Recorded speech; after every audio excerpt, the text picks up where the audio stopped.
So, through the night rode Paul Revere, and so through the night went his cry of alarm.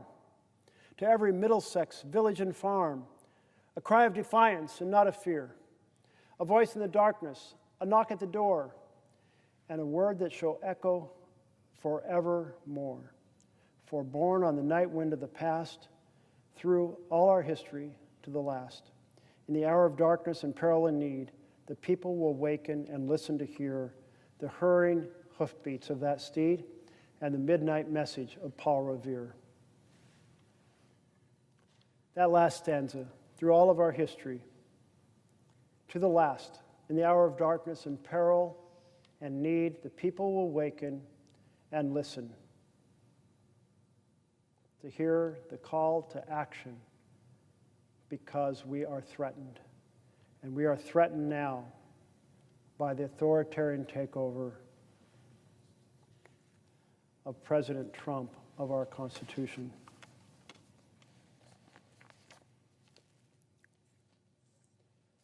Chapter 4, Subverting Democracy. If you're just tuning in at 3 a.m. Eastern Time, this is a passage from How Democracies Die. Two scholars who have studied how democracies die all around the world. They say, you know, we think of democracies dying because of men with guns. And certainly there's been many military coups, and in many cases democracies have perished in that fashion. But he said that's rare. That's now rare. They say this is not the way democracies are dying now. They're now dying because elected leaders decide to take authoritarian powers onto themselves, and that they get away with it when they are aided by a rubber-stamped legislature like we have right now, and by a Supreme Court that gives them more power like we have right now, and there's a well-planned, aggressive, authoritarian president like we have right now. We're 3 for 3, and that's why we're in the middle of this crisis for our republic, the most perilous moment for our nation, most perilous moment for our Constitution, most perilous moment for our republic since the Civil War. And 100 of us here in the Senate have the responsibility, because we are serving now, to take on this threat, to ring the alarm bells, and then take collective action. And taking action will require bipartisan work. So we need bipartisan bell ringing. We need bipartisan advocacy. We need bipartisan recognition that the problem exists in the first place. And it's not just a tiny problem. It's not a wrinkle to be ironed out. It goes to the very heart of our Constitution and our separation of powers.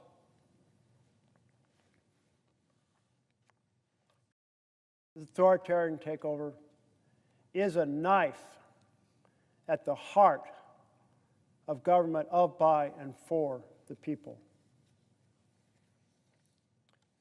Chapter 4. Peru's Alberto Fujimori didn't plan to be a dictator. He didn't plan to be a president. A little-known university rector of Japanese descent, Fujimori had hoped to run for a Senate seat in 1990 in Peru. When no party would nominate him, he created his own and nominated himself. Short of funds, he threw his hat into the presidential race to attract publicity for his Senate campaign. But 1990 was a year of acute crisis.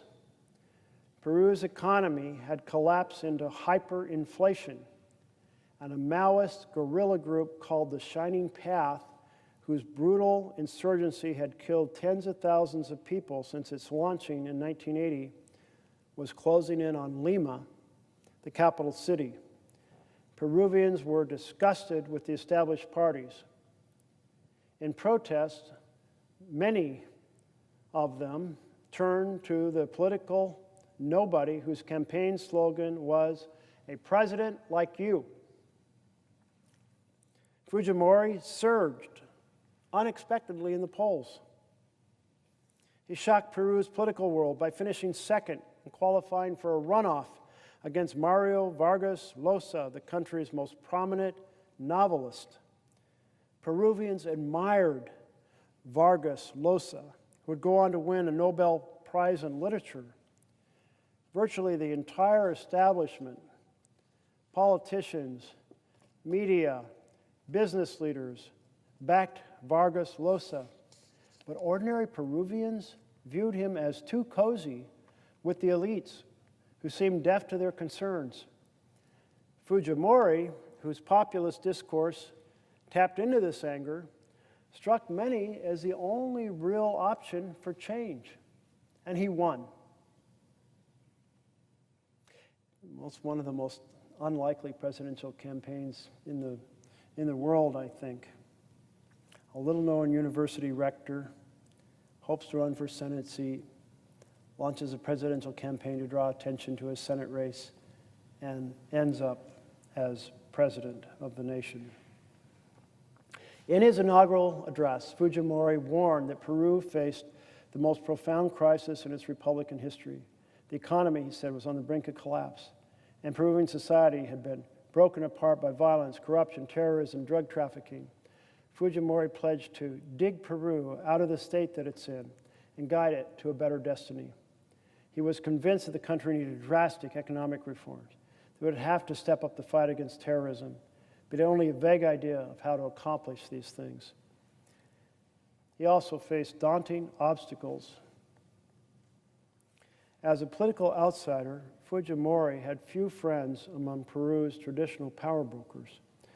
Opposition parties controlled Congress, and their appointees sat on the Supreme Court.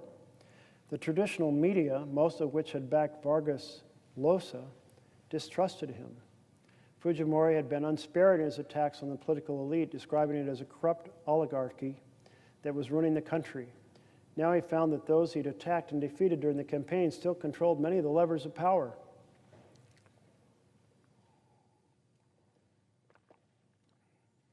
He got off to a rocky start. Congress failed to pass any legislation during his first months in office. The courts did not seem up to the task of responding to the mounting terrorist threat. Fujimori not only lacked experience with the intricacies of legislative politics, he also lacked the patience for it. As one of his aides put it, Fujimori couldn't stand the idea of inviting the president of the Senate to the presidential palace every time he wanted Congress to approve a law. He preferred, and sometimes bragged, to govern Peru alone from his laptop.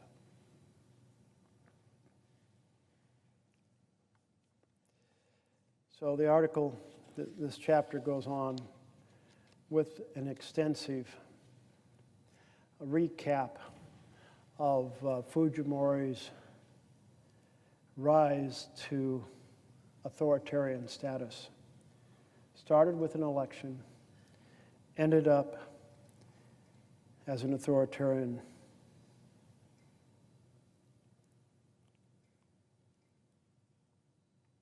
He started governing by decree. In November 1991, he sent a massive package of 126 decrees for congressional approval.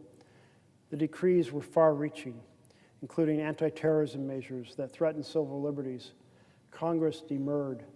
Not only did it repeal or water down several of the most important decrees, it passed legislation curbing the president's power. The conflict escalated. Fujimori accused Congress of being controlled by drug traffickers. In response, the Senate passed a motion to vacate the presidency because of Fujimori's moral incapacity. The motion fell a few votes short in the Chamber of Deputies. The conflict had reached a point where one government official worried that either Congress would kill the president or the president would kill the Congress.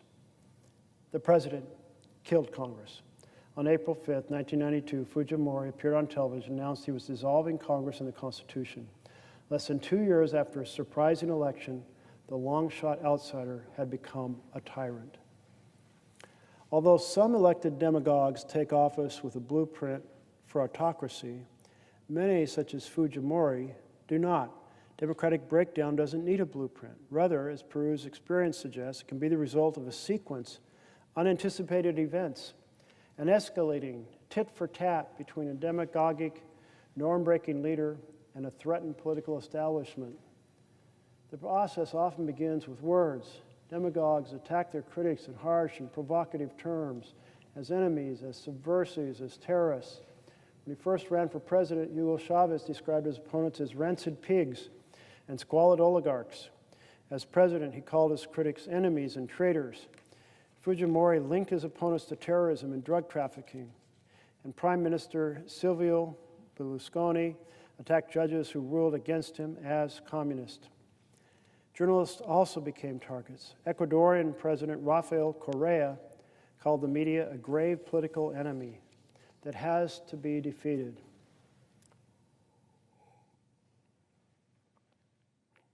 Turkey's Erdogan accused journalists of propagating terrorism. These attacks can be consequential. If the public comes to share the view that opponents are linked to terrorism and the media are spreading lies, it becomes easier to justify taking actions against them.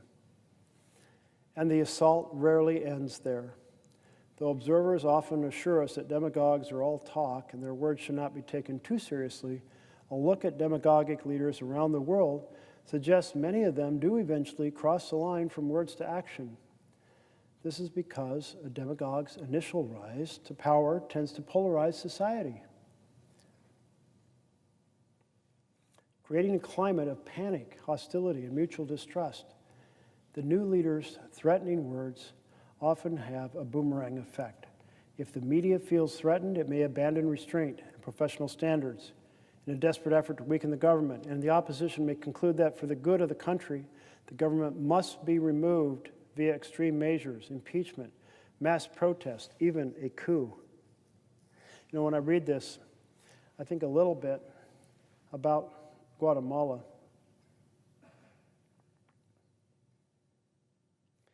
In Guatemala, a couple years ago, they had a candidate who had been a professor, not very involved in politics, but decided to run for president. I believe his father had been a president. And he was 8th in the polls. But he talked about fighting for all the people of Guatemala, which included the indigenous population. And the indigenous population is often absolutely overlooked.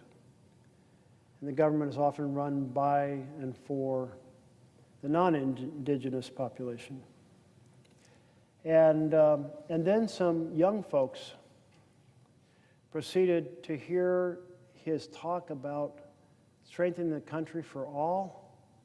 They got very excited about him, and they started using modern social media. And in a few weeks' time, kind of reminds me a little bit of the response in Peru with Fujimori. He became just a phenomenon, and he took second place. And then there was a runoff with the establishment candidate, and he won, but the establishment was so aggressive against him that they wanted to keep him out of power. And so he came up here to Washington, D.C. and met with a few of us. And after listening to him, and I said, you know, what would be the most helpful thing we could do to support democracy in Guatemala? And he said, well, of course, I'd appreciate your support. So I said, well, it sounds like you're worried that you may never even make it to be installed as president because of the opposition of the establishment and the potential effort to invalidate the election by the establishment. And he said, yes, that was his concern.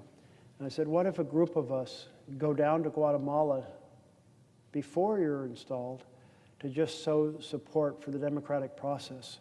And he said that would be the single best thing you could do. And Senator Kaine, Tim Kaine of Virginia, one of our best Spanish speakers and also chair at that time of the Latin American section of the Foreign Affairs Committee, I talked to the next day, and he liked the idea. And so we went. And two of the people we went with were Guatemalans who had been elected to Congress, to the House. And so that was pretty cool. I think we had a delegation of 6 members. And sure enough, while we are there, the Attorney General of Guatemala declares the elections to be null and void. We immediately held a press conference to say, by all the international standards, these elections were fair, and the United States stands strongly on the side of democracy. And then the outgoing president, and my memory is that the Guatemalan president had a term limit, so he was not running for re-election. The outgoing president, by the end of the day, said yes, he supported the peaceful transition and the respect for the elections. And the Europeans had weighed in. And what very much struck me is the difference between Guatemala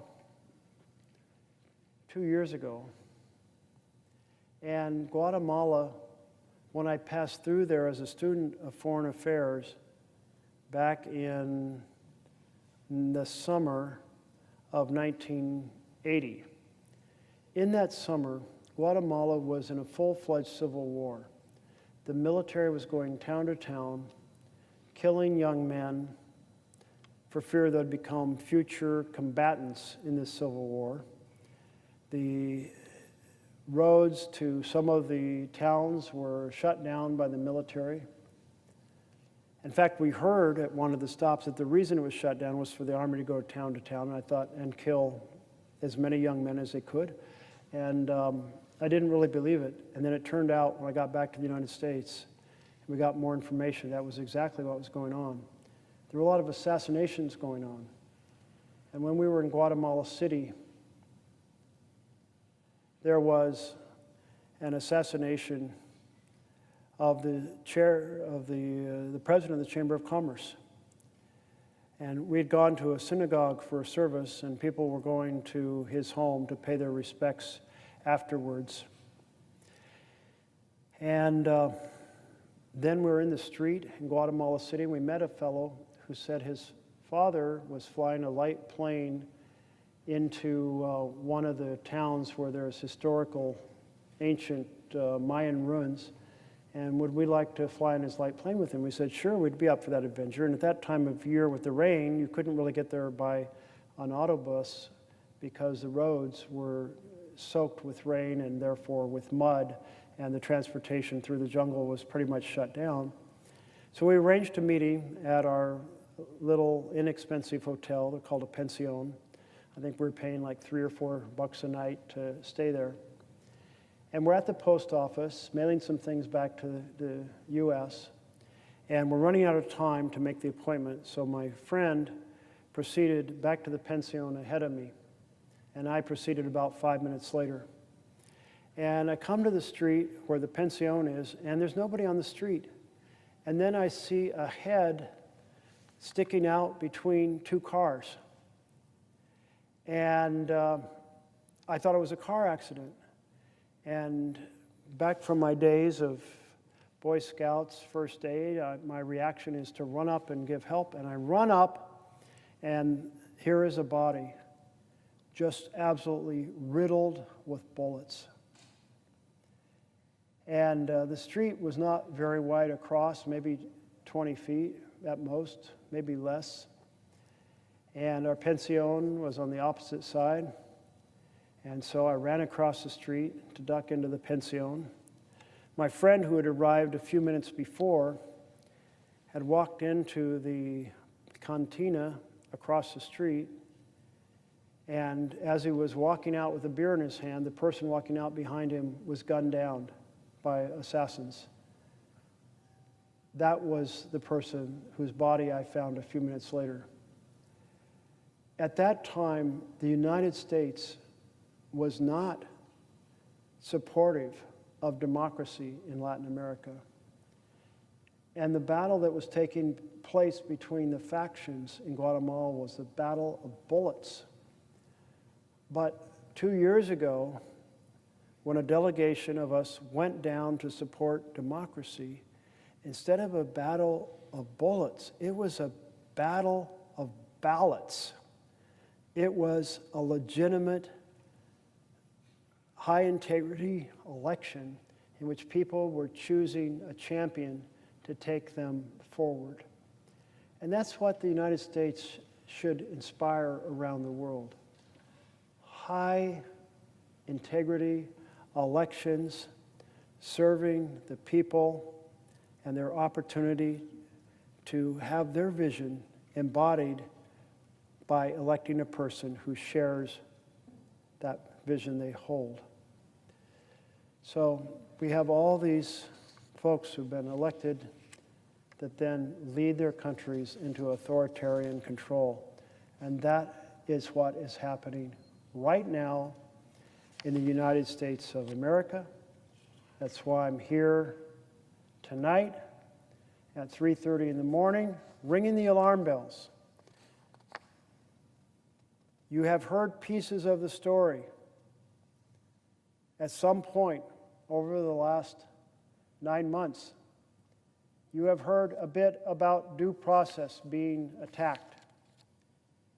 You have heard a bit about the president trying to influence and control what universities teach, of his effort to control the broadcast media and intimidate them through the use of the power of licenses and mergers. You have heard some of the stories of him weaponizing the Department of Justice to go after his political enemies. And you have heard about his effort to federalize our National Guard to go to suppress dissent in peaceful cities. Take this entire collection, and what you have is a massive, broad, intense assault on our democracy. So ring the alarm bells and listen to others who are ringing the alarm bells. And when folks say at my town halls, what should I do? I say, get off the couch. You can't change the course of the country with a pillow over your head. Fiercely hold your electeds accountable through how you write them, you phone call them, how you demonstrate outside their offices, hold me accountable, exercise your opportunity of free speech and free assembly so you can keep those freedoms for this generation and the generations to come.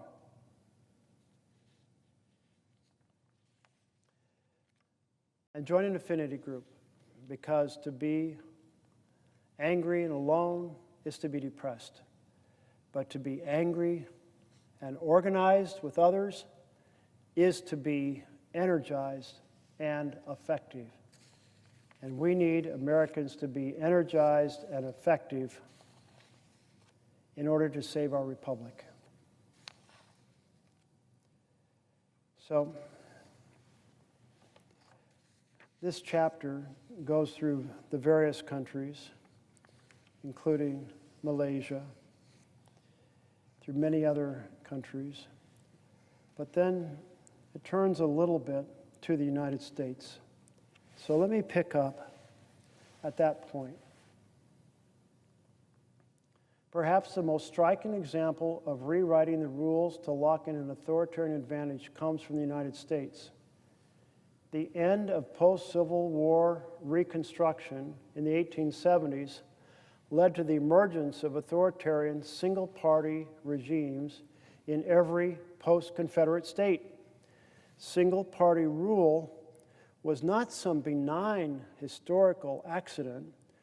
Rather, it was a product of brazenly anti-democratic constitutional engineering. During the era of Reconstruction, the mass enfranchisement of African Americans posed a major threat to Southern white political control and to the political dominance of the Democratic Party. under the 1967 Reconstruction Act and the 15th Amendment, which prohibited suffrage limitations on account of race, African Americans suddenly constituted a majority of the voting population in Mississippi, South Carolina, Louisiana, and a near majority in Alabama, Florida, Georgia, and North Carolina. Federal troops oversaw the mass registration of black voters throughout the South. Nationwide, the percentage of black men who were eligible to vote increased from 0.5% in 1866 to 80.5% 2 years later. In many southern states, black registration rates exceeded 90%, and black citizens voted. In the 1880 presidential election, estimated black turnout was 65% or higher in North and South Carolina, Tennessee, Texas, and Virginia. Enfranchisement empowered African Americans. More than 2,000 Southern freemen won elective office in the 1870s, including 14 congressmen and 2 U.S. senators. I often ask my interns or other student groups about that period, do they know where the first 2 African American senators came from? What state they came from? And they've never gotten this right. And I don't know if anyone in this room would get it right now. The answer is Mississippi. When Mississippi rejoined the Union, they had 2 Senate seats to fill, and they worked out a deal that recognized the political power of the fact that black Americans could now vote in the South, and the legislature, because we had indirect elections, sent the first black senator here and then sent a second one a couple years later. It was in this chamber a big public event. I think they referred to it in the newspapers as the 15th Amendment in body and soul. Flesh right here. But what happened? A deal was struck in the election of 1876. And in that election, there were 4 states that had contested slates. The Democrat had was one vote short of winning the Electoral College. But the 4 outstanding slates, if every vote went to the Republican, Rutherford Hayes, would be elected. So what unfolded? Well, a standoff. The Republicans said, hey, in the Constitution, it's the vice president who receives the slate of folks serving in the Electoral College over in the House, and so it should be the vice president who decides the slates. The Democrats said, not so fast. There's nothing in the Constitution that assigns that responsibility to the vice president. Now, if that story sounds like the election of 2020, you are absolutely right. It is a scary parallel. And so they decided to pass a bill and create a commission of 15. And there would be 5 senators and 5 House members and 5 Supreme Court justices, and they would be chosen so that there were 7 Republicans and 7 Democrats and 1 independent. And this panel would decide which slates to accept. Well, the independent on the Supreme Court proceeded to resign, and a Republican was assigned. So now there was an 8-7 split. And in that 8-7 split, they voted exactly by party. The Republicans voted for all of the contested slates to go to the Republican nominee, Rutherford Hayes. The Democrats voted the opposite direction. And it looked like the Republican had won. But not so fast. The Democrats controlled the House of Representatives. And the Democrats said, we will filibuster the vote counting in the House. And so they retired to a house not here, far here from this chamber, and a deal was struck. And that deal was this. The Republican, Rutherford Hayes, would get every single one of the contested slates and become president, but the first action would be to end Reconstruction. And by ending Reconstruction, it meant that the military forces that were protecting registration and voting in the South would be pulled out. And with that deal, civil rights were crushed in the southern United States. It would be, from that time forward until the Voting Rights Act, extraordinarily difficult and unlikely that you'd be able to vote if you were a black man or woman in the southern states of the United States. And so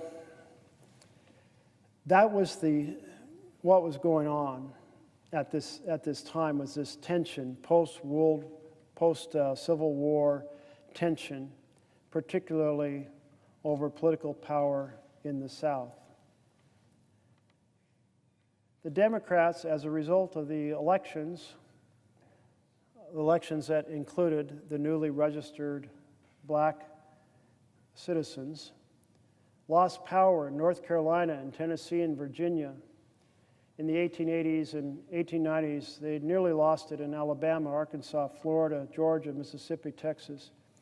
If Democratic elections continued, political scientist V.O. Key Jr. observed, it would have been fatal to the status of black belt whites.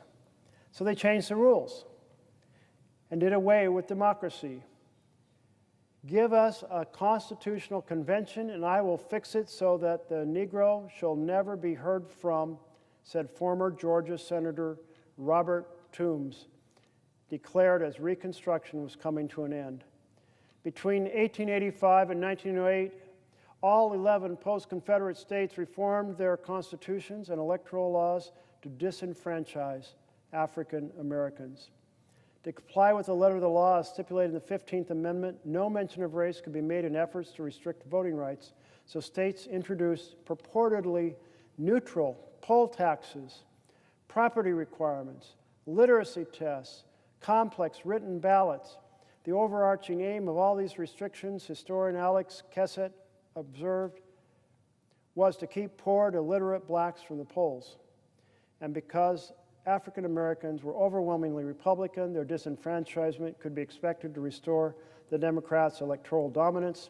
The goal, as the state senator from North Carolina put it, was to write a good, square, honest law that will always give a good Democratic majority.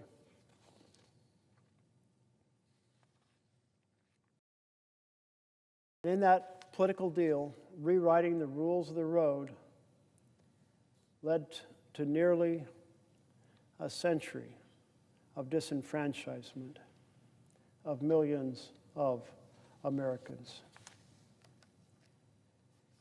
And one of the things that these scholars point out is you really just have two significant opportunities to stop the entrenchment of an authoritarian state. So we're in the middle of an authoritarian state. And what are these two ways that we have to keep it from becoming entrenched and to save our republic? And one is a significant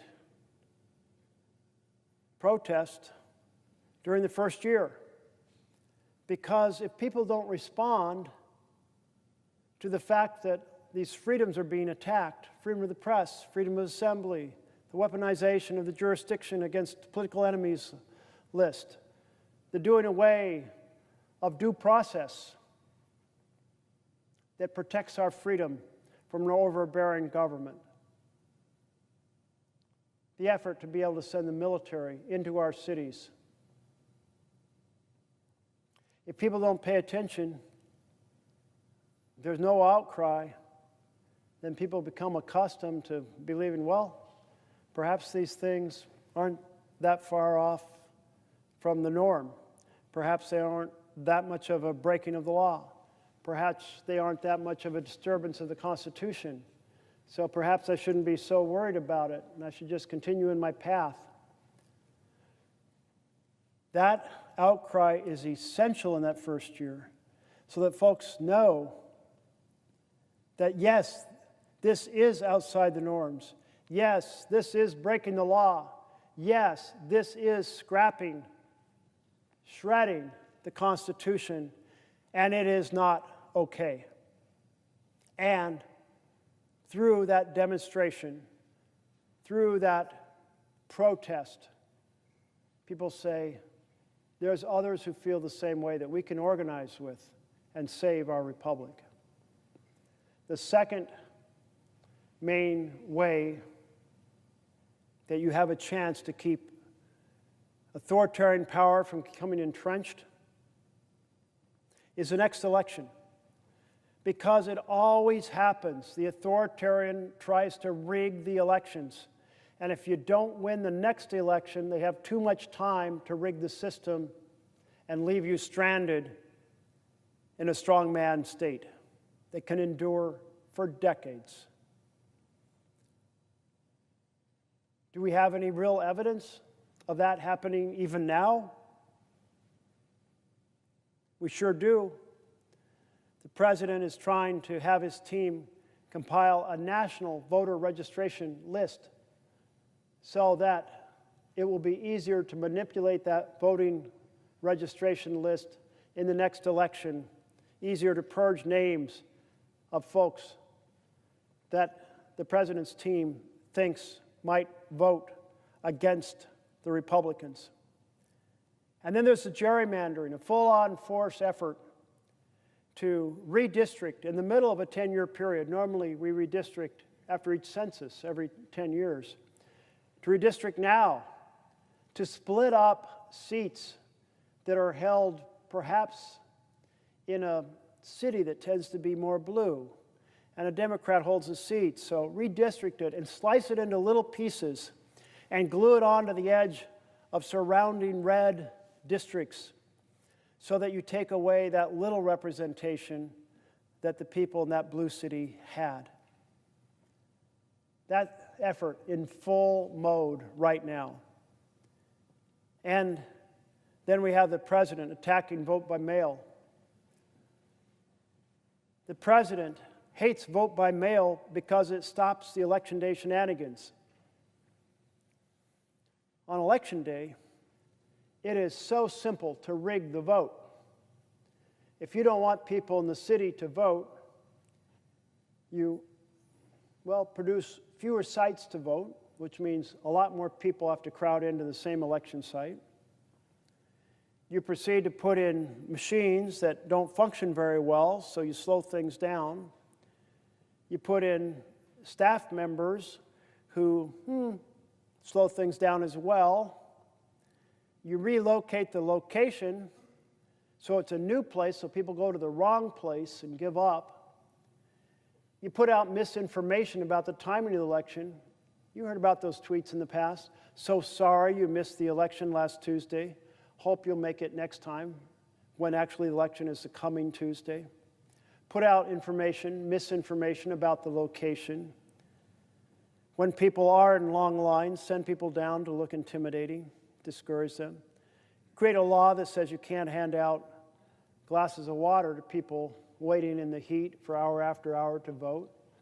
These are all things that are done. Vote by mail, you can't do any of that. Vote by mail, high integrity, voting at the precincts, easily manipulated. President Trump wants to end the high integrity system of voting that he can't manipulate. Make everyone go to the system he can manipulate. That's exactly why the experts say the next election matters so much, because those efforts, if given an additional 2 years, just get amplified across the country. So that's the responsibility we have. Should be a responsibility held by both parties to defend our Constitution, defend the integrity of our elections. Most constitutions, I'm reading back to chapter 4, Subverting Democracy, most constitutions permit the expansion of executive power during crises. As a result, even democratically elected presidents can easily concentrate power and threaten civil liberties during war. In the hands of a would-be authoritarian, this concentrated power is far more dangerous.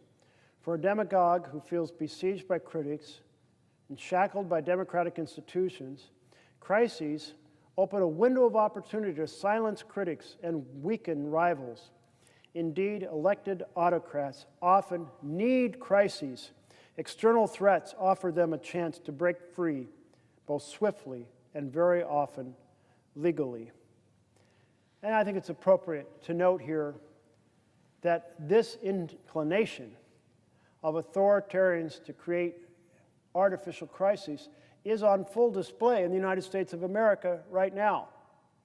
The President of the United States tried to federalize the Oregon National Guard, saying that there were uncontrolled riots and war-ravaged zones in downtown Portland. Well, nobody visiting Portland could see anything of the kind. If you go back some 2.5, 3 months, there were, over a course of weeks, a few dozen arrests of protesters, but nothing not easily handled by the local police, which they did. And at the time Trump was actually focused on Portland, that had gone away. There were virtually no arrests. And what you did have was people protesting in a manner particularly special to Portland, and that is protesting with joy and whimsy.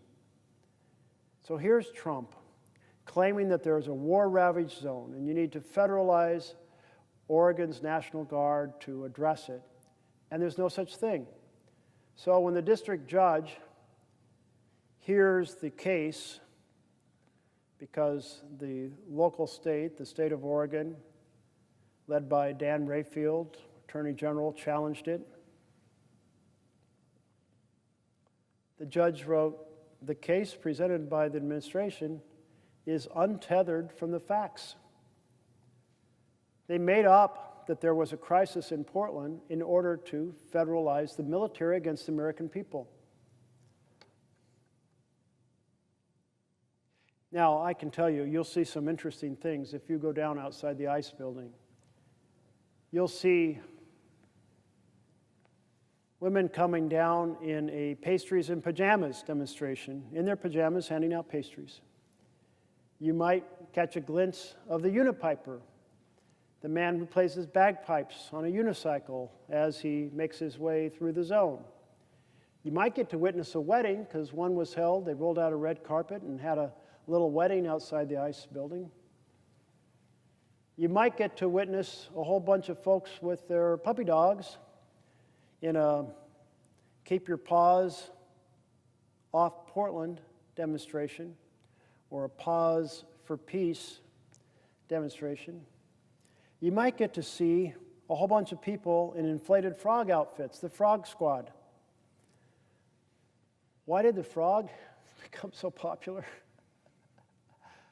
It's a demonstration of joy and whimsy. There's people dancing. They're doing the cha-cha slide.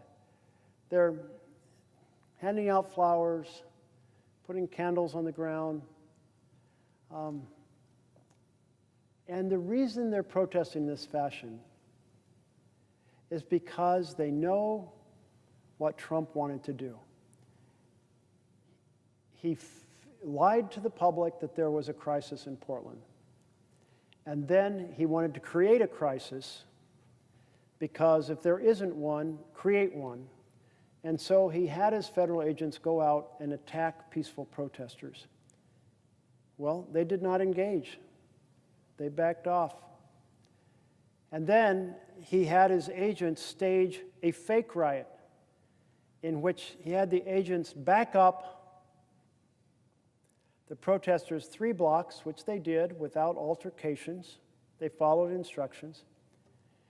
And behind the federal agents were videographers.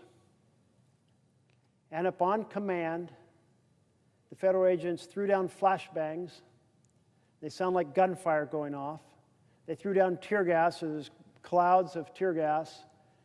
They shot pepper balls, and the combination was to create chaos for the videographers to do a video of, maybe to convince a judge that there had been a riot, maybe to convince the American people watching some far-right news channel that was claiming, look, there's a riot in Portland. Or maybe they're just replaying from 2020 when there actually was significant disturbances in Portland. A government that is faking a riot in order to persuade a court to give the president the power to use the military against the people, shouldn't that disturb every single member of the U.S. Senate?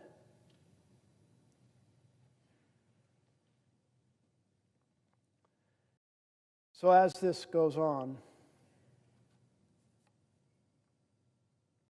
the combination of a would-be authoritarian and a major crisis can, therefore, be deadly for democracy. Some leaders come into office facing crises. For example, Fujimori took office amid hyperinflation and mounting guerrilla insurgency. So when he justified his 1992 presidential coup as a necessary evil, most Peruvians agreed with him. Fujimori's approval rating shot up to 81% after his coup. Other leaders invent crises. There was a backstory to Ferdinand Marcos' declaration of martial law in 1972.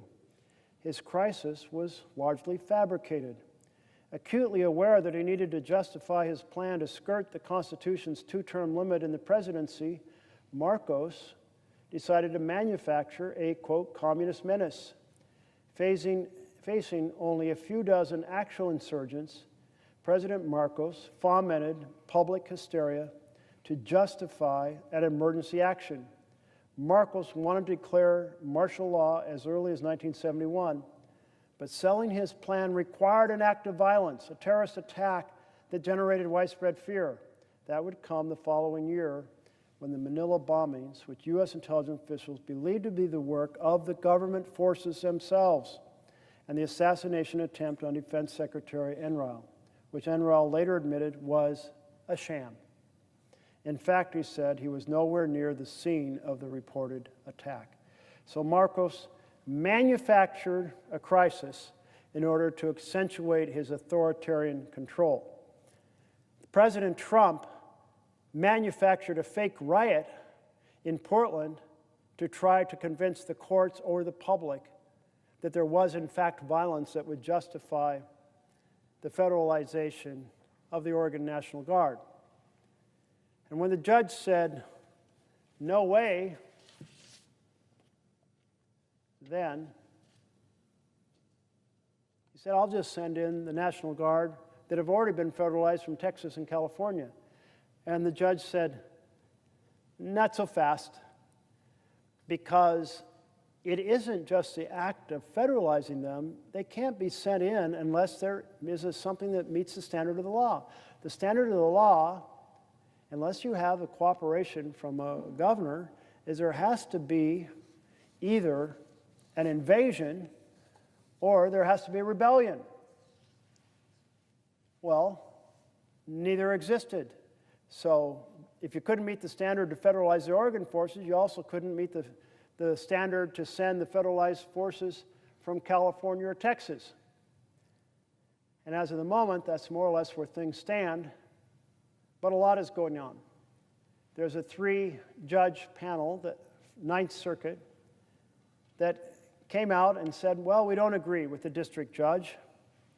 The district judge who said you can't federalize because there's a standard in the law, and you have to have a rebellion, or you have to have an invasion, and neither exist. And those 2 judges of that 3-judge panel said, well, you know, there was some arrests a couple months earlier, and maybe that was fair basis. And but clearly it was nothing like a rebellion or an invasion. And the judges said, and maybe the definition of rebellion, which appropriately reflected the understanding of what a rebellion was at the time the laws were written, maybe we should use a more flexible definition of rebellion. And then the real clincher of an argument: defer to the president's judgment. Now, here's the thing.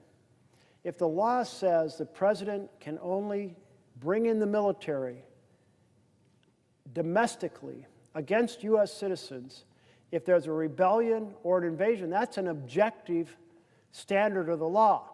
But these 2 judges said, toss that objective standard aside. As long as the president claims there's a rebellion, defer to the president. Well, that's not a standard of law. There's nothing in this law that says defer to the president. It sets a standard. And people knew what a rebellion was. It was a sizable, organized, weaponized group seeking to overthrow the government. That's a rebellion. And a bunch of women handing out pastries in their pajamas is not a rebellion. A bunch of people in inflatable frog suits holding protest signs is not a rebellion. You may wonder, well, how did they decide, like, the whole frog suit thing? Well, it's because of one of the provocative acts by the federal agents who walked up and sprayed pepper spray inside the suit of this person wearing an inflatable frog suit. And it's such an outrageous act that others said, I'm going to wear one too. So suddenly you have the frog squad. Well, so there we are. If the court says standards in the law mean nothing, the president can fictionalize and just claim something exists that doesn't exist, then we have thrown the door wide open to not just the authoritarian assault on our freedoms that's in full force, but to using the military against our citizens.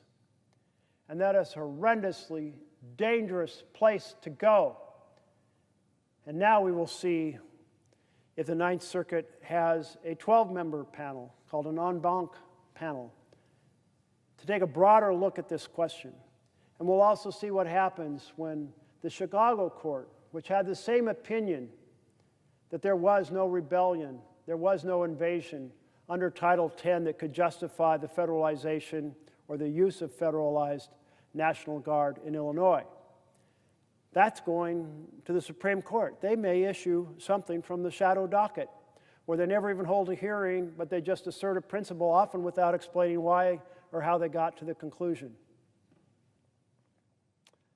So much may happen and unfold in the coming days. But I'm ringing the alarm bells to say this is an extraordinarily dangerous moment right now in which a couple judges have said the standards required in the law can be cast aside and just give full deference to a fictionalized story told by a president. The courts are to hold the president accountable to the law, hold all of us accountable to the law.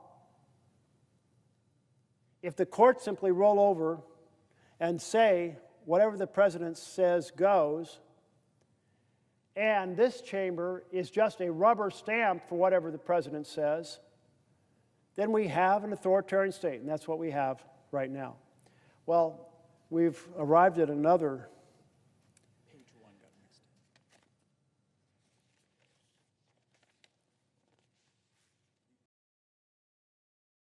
So we've arrived at another hour where it's 12 o'clock somewhere.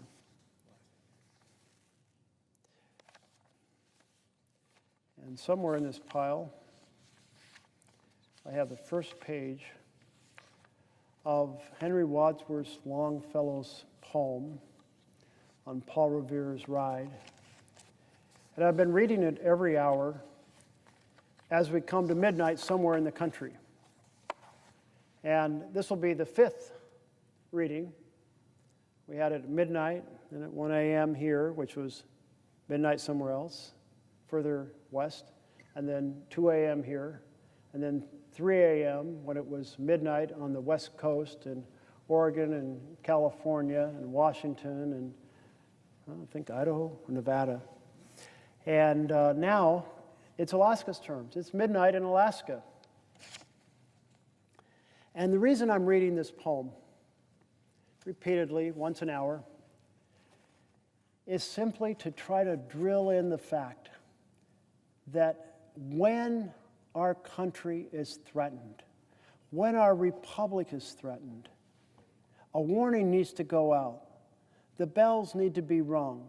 The lanterns have to be put in the belfry to convey to the citizens, this is not right, this is wrong, it is a threat to our freedom, it is breaking laws, it's shredding the Constitution, and we as patriots will not stand for it, and we will do everything within our power, our heart, our nerve, our sinew, everything within our power to restore our republic for the people.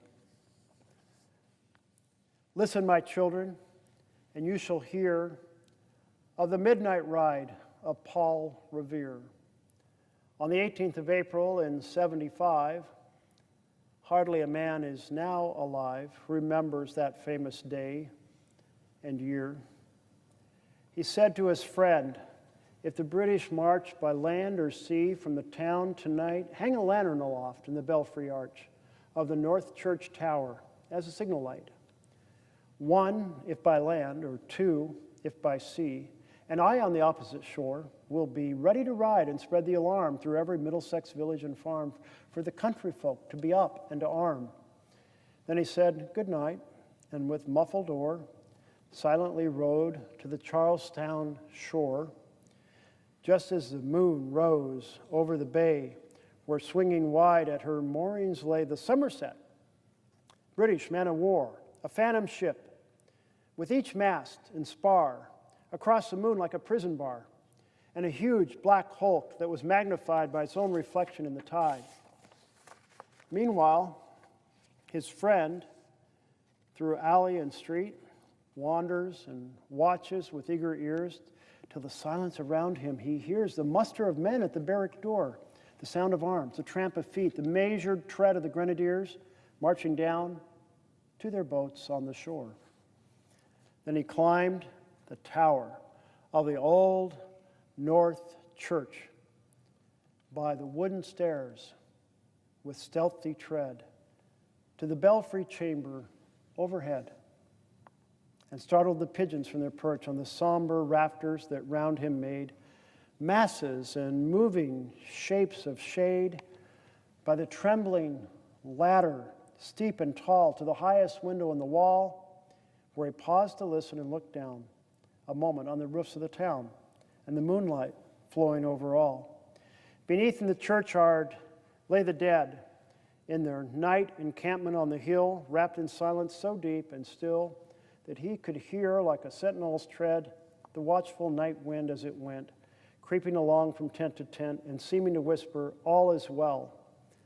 A moment only he feels the spell of the place and the hour and the secret dread of the lonely belfry and the dead, for suddenly all his thoughts are bent on a shadowy something far away, where the river widens to meet the bay, a line of black that bends and floats on the rising tide like a bridge of boats.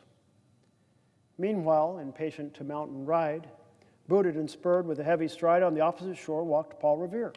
Now he patted his horse's side, now gazed at the landscape far and near, then impetuous stamped the earth and turned and tightened his saddle girth. But mostly he watched with eager search the belfry tower of the Old North Church as it rose above the graves on the hill, lonely and spectral and somber and still. And lo, as he looks at the belfry's height, a glimmer and then a gleam of light. He springs to the saddle, the bridle he turns, but lingers and gazes till full on his sight a second lamp in the belfry burns.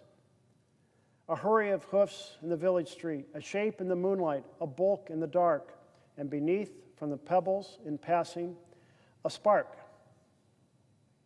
struck out by a steed flying fearless and fleet. That was all, and yet, through the gloom and light, the fate of the nation was riding that night. And the spark struck out by that steed in his flight kindled the land into flame with its heat. He has left the village, mounted the steep, and beneath him, tranquil and broad and deep, is the mystic meeting the ocean tides. And under the alders that skirt its edge, now soft on the sand, now loud on the ledge, is heard the tramp of his steed as he rides. Of his steed as he rides. It was 12 by the village clock when he crossed the bridge into Medford town. He heard the crowing of the cock and the barking of the farmer's dog, and felt the damp of the river fog and that rises after the sun goes down. It was 1 by the village clock when he galloped into Lexington. He saw the gilded weathercock swim in the moonlight as he passed, and the meeting house windows, blank and bare, gaze at him with a spectral glare, as if they already stood aghast at the bloody work that would look upon. It was 2 by the village clock when he came to the bridge in Concord town. He heard the bleating of the flock and the twitter of birds among the trees, and felt the breath of the morning breeze blowing over the meadows brown. And one was safe and asleep in his bed, who at the bridge would be the first to fall, who that day would be lying dead, pierced by a British musket ball. You know the rest in the books you have read, how the British regulars fired and fled, how the farmers gave them ball for ball from behind each fence and farmyard wall, chasing the redcoats down the lane, crossing the fields to merge again under the trees at the turn of the road, and only pausing to fire and load. So through the night rode Paul Revere, and so through the night went his cry of alarm to every Middlesex village and farm, a cry of defiance, not of fear, a voice in the darkness, a knock at the door, and a word that shall echo forevermore. For born on the night wind of the past, through all our history to the last, in the hour of darkness and peril and need, the people will waken and listen to hear the hurrying hoofbeats of that steed, the midnight message of Paul Revere.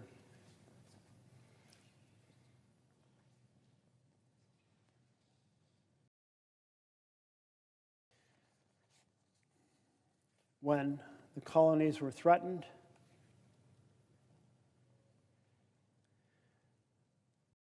Paul Revere rode his steed to warn them. 2 lanterns in the belfry window. The British were attacking by sea. And we here in America have had a phenomenal 9 months in which an authoritarian has grabbed the Oval Office and proceeded to attack liberty after liberty after liberty, including the weaponization of the Department of Justice, including taking an effort to fake a riot to justify deploying the National Guard into Portland, Oregon, deploying and federalizing the National Guard in Southern California, trying to send them into Chicago, trying to get the courts to set the standard that he's seeking. And 2 justices off the Ninth Circuit have already granted that standard. And what is that standard? that if the president says there's a rebellion, then he's justified in sending in troops just because he says so, even if it's untethered to the facts. Well, that is about as phony of argument in terms of defending the integrity of the law as anything I've ever heard. Did this chamber or the House chamber set a standard and then say it's up to the president, and if he invents a fake demonstration that's not even a rebellion, doesn't come close to the definition, he's still justified in doing this even if he hasn't met the standard? No. The words meant something when this chamber voted for that law, Title 10. They meant something when the House voted. Only in the case of a rebellion, a significant, organized, weaponized effort to overturn the government, that's a rebellion. That's the standard this chamber set in the law. And for two justices from the Ninth Circuit to sweep that away and say, no, just give deference to the president. Are we already such an authoritarian government that our justices just say, defer to the president? That's an authoritarian nation right there. Extremely, extremely troublesome if you cherish liberty, if you cherish freedom, if you cherish the right to free speech and free assembly and free press and due process. Those words should terrify you. The book goes on to say, other leaders invent crises. There was a backstory to Ferdinand Marcos' declaration of martial law, and I read this paragraph in which it notes that there was a fake assassination attempt. It was faked. Even the person who was supposedly, the effort was made to assassinate him, actually wasn't on the location and ever in that location and said so. But Marcos wanted to declare martial law, and so his plan required an act of violence, and if faking it was the way to go, that's what he did. The President of the United States faking a riot in Portland to try to justify the federalization of the National Guard is in shocking parallel, not an exact parallel, maybe not quite rise to the same level as a faked assassination or a faked terrorist attack, but the fact that it was a faked riot to try to persuade a quarter of the people that there was violence when there was not, that is pretty damn scary. I don't know of any other instance in the history of the United States where a president faked a riot. Whether real or not, I'm returning to the script of the book here, whether real or not, would-be authoritarians are primed to exploit crises to justify power grabs. Perhaps the best-known case is Adolf Hitler's response to February 27, 1933 Reichstag fire, just a month after he was sworn in as chancellor. The question of whether a young Dutchman with communist sympathies started the fire in the Berlin Parliament building or whether the Nazi leadership itself did remains a matter of debate among historians. Whatever the case, Hitler and Hermann Göring and Joseph Goebbels arrived at the burning Reichstag and immediately used the event to justify emergency decrees that dismantled civil liberties. This, along with the Enabling Act 1 month later, destroyed all opposition, consolidating Nazi power until the end of the Second World War. A security crisis also facilitated Vladimir Putin's authoritarian turn. In September 1999, shortly after Putin was named prime minister, a series of bombings in Moscow and other cities, presumably by Chechen terrorists, killed nearly 300 people. Putin responded by launching a war in Chechnya and a large-scale crackdown. As in the case of Nazi Germany, there is some debate over whether the bombings were committed by Chechen terrorists or by the Russian government's own intelligence service. What is clear, however, is that Putin's political popularity received a major boost with the bombing. The Russian public rallied behind Putin, tolerating, if not supporting, attacks on the opposition over the months and years that followed. Most recently, the Erdogan government in Turkey used security crises to justify his tightening grip on power. After the AKP lost its parliamentary majority in June 2015, a series of ISIS terrorist attacks enabled Erdogan to use the rally round the flag effect to call snap elections and regain control of parliament 5 months later. Even more consequential was the July 2016 coup attempt, which provided justification for a wide-ranging crackdown. Erdogan responded to the coup by declaring a sense of emergency and launching a massive wave of repression that included a purge of some 100,000 public officials, the closure of several newspapers, more than 50,000 arrests, including hundreds of judges and prosecutors, 144 journalists, and even 2 members of the Constitutional Court. Erdogan also used the coup attempt as a window of opportunity to make the case for sweeping new executive powers. The paragraph culminated in the April 2017 passage of a constitutional amendment that demolished checks on presidential authority. Few demagogues hemmed in by constitutional constraints, 4 demagogues hemmed in by constitutional constraints, a crisis represents an opportunity to begin to dismantle the inconvenient and sometimes threatening checks and balances that come with democratic politics. Crises allow autocrats to expand their room to maneuver, protect themselves from perceived enemies. But the question remains, are democratic institutions so easily swept away? So, in we ring our alarm bells as we understand these numerous assaults on our freedoms, as we recognize the weaponization of the Justice Department go against a public enemies list, as we see the president doing everything in his power to try to get the courts to allow him to federalize the National Guard when any facts he's presenting are untethered to reality. As we see his effort to create a fake riot to persuade the press or the judges or the public that there really was a crisis to be addressed, as we understand that his goal is to provoke violence in order to justify greater authoritarian control. This is straight out of the authoritarian playbook.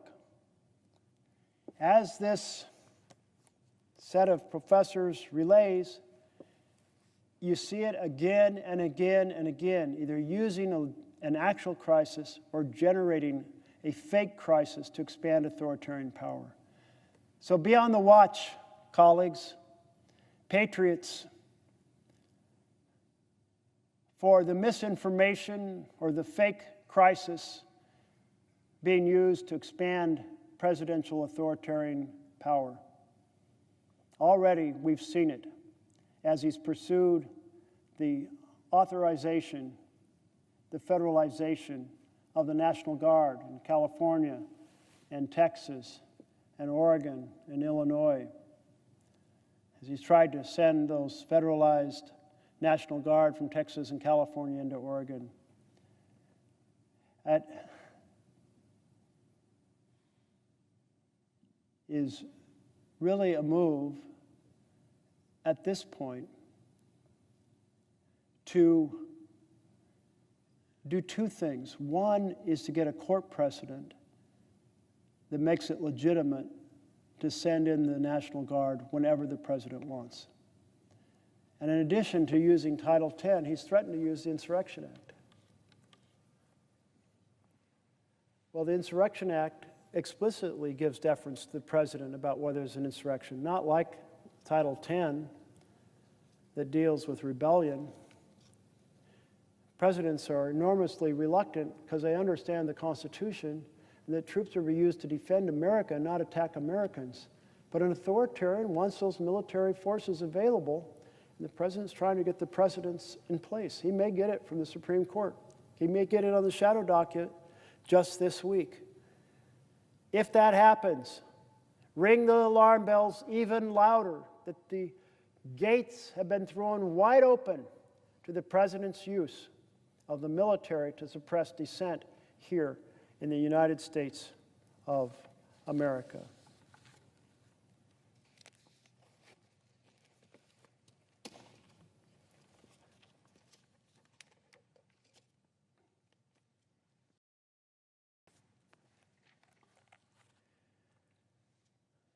In between each chapter discussion of these different elements of authoritarian power, I'm laying out some of what's happening here in America.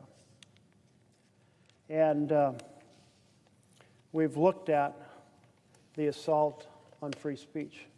We've looked at the assault on free press. We looked at the assault on due process. We looked at the deliberate and willful rejection of accountability to the laws that govern the executive. And now we turn to his attack on law firms. Another of Trump's strategies is to go after those who enforce the law. So Trump has attacked a host of major law firms, in some cases hamstringing the firms by suspending their national security clearances. We talked about how the FCC was using their power over licenses and mergers to intimidate the networks on the programming they provide, even down to the comics they employ. And here we have the government using access to national security clearance to attack the ability of law firms to defend their clients. He has done this to punish their past association with individuals or cases that threatened his power, and to dissuade them from using their skills in new efforts that threaten his power. The attacks have generated some results. Scathing, RIPS, and Paul Weiss have capitulated to Trump, agreeing, among other concessions, to end diversity policies and contribute millions of dollars of pro bono work to conservative clients. They're not alone. Several firms have surrendered, agreeing to provide about $1 billion in pro bono legal work for causes preferred by the administration. Now, can you imagine the outcry that would have happened in this chamber if President Biden had proceeded to use security clearances against conservative law firms and then said they had to use their services for progressive organizations preferred by Democrats? Every single member across the aisle would be down here screaming. I'd be down here screaming too, because it's wrong. This is authoritarian abuse of government power. It should never be contingent on who's being attacked. So put yourself through the test, dear colleagues. Ask yourself, why are you not down here making an issue out of this? If you would have made it an issue if President Biden had done it, why aren't you making it an issue now? I'll look forward to your answer. But other firms have fought back, challenging Trump's action. Perkins Coie, Jenner and Block, Wimmer Hale. Impressively, more than 500 other firms have stood with them, signing briefs denouncing Trump's actions. Trump's actions are having real-world consequences.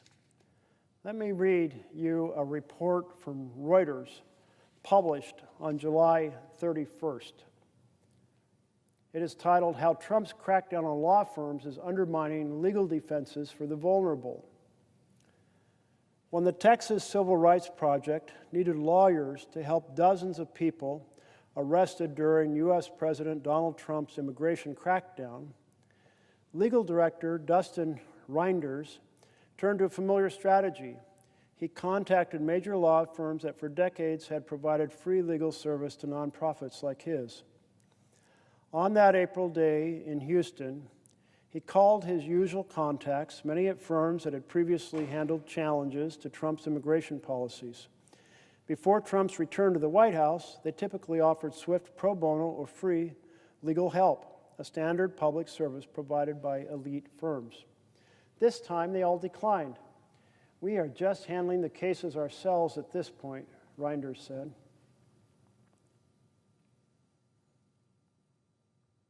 In March and April, Trump issued a series of executive orders targeting law firms he considers adversaries. The first such attacks by U.S. presidents against the legal profession. And I'm adding in, just to clarify, ever. Not in 200 plus years following 1787 Constitution has the president proceeded to attack law firms and tried to blackmail them, sometimes successfully, into providing pro bono services for causes the president prefers. Wow. First time ever. Another norm that would not have been crossed by any other president because other presidents didn't believe it was right for the government to blackmail law firms. And it's not right. It's abusing the power of government, threatening the security clearances in order to get this result. Some of the orders lashed out at the firms for donating their time to causes involving immigration or transgender rights, or the January 6th attack by Trump supporters on the U.S. Capitol, claiming this legal work undermined U.S. interests. Months later, the aftershocks threatened lasting damage to America's tradition of mobilizing free lawyers to challenge government actions on behalf of the vulnerable. Dozens of major law firms, wary of political retaliation, have scaled back pro bono work, diversity initiatives, and litigation that could place them in conflict with the Trump administration. A Reuters investigation found many firms are making a strategic calculation, withdraw from pro bono work frowned on by Trump or risk being the next target. 14 civil rights groups said the law firms they count on to pursue legal challenges are hesitating to engage with them, keeping their representation secret or turning them down altogether in the wake of Trump's pressure, according to interviews with the nonprofits and a review of filings they made in court. In an analysis of court dockets, Reuters also found that big law firms have pulled back sharply from litigation against the federal government. That's a departure from Trump's first term, when the nation's largest firms were often involved in challenges to his directives. Now they're mostly on the sidelines amid an avalanche of lawsuits contesting administration policies, spending immigration, funding cuts to non-governmental organizations, and attempts to fire tens of thousands of federal workers. The retreat has been painful for the nonprofit advocacy groups challenging Trump's sweeping assertions of executive authority, limiting their resources for researching legal arguments, preparing briefs, and pursuing litigation. Such groups offer legal aid to low-income communities that have long relied on pro bono support. The result, he warned, is a chilling effect that is discouraging elite law firms from confronting the administration. Win or lose in court, the actions of the president are accomplishing their goal, he said. 9 firms have capitulated to Trump, pledging nearly $1 billion in free work to administration-backed causes. $1 billion of free work. Extortion by the President of the United States threatening the security clearances, or taking other actions that, well, threaten the ability of the law firms to represent their clients or to gain new clients. Nearly $1 billion in free work to administration-backed causes. The deals include pro bono work ensuring fairness in the justice system and combating anti-Semitism, issues the administration has cast as conservative, though the specific cases the White House is expecting firms to pursue remain unclear. The firm said their settlements protect employees and clients without compromising core principles or their pro bono commitments. 4 firms, Perkins Coie, WilmerHale, Jenner & Block, and Sussman Godfrey, successfully challenged Trump administration orders targeting them, winning permanent injunctions from judges who found the actions unconstitutional. All but Sussman Godfrey's case have been appealed. And the important word in that paragraph, unconstitutional. It's unconstitutional to use the power of the government to blackmail law firms. The president acted unconstitutionally. Where is a single member of my colleagues across the aisle saying we're going to stand up for the Constitution? One. Be delighted to hear them stand up to the Constitution. One, just one, would be great. Beyond these rulings, Trump's directives are reshaping the profession in subtle but significant ways. A Reuters review found 46 of the 50 top grossing U.S. firms have removed or altered website references to diversity, equity, and inclusion. 17 revised pro bono descriptions to omit contentious areas like immigration and racial justice. 3 added language highlighting work aligned with Trump's agenda, such as supporting veterans and fighting anti-Semitism. Court records show a sharp decline in major firms challenging government policies, according to a Reuters analysis of dockets in the legal database Westlaw, a unit of Thomson Reuters. Well, that's a pretty fundamental conclusion that the strategy is pretty effective. 20 of the nation's 100 highest grossing law firms sued the Trump administration during his first term, often over politically sensitive issues such as immigration regulation, but have not filed similar cases so far in his second term, a Reuters review of federal district court dockets found. Very effective strategy. Threaten the success of a law firm by threatening their security clearances, and you get 2 effects. Either you get a settlement in which they have to donate, now it's totaled $1 billion of free legal services to whoever the president wants, or, in addition, I should say, you also get intimidation that has law firms changing their practices. They won't represent clients that might make them a target of the administration's blackmail extortion strategy. They won't put up on their website causes that they've been involved in that might disagree with the president's agenda. It's an effective strategy, and it's wrong. It's unconstitutional. The government should never be in the business of providing a strategy to extort services out of the law firms or to basically intimidate them into not doing the function that they would choose to do in a normal world. This is true on both sides of the aisle. No Democratic president should ever intimidate a law firm that wants to represent a pregnancy center from getting that representation. It's not the role of government to coerce private enterprises choosing what they want to do for pro bono activities. It's a form of freedom at the corporate level, yes, to be sure, somewhat different than the individual level, for their lawyers to represent groups that they care about according to their philosophy, either individually or as a firm.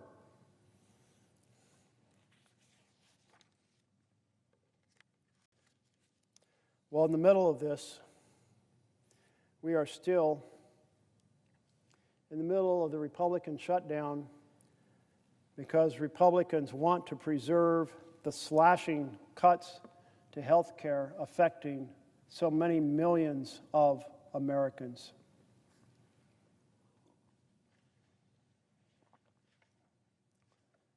Where is the connection between the authoritarian strategies of this administration and the bill, what Trump called his big beautiful bill and others call the big ugly betrayal? What is the connection between them? And the answer is that under an authoritarian government, the incentive is to serve the billionaires. Maybe we can put up the billionaires chart again, if you wouldn't mind, Mike. That was clear from day one when Trump proceeded to be sworn into office, give his inaugural speech just down this hallway in the rotunda. And there he was, not giving a traditional speech. In a traditional speech, he would have been saying, here in America, I was elected for a vision. And my vision had these key elements to make America better. And now I'm going to work with Congress and get the vision enacted. Instead, he simply announced in his speech, one after another, fiats, as some countries call them. More formally, here they're called executive orders. Executive order this, executive order that. That's the executive order is the sound of, if that's all they're doing, I'm not saying every executive order, but many of them, it's a substitute for passing legislation. And they may be challenged in court, but the courts are slow. There is no law that gives the president the power to do tariffs. Well, the courts are slow.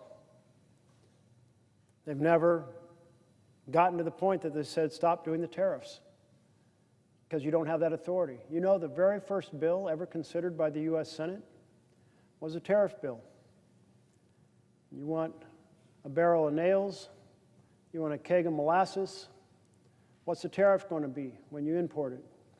And a senator sat around for 3 weeks arguing over what price should be put or what tariff amount should be put on each item. Always been done by legislation until this administration. So if the law gives no authority to the president to do tariffs, then how is the president doing all these tariffs day and night? It's because he's acting as an authoritarian outside the law. That's how. And because the courts are too slow, too timid, too something, too overloaded to say, hell no, you can't exercise authorities. You don't have authorities long invested in Congress to be done by law. But if authoritarianism is essentially about billionaires being empowered, and too bad for the families, then it's a perfect fit for the bill passed by this chamber in the House of Representatives, the bill Trump called the big beautiful bill. Because what was the theory behind that bill? It was run up the debt of the United States an additional $30 trillion over the next 30 years. It does grind on me every time I hear someone who voted to run up the debt $30 trillion over the next 30 years talk about they're a fiscal conservative, because nothing could be further from the fact. And they slashed the tax credits that support affordable health insurance on the exchange to fund tax breaks for billionaires. And they slashed child nutrition to fund tax breaks for billionaires. And they slashed Medicaid to fund tax breaks for billionaires. Makes the billionaires pretty happy. Here they are, stand behind the president on day one. Mark Zuckerberg, Jeff Bezos, Elon Musk, government buying for the billionaires in the inaugural speech, in the inaugural picture, and in the president's big agenda bill. It's all the same. It flows from this authoritarian sense of taking control of the country to enhance the power of the powerful and toss the people under the bus.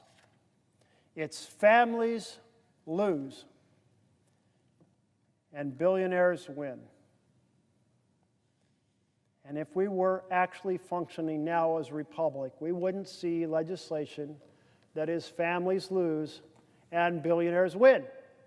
We would see legislation for families to thrive and the billionaires or mega millionaires to pay their fair share.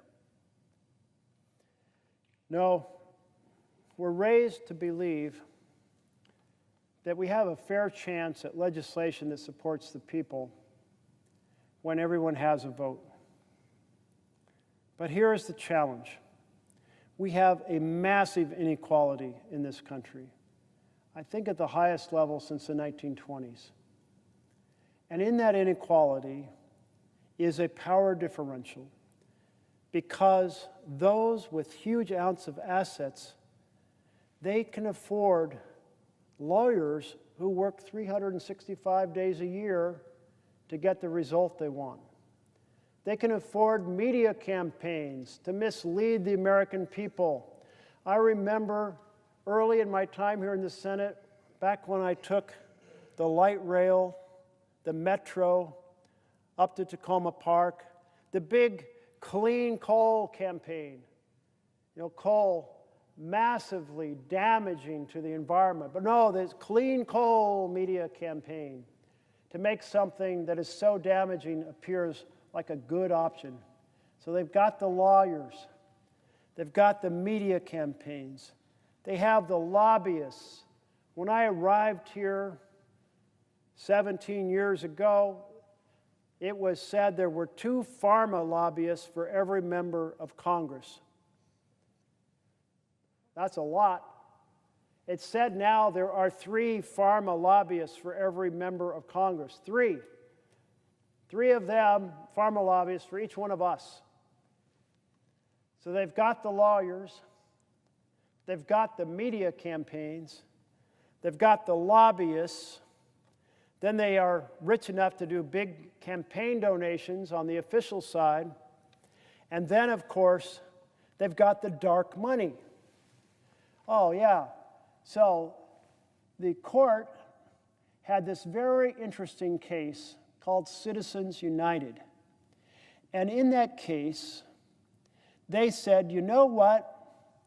Limits on individual donations can be capped because the candidate may experience corruption by knowing that a large amount of the money came from a few individuals with particular interests. Makes sense. You win your campaign because it was financed, well, who knows? Let's say the car industry. So you're going to be pretty favorable towards that car industry. Maybe it was financed by the clean energy community. So you're going to be more favorable to solar and wind. Maybe it was financed by the fossil industry. So you're going to be more sympathetic to keeping coal mines operating or massively subsidized the way that they are now. And so, yeah, the court said, that's okay. Yeah, we see the point. That's corrupting of good government serving the people. They said, but if the donation is made to the friend of the candidate, somehow that will erase all the corrupting influence, because somehow the candidate will never notice that this massive amount of money got them elected because it was given to the friend of the candidate to run a parallel campaign rather than the candidate. What a pile of bullshit that story is from the Supreme Court. Do you think any candidate who got massive funding from any of the big dark money groups doesn't know exactly where that money came from? And worse yet, it's almost universally used to slander the person that they don't want to win. And they put fancy names on it, like the next generation or happiness for America or something like that. They hide who they are sometimes. Other times they don't hide who they are because they want everyone to know. The crypto industry put $40 million into an Ohio Senate race. They wanted everybody to know they did it. It sure made it a lot easier to get that crypto bill passed the floor of the Senate early this year with people going, when I'm up for election, I don't want to be having offended the crypto industry. So the Supreme Court made a totally fallacious argument to justify dark money. It's called dark money because unlike our donations, our normal donations to a candidate, that have to be disclosed. And the reason they have to be disclosed is because we passed a law saying they have to be disclosed, because we want to make sure there's transparency. Back when McCain-Feingold was being debated, a lot of folks who opposed McCain-Feingold limits on donations, so that's the wrong approach. What we need is the sunlight of transparency. Well, that transparency is you make a donation, the recipient has to record your name, your address, your employment as part of registering that donation. I believe the line is $200. But dark money, no such requirement. Now, we tried to pass a transparency bill called the Disclose Act, led by the senator from Rhode Island, Sheldon Whitehouse. And it basically said what's good for the goose is good for the gander. Disclosure is good for ordinary Americans who can contribute a modest amount of money under a cap, McCain-Feingold cap. And actually, it's a pretty high cap when it comes to people in my blue-collar community. Nobody would give at these levels. I mean, it's pretty high, but it's not millions. I think the cap is $7,000 now, $3,500 in a primary, $3,500 in a general. But who in a blue-collar community like the one I live in has $7,000 to give to a campaign? So it's still pretty high, but it's not the $40 million for sure that the crypto industry put into a Senate race in a single week because they didn't like the way that the incumbent senator had led the banking committee and wanted certain things passed out of that banking committee that didn't get passed out.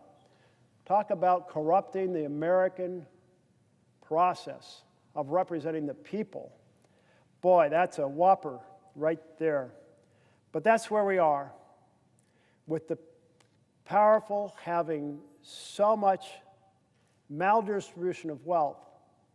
They can employ the lawyers, the lobbyists, the media campaigns. They can proceed to give large regular donations and massive dark money donations. All of that means there is no such thing as an equal playing field in America.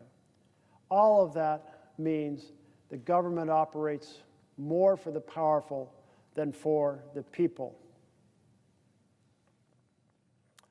And then we have the amplification of that disparity by an authoritarian government that isn't even trying to address the fundamentals for the people, not even trying to address health care, not even trying to address housing or education, could care less about good-paying jobs. And that's where we're at now, with the amplified authoritarian government by and for the powerful. Welcome back to the presiding officer, who's returned for another shift. So maybe I should start another chapter of the book. And this chapter addresses the guardrails of democracy. And again, these chapters are taken from How Democracies Die. Two professors wrote this book in 2018. They've studied how democracies die all around the world. What are the warning signs of authoritarian power? How is it exercised? How does it grow? How is the effort in a democracy made to filter the candidates so that you actually end up someone at the head of the executive branch who has the qualities of character and the capabilities appropriate to the office? And how do you lose that, as we have now? And hopefully, how do you repair it? This chapter, chapter 5, the guardrails of democracy. For generations, Americans have retained great faith in their Constitution as a centerpiece of a belief that the United States was a chosen nation, providentially guided, a beacon of hope and possibility to the world.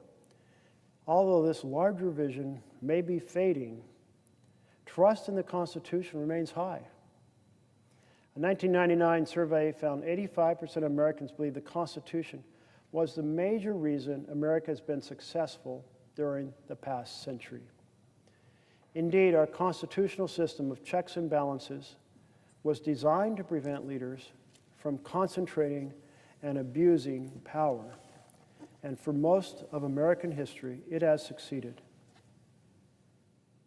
President Abraham Lincoln's concentration of power during the Civil War was reversed by the Supreme Court after the war ended. President Richard Nixon's illegal wiretapping, exposed after a 1972 Watergate break-in, triggered a high-profile congressional investigation and bipartisan pressure for a special prosecutor that eventually forced his resignation in the face of certain impeachment. In these and other instances, our political institutions served as crucial bulwarks against authoritarian tendencies. But are constitutional safeguards by themselves enough to secure a democracy? We believe the answer is no. Even well-designed constitutions sometimes fail. Germany's 1919 Weimar Constitution was designed by some of the country's greatest legal minds. Its long-standing and highly regarded Rechtsstaat, or rule of law, was considered by many as sufficient to prevent government abuse. But both the Constitution and the Rechtsstaat collapsed rapidly in the face of Adolf Hitler's usurpation of power in 1933. Or consider the experience of post-colonial Latin America. Many of the region's newly independent republics modeled themselves directly on the U.S., adopting U.S.-style presidentialism, bicameral legislatures, Supreme Courts, and in some cases, electoral colleges and federal systems. Some wrote constitutions that were near replicas of the U.S. Constitution, yet almost all of the region's embryonic republics plunged into civil war and dictatorship. For example, Argentina's 1853 constitution closely resembled ours. 2/3 of its text was taken directly from the U.S. Constitution. But these constitutional arrangements did little to prevent fraudulent elections in the late 19th century or military coups in 1930 and 1943 and Perón's populist autocracy. Likewise, the Philippines' 1935 Constitution has been described as a faithful copy of the U.S. Constitution, drafted under U.S. colonial tutelage and approved by the U.S. Congress. The charter, quote, provided a textbook example of liberal democracy, end quote. Separation of powers, a Bill of Rights, a 2-term limit in the presidency. But President Ferdinand Marcos, who was loath to step down when his second term ended, dispensed with it rather easily after declaring martial law in 1972. You know, I was thinking about folks who came to my town halls this year. I had 36 town halls, one in each county. I do it every year. I've done more than 600. It's a lot of opportunity for people to give feedback. But the feedback I got this year included people asking the question, will Trump try to serve a third term? He's talked about it. He's joked about it. And for the first few months of this year, I was somewhat dismissive that our democracy could ever be so fragile. And I still feel it's an enormous stretch. But folks have pointed out that the Constitution doesn't ban a person from serving a third term. No, it bans a person for running for a third term, not serving a third term. We had a vacancy when Dianne Feinstein passed away. She sat right next to me here at this desk. And the very capable woman who was appointed by the governor of California to serve in Feinstein's seat, well, she didn't live in California, is my understanding. But the rule was she had to live in California to run, and she wasn't running, she was appointed. And so that distinction actually has some basis in actions that have occurred. So now maybe I have you all a little more worried that there's something to the possibility, because it's been pointed out that a president might run for vice president.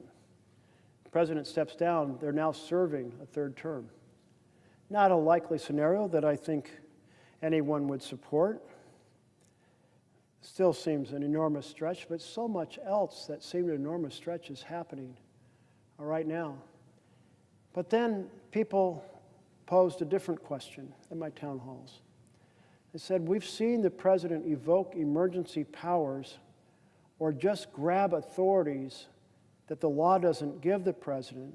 So what's to prevent the president from evoking emergency powers, saying there's a crisis, and delaying the next election? Maybe arguing that the voting machines are not yet properly free of some virus that's infected them, or arguing that the vote can't go forward because the president's put out an edict about vote by mail and states are still using vote by mail. Again, I think it's an enormous stretch and unlikely, but I will say we damn well better be on our guard, because we didn't expect to have a president who would attack due process and ignore it, and we have it. We didn't expect to have a president who would blackmail law firms, and we have it. We didn't expect to have a president who would use licenses and merger power to try to control what networks put on TV, but we have it.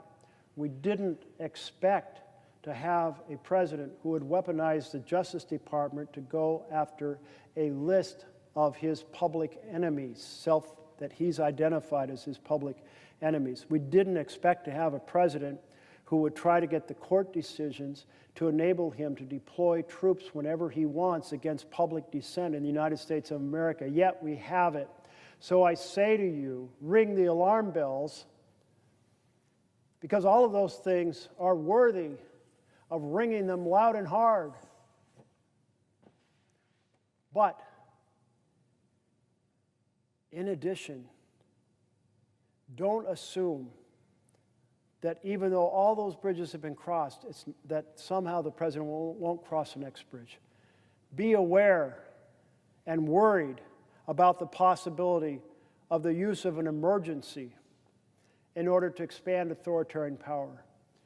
Be aware and concerned about a manufactured crisis to expand authoritarian power. That's the position we're in now in the United States of America. Authoritarianism in complete control of the nation, with a rubber-stamped Congress, a court that's delivering more and more power to the executive, and an executive who has a well-planned strategy, thanks to Project 2025, to turn our country from a government by and for the people into a government by and for the richest and most powerful people in the land. Turning back to the book, it continues.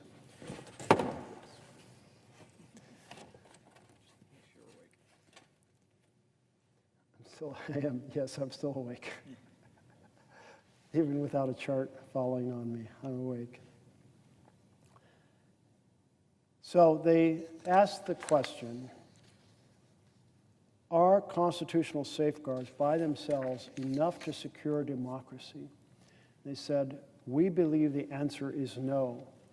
Even well-designed constitutions sometimes fail.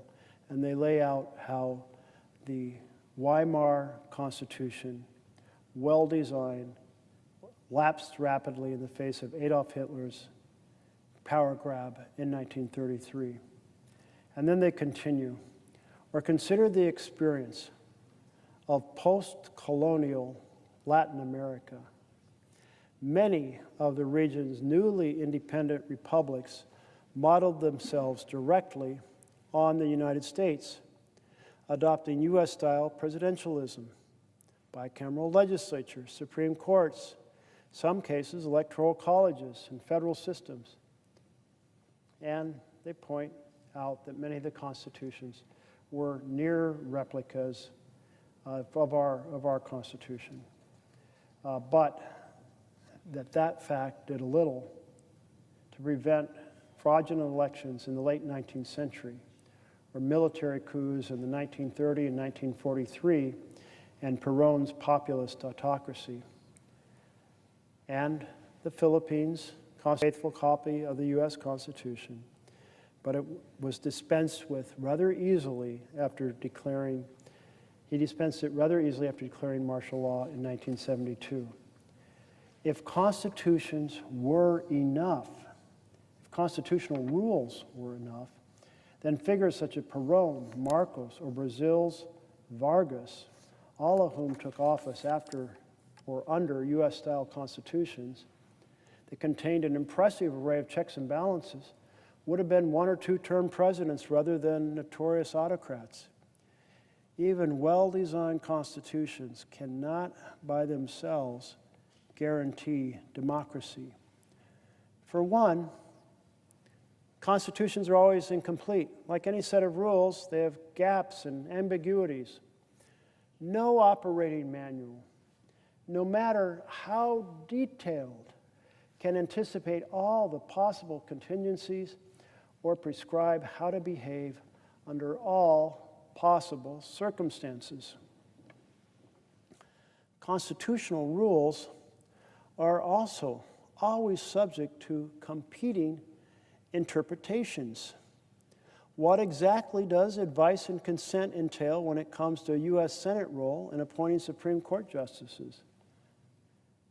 What sort of threshold for impeachment does the phrase crimes and misdemeanors establish?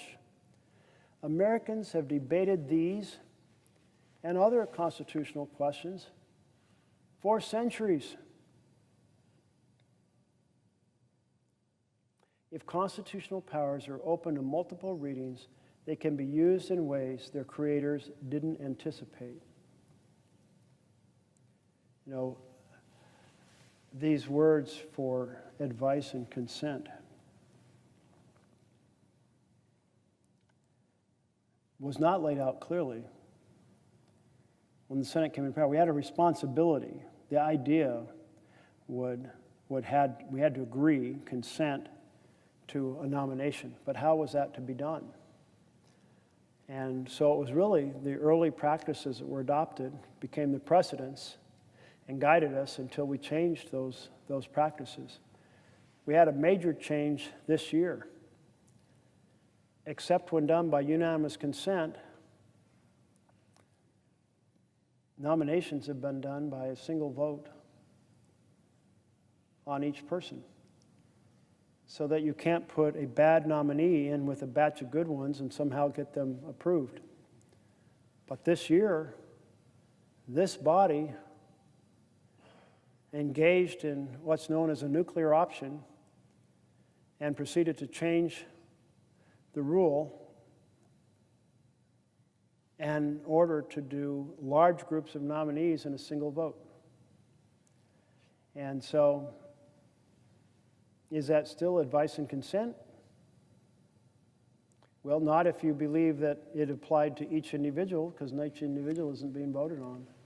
But there's ambiguity, as these authors say. There's uncertainty. And each thing depends upon kind of the good faith of the principle involved. And if that good faith isn't there, if that kind of matrix of social understandings that affirm the rule is missing, then the words themselves, well, won't carry the same value in preserving our freedom, our checks and balances. So returning to the script here of the book, finally, the written words of a constitution may be followed to the letter in ways that undermine the spirit of the law. One of the most disruptive forms of labor protests is a work-to-rule campaign, in which workers do exactly what is asked of them in their contracts or job descriptions, but nothing more. In other words, they follow the written rules to the letter. Almost invariably, the workplace ceases to function. Because of the gaps and ambiguities inherent in all legal systems, we cannot rely on constitutions alone to safeguard democracy against would-be authoritarianism. God has never endowed any statesman or philosopher, or any body of them, wrote former U.S. President Benjamin Harrison, with wisdom enough to frame a system of government that everybody could go off and leave. And that includes our own political system. The U.S. Constitution is, by most accounts, a brilliant document, but the original Constitution, only 4 pages long, can be interpreted in many different and even contradictory ways. We have, for example, few constitutional safeguards against filling nominally independent agencies, such as the FBI, with loyalists.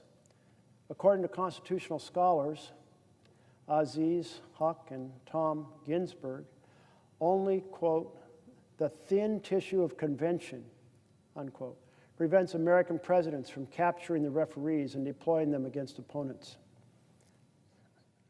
This book was written in 2018. I haven't met these authors, but I'd like to now, because at that time they didn't anticipate that what they were seeing and worried about in 2018 would come back in such full force and would begin from the very start of the administration. They'd fire all the inspector generals, which is exactly what they're warning about here. Capturing the referees. Who are the referees? Well, one set of referees are inspector generals who don't answer to the head of an agency, are supposed to provide us with oversight of what's going on in an agency. In a way, they're more accountable to Congress than they are to the president, but the executive fired them. And for the most part, the court has shrugged its shoulders and said, oh, well, go ahead. So Huq and Ginsburg warned that the constitutional legal safeguards of democracy would prove fairly easy to manipulate in the face of a truly anti-democratic leader. If the Constitution written in Philadelphia in 1787 is not what secured American democracy for so long,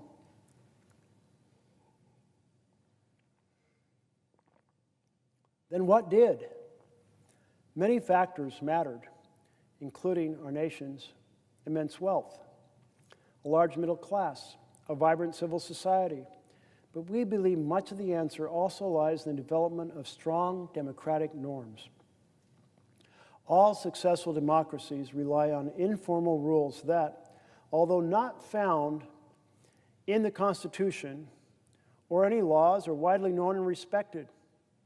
In the case of the American democracy, this has been vital. I was thinking about how the norms have changed from time to time in America. Just to provide a couple of examples, the early Senate wanted to get in and get its work done so that people could go back to their farms, plant their crops, harvest their crops. There was no time to be fooling around, and Jefferson laid out a manual for the operation of the Senate, and he talked about how your comments needed to be direct and not superfluous and on point so that everybody could get their thoughts into the conversation, and then you could vote. You can go on to the next topic. And a second convention was that the presiding officer, by the Constitution, the Vice President of the United States, sat right up there in the dais. Well, we don't have a Vice President sitting in the dais tonight, but the understanding was the Vice President had the responsibility under the Constitution to make the Senate operate. Much as the way as when I was Speaker of the Oregon House, it was my job to be at the dais and keep things moving and make them operate and solve the problems when they came up. Thomas Jefferson played that role when he's Vice President. And he wrote a manual about how we should behave here.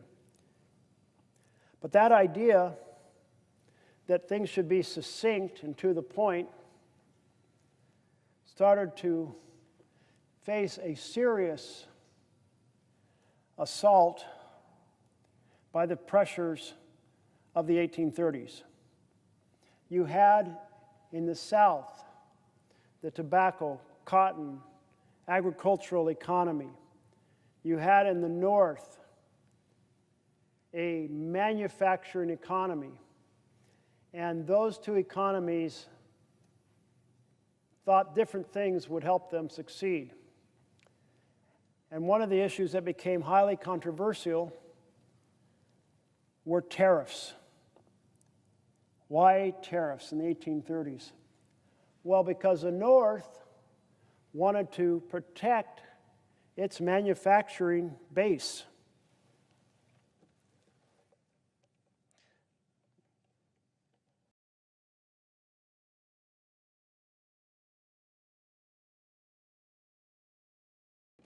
Stretch out this cord a little more so I'm tethered at a slightly longer distance. Turns out if you give a really long speech, maybe it's a good idea to move around quite a bit during that period. So in the 1830s, you have this tension, and the North wants these tariffs to protect its manufacturing economy. The South is concerned about retaliatory tariffs against its tobacco and its cotton. So the South called these tariffs the tariffs of the abominations. That's a pretty fierce phrase that shows how deeply they were concerned about this legislation. And Calhoun, who had been vice president and then left that to run and come back to this body as a U.S. Senator, he was really the spearheader of the philosophy that you could have states that could nullify a federal law if they didn't like it. Now, this idea wasn't completely a kooky idea. We were, in the beginning, an assembly of states, and there were alternative visions of whether we were primarily a group of states working together or were we one nation. And under the idea of nullification, states were retaining far more power And the suggestions, the laws, the federal laws were suggestions, and they could nullify them if they wanted. Now, this came to a test over tariffs because ultimately Calhoun organized and encouraged South Carolina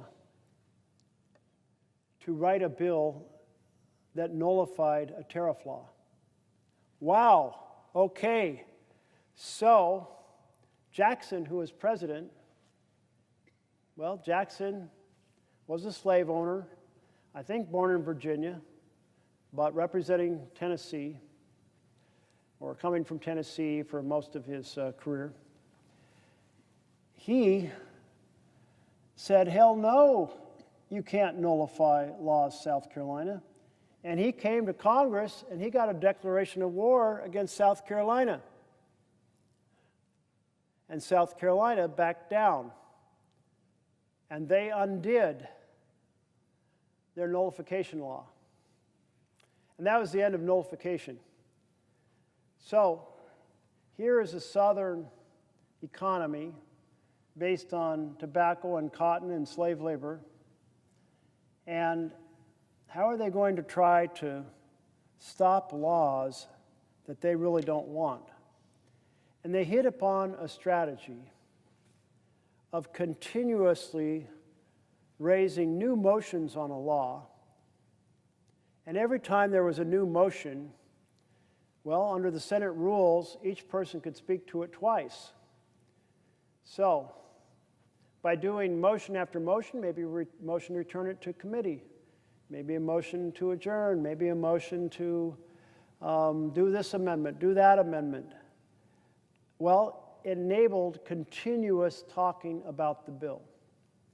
And this is the root of the word filibuster. Because whereas the social contract had been that the Jefferson vision of speaking succinctly and to the main point so everybody could get their thoughts in and then you could vote, was replaced by a new convention of speaking slowly, at length, on motion after motion, to basically make it impossible to get to a final vote. So the rules on the page for the Senate were the same, but the conventions around it changed dramatically. And the advocates for this talk a bill to death strategy were considered pirates. Pirates, the vision of operating outside of the law, boarding the ship, creating chaos and dysfunction. And the word filibuster means piracy. It's a word essentially translated from Dutch, freebooter. Freebooter. Filibusters. I think it was the kind of the Caribbean slang version of freebooter or pirate. And so the pirates became the norm. And we are still haunted and challenged by that vision of bills being talked to death, of not being able to get to a final vote on bills. And that means that in a fast-changing world, the Senate can't function very quickly. It means that large, powerful interests that have lobbyists and lawyers and can fund massive amounts of dark money in elections and lots of regular donations, that collectively they can get the minority to block a bill from ever being completed by never providing the 60 votes needed to complete the bill. The bill will be continuously considered and never resolved. So that's the challenge that still is one we're struggling with here in this system. So, as they were noting, the thin tissue of convention prevents American presidents from capturing the referees and deploying them against opponents. Likewise, the Constitution is virtually silent on a president's authority to act unilaterally via decrees or executive orders, and it does not define the limits of executive power during crises.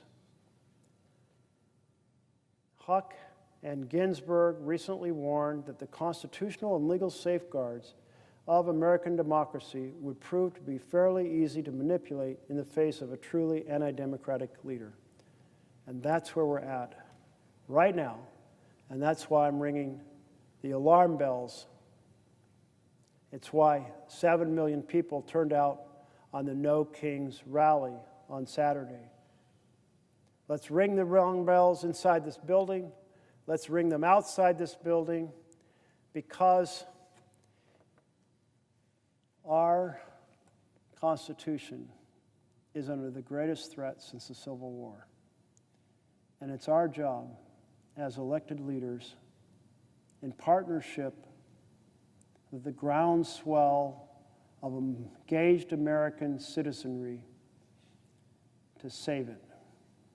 That's our responsibility, to save our country from authoritarian takeover we are in at this moment. If the Constitution written in 1787 is not what secured American democracy, as I noted, I read this paragraph before, what did? Yeah, middle class was helpful. Vibrant civil society is helpful. And then norms. All successful democracies rely on informal rules that, though not found in the Constitution or any laws, are widely known and respected. In this case of American democracy, this has been vital. As in all facets of society, ranging from family life to the operation of businesses and universities, unwritten rules loom large. To understand how they work, think of the example of a pickup baseball game. Street basketball, or pickup basketball game. Street basketball is not governed by rules set up by the NBA, the NCAA, or any other league. And there are no referees to enforce the rules, only shared understandings about what is and what is not acceptable. Only those shared understandings about what is and was not acceptable prevent such gains from descending into chaos. The unwritten rules of a half-court game of pickup basketball are familiar to anyone who has played it. Here are some of the basics. Scoring is by ones, not by twos, as in regular basketball. The winning team must win by 2 points. The team that makes a basket keeps the ball. Make it, take it. The scoring team takes the ball to the top of the key, and to ensure that the defending team is ready, checks by passing it to the nearest opposing player. The player who starts with the ball cannot shoot. He or she must pass it. Players call their own fouls, but with restraint. Only egregious fouls are legitimate. No blood, no foul. But when fouls are called, the calls must be respected. Democracy, of course, is not street basketball. Democracies do have written rules, constitutions, and referees, the courts. But these work best and survive longest in countries where written constitutions are reinforced by their own unwritten rules of the game. These rules or norms serve as the soft guardrails of democracy, preventing day-to-day political competition from devolving into no-holds-barred conflict. Norms are more than personal dispositions. They do not simply rely on political leaders' good character, but rather are shared codes of conduct that become common knowledge within a particular community or society. Accepted, respected, and enforced by its members. Because they are unwritten, they are often hard to see, especially when they're functioning well. This can fool us into thinking they are unnecessary, but nothing could be further from the truth. like oxygen or clean water, a norm's importance is quickly revealed by its absence. When norms are strong, violations trigger expressions of disapproval, ranging from head shaking and ridicule to public criticism and outright ostracism. And politicians who violate them can expect to pay a price. Unwritten rules are everywhere in American politics, ranging from the operations of the Senate and the Electoral College to the format of the presidential press conferences. But two norms stand out as fundamental to a functioning democracy: mutual toleration and institutional forbearance. And the chapter goes on to talk about these two key norms of mutual tolerance and institutional forbearance, and notes that essentially when we become two parties treating each other like enemies, we've wandered way outside that framework that makes democracy function. I was struck by a chart that I saw years ago that described what the political spectrums looked like back in the 1970s. And since I was first here in 1976, it was like, if this is the bell curve for the Democrats and the bell curve for the Republicans, they cross over a tremendous amount. But that's not the way our country functions now. Now, those two curves are essentially far apart. There's this massive chasm between the Democratic range of views and the Republican range of views. This chasm is partly the result of cable television. Cable television meant that things were not broadcast over the air, and somewhere along the line, I believe on the Reagan administration, we lost the fairness doctrine, which basically said you can't use your broadcast news in a partisan fashion. Well, that's gone. And each cable news world has its own audience. So if you go to a city in my state, and in most states, it's not very likely they're watching Fox News, to be simple, to be plain. It's more likely they're watching CNN or MSNBC. And if you go to rural Oregon, the reverse is true. They're probably not watching CNN, MSNBC, more likely watching Fox News or some other competitor within that range of the spectrum. And since there's no fairness doctrine, and since viewership is increased when people's emotions are activated, these channels do a lot to be as basically fierce about the dysfunction of the other party as possible, and any best action is viewed in our best intentions, your worst. So the division is augmented by cable television and reinforced by social media. That's the chasm we face right now. And what the authors are saying is that once we fall into this world where we are split in this fashion, well, democracy's in trouble. And I would say I concur with that observation. They go on about mutual tolerance in that respect, but then also about forbearance. Forbearance means patient self-control. Restraint and tolerance are the action of restraining from exercising a legal right. For our purposes, it can be thought of as avoiding actions that, while respecting the letter of the law, obviously violate its spirit. Where norms of forbearance are strong, politicians do not use their institutional prerogatives to the hilt, even if technically legal to do so, for such action could imperil the existing system. Well, so these are the challenges that we face here, and more broadly, our entire nation faces as we've been split into teams. One of the things that particularly strikes me is a survey that was done a few years ago. It said in the past, parents' biggest concern was their children would marry into a different religion.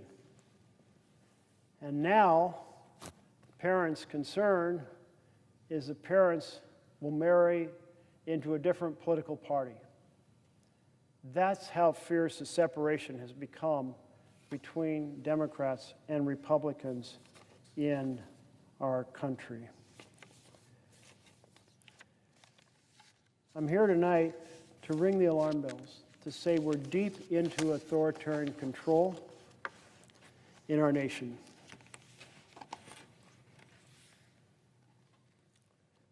And that we have an obligation for hundreds of years. Our forefathers and foremothers fought and died to preserve this vision of freedom, to preserve this constitutional framework. And in 9 simple months, more has been done to unravel it, to crush it, than we could ever have imagined. Take more than 3 more years of this, and the ability to escape this authoritarian framework and style is incredibly unlikely. It's why it's important to ring the alarm bells now, to weigh in now, to have the No Kings March now, as we did this last weekend, to remind us all of the responsibilities we have to save the vision of our Constitution. This isn't a you can just kind of relax and maybe save it a couple years from now. No, it'll be too entrenched. That is the message. That is why we need to ring the alarm bells.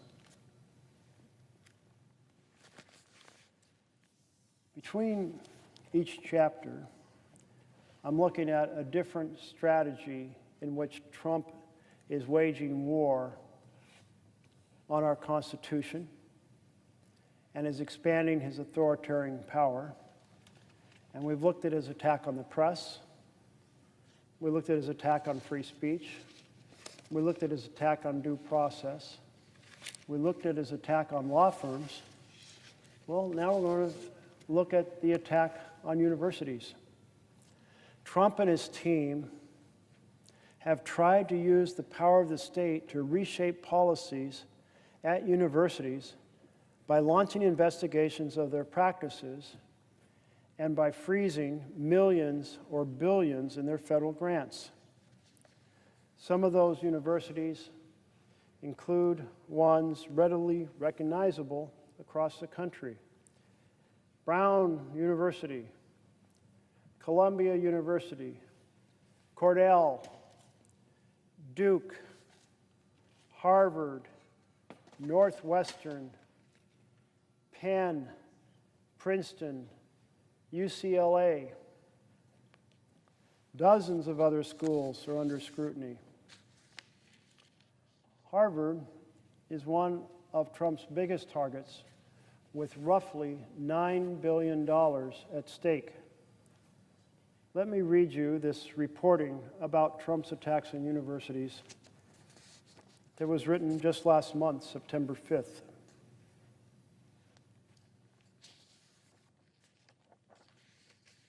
The article is titled, "Trump has targeted universities like Harvard, Cornell, Columbia. Why?" Written by Alan Blinder. The Trump administration is exerting extraordinary influence over American universities by threatening to cut them off from funding and, in some cases, students.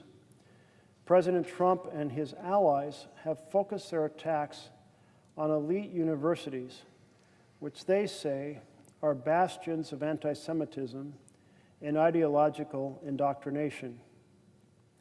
A handful of the schools, Brown, Columbia, the University of Pennsylvania, have made deals with the White House. Some have agreed to pay millions of dollars to restore research funds and end federal investigations.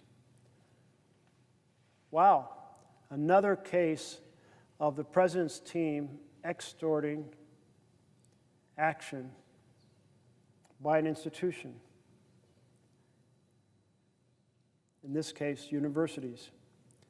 Harvard has fought back in court even as it has negotiated with the White House, while others have exclusively pursued quiet talks with the government.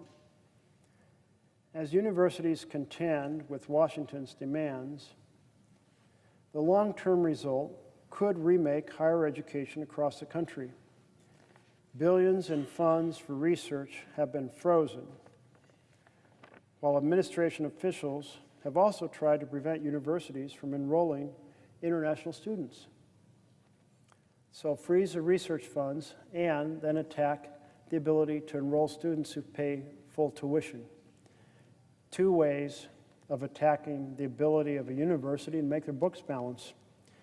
The higher education industry has acknowledged shortcomings and failures, but university leaders have also warned that the federal government is trying to stamp out academic freedom, a cornerstone of the American education system. Since taking power in January, the Trump administration has said it would end or limit federal money to a number of universities, including Brown, Columbia, Cornell, Duke, Harvard, Northwestern, Penn, Princeton, University of California, Los Angeles. Dozens of other schools are also under scrutiny, largely by the Department of Education's Office for Civil Rights, and aware that some of their federal funding is imperiled. But much of the focus is on 10 schools the Trump administration task force, which says it is devoted to rooting out anti-Semitism, identified for particular attention. The University of Virginia also drew the ire of the administration. She demanded the resignation of the school's president to help resolve a Justice Department inquiry into diversity, equity, and inclusion. Oh my goodness. You know, the Trump's obsession with diversity, equity, inclusion is an obsession with his fight for inequality of opportunity. Now, I was raised to believe that everyone should have a chance to thrive. Everyone should. And that everyone has something to contribute. Well, everyone having something to contribute, that's diversity. People bring different life experiences, different cultural backgrounds, different ways of observing the world. By sharing those, we make the society stronger. Those strands are woven together. They result in more than the individuals by themselves. Diversity is a strength. Equity. What's equity? It's carved above the Supreme Court. Equal justice under law. Why is it that Trump hates equal justice under the law? Equity. Inclusion.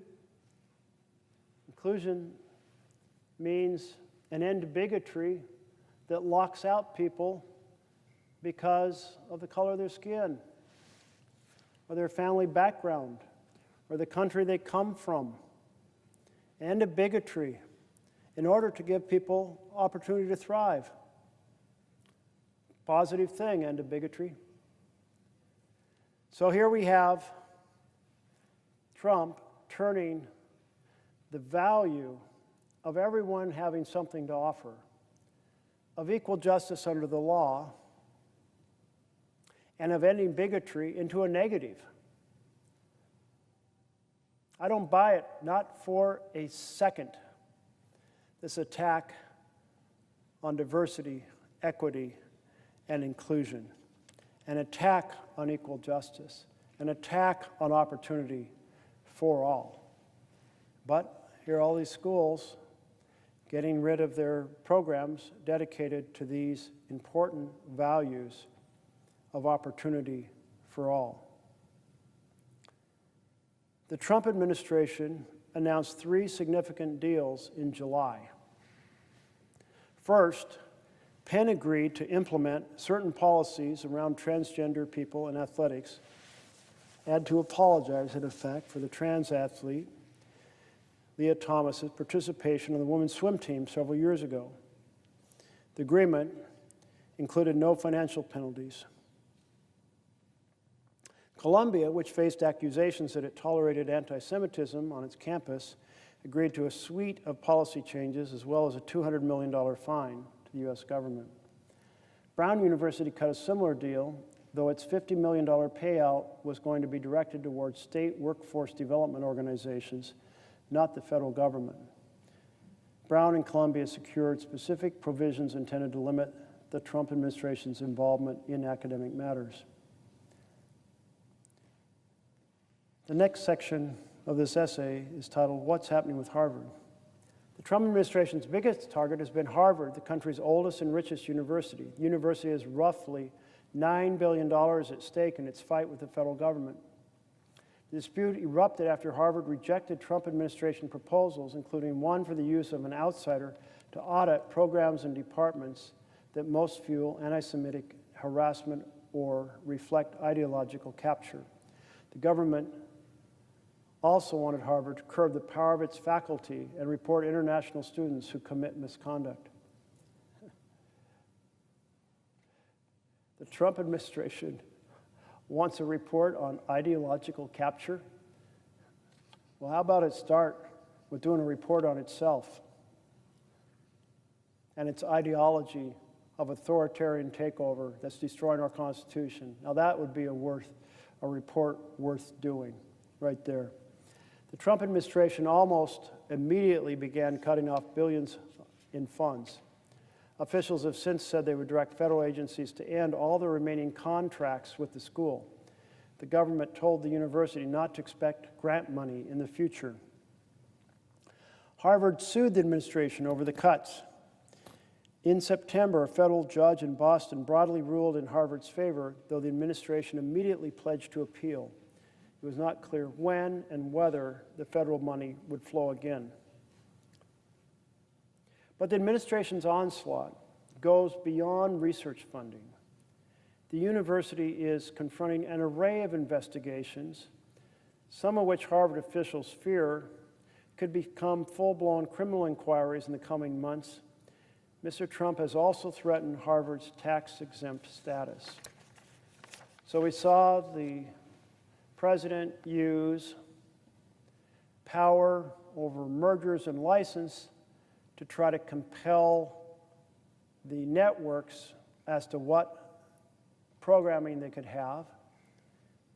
And here we're seeing using the power over tax-exempt status to try to compel what the university does.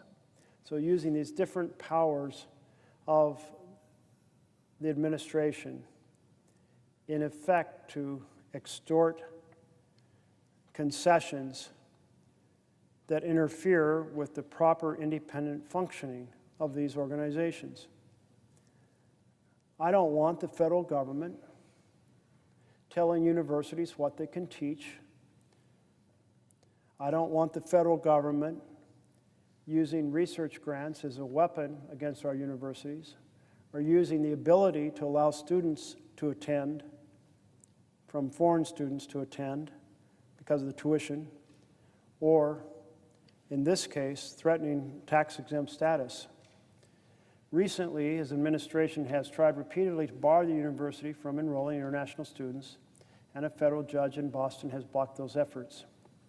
In June, Harvard and the White House began discussing the possibility of a settlement. Even as the talks unfolded, though, the administration kept hammering at Harvard with subpoenas, accusations of civil rights violations, and a subsequent challenge to its accreditation. Harvard signaled that it might be willing to spend $500 million to settle with the White House. Well, it's working, right? Major institutions, proud independent institutions that know their role in terms of research that contributes to all fields in America, to the prosperity of America, are feeling quite compelled that they can't endure this collective attack by the administration. We here in this chamber, we should be passing laws that say you can't do this, protecting academic freedom. Academic freedom is also about the students' freedom, but we're not. And that's a shame. The administration has frequently claimed that targeted schools harbor anti-Semitism, and it goes on to address that issue some length. Many conservatives say their views have been marginalized in lecture halls. They've said they want universities to emphasize academic programs that lead students to jobs essential to the economy. In other words, our universities, our private universities, become an extension of the philosophy of the government. And if that happens to sound appealing to you now, because you broadly share Trump's perspectives, would you like it so much with a different president telling the universities what to do, including conservative universities, based on a more liberal set of ideas about the world? I suspect not. The situation gets even worse. On October 2nd, the New York Times reported the White House sent letters to universities urging them to, quote, pledge support for President Trump's political agenda to help ensure access to research funds. To his political agenda? Can we not all agree that this is a massive abuse of government power? Let me read you the reporting.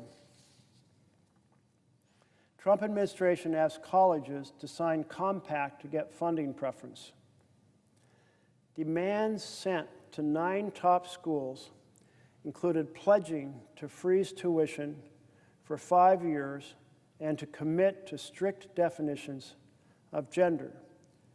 The White House on Wednesday sent letters to 9 of the nation's top public and private universities, urging campus leaders to pledge support for President Trump's political agenda to help ensure access to federal research funds.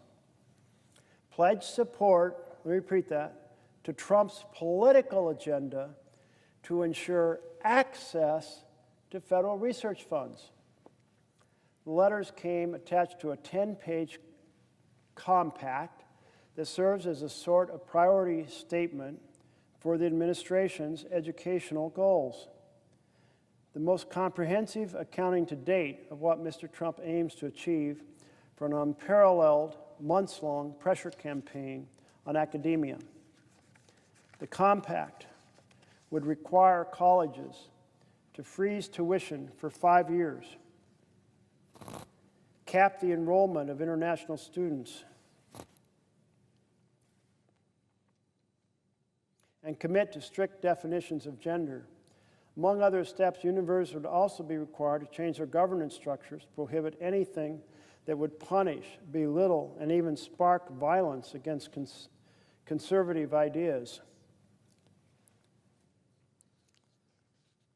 Colleges that sign the agreement would receive multiple positive benefits, according to a letter included with the compact, signed by Education Secretary Linda McMahon, and signed by Vince Haley, the director of the White House Domestic Policy Council, and by Meg Mailman, the White House Senior Advisor for Special Projects. The Trump administration gave 9 universities a set of terms to follow for better access to federal funds. At least one said it wanted to sign up, but some students wanted the college officials to say no.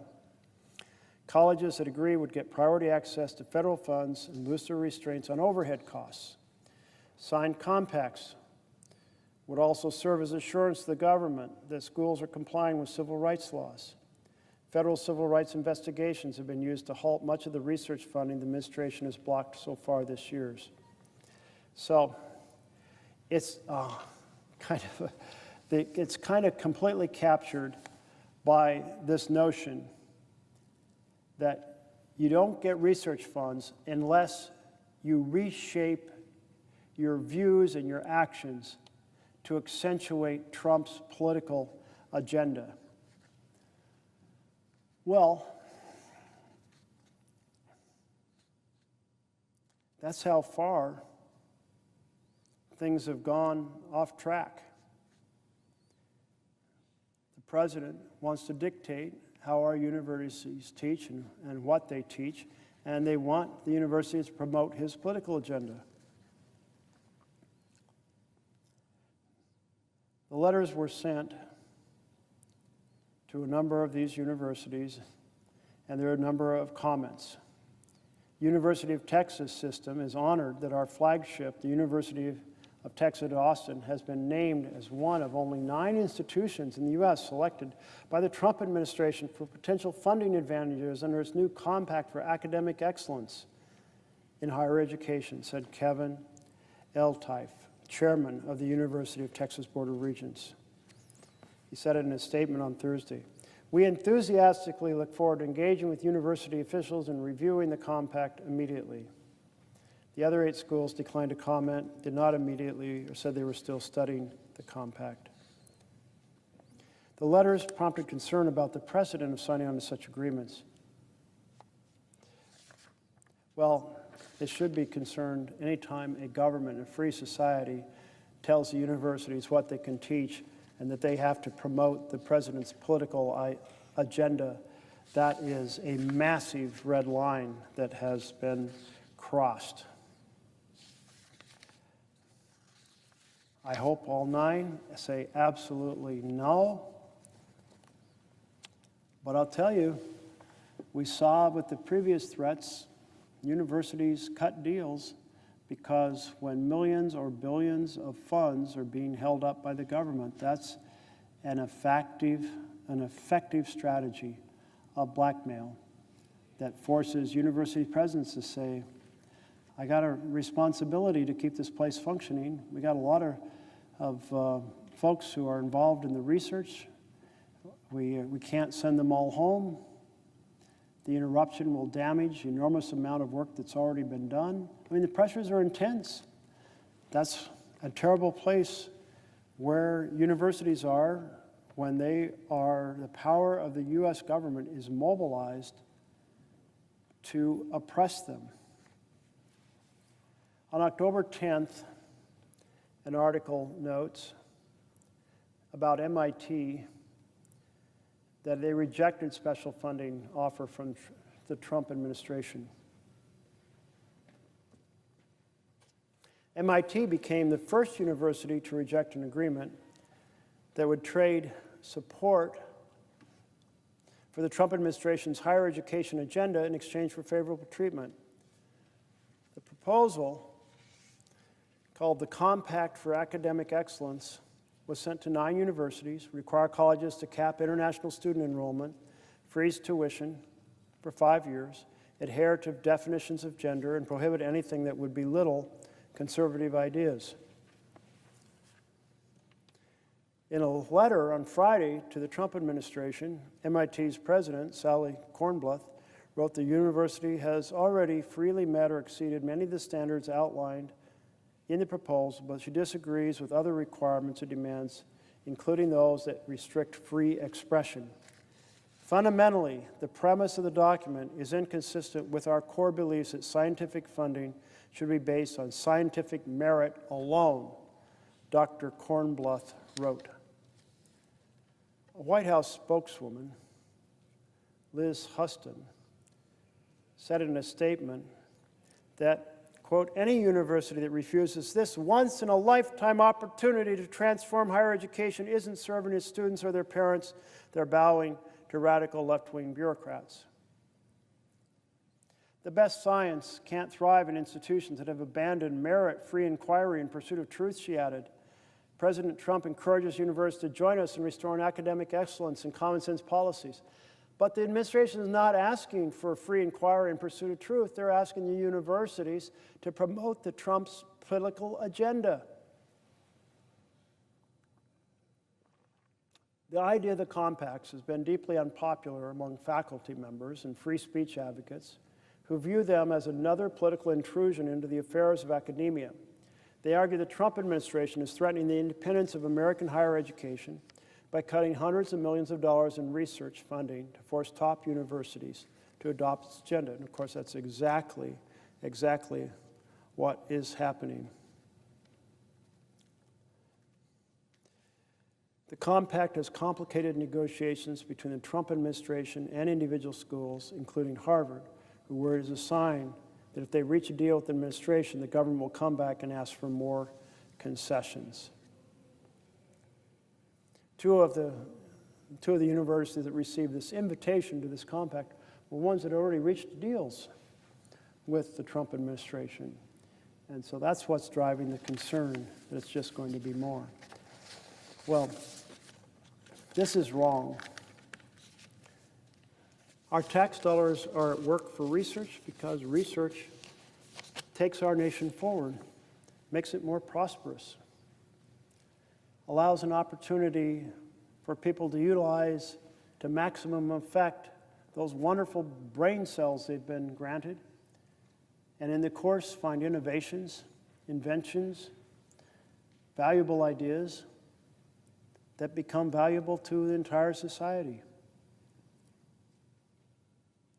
Universities are supposed to serve all Americans, not just those who agree with the president. They're supposed to be places where ideas are robustly debated, not places where the things they present are dictated by the government. You want that? Go to China. China has that. You want to live in a country that controls what its universities teach, that have to adopt the government authoritarian line? Go to China. That's where you'll find that in abundance if that's what you love. If you love this idea of a government dictating what our universities teach. I offer a sincere compliment to Princeton President Christopher Eisgruber, who has called out Trump's actions as, quote, the greatest threat to America's universities since the Red Scare of the 1950s. Now that's what I call standing up for academic freedom. And now, under our program of It's 12 Midnight Somewhere, we've reached the last location of the official states of the United States, where Hawaii has arrived, where midnight has arrived in the state of Hawaii. And so we had 4 time zones in the continental U.S., another time zone in Alaska, and now we're in Hawaii, some 6 hours after midnight first arrived here on the east coast of the United States of America. And as midnight has arrived at each of our various time zones that affect the United States, I've been reading Paul Revere's Ride by Henry Wadsworth Longfellow, because that poem was about ringing the alarm bell that the British were attacking. In this case, wasn't actually ringing an alarm bell. It was putting lanterns in the church belfry, and then folks could see those lanterns. Specifically, the person was Paul Revere, who, when he saw the lantern, rode through town after town, alerting people to the attack by the British. There's a parallel in a sense that right now, Americans are ringing the alarm bells about the authoritarian takeover of our country. There is nothing normal, there is nothing legal, there is nothing constitutional about this authoritarian takeover. Quite the opposite. It is shredding our Constitution, demolishing our separation of powers, destroying the checks and balances. And that's the warning we all need to hear and respond to, just as the communities that Paul Revere rode through responded and went out to fight the British. Listen, my children, and you shall hear of the midnight ride of Paul Revere on the 18th of April in 75. Hardly a man is now alive who remembers that famous day and year. He said to his friend, "If the British march by land or sea from the town tonight, hang a lantern aloft in the belfry arch of the North Church Tower as a signal light.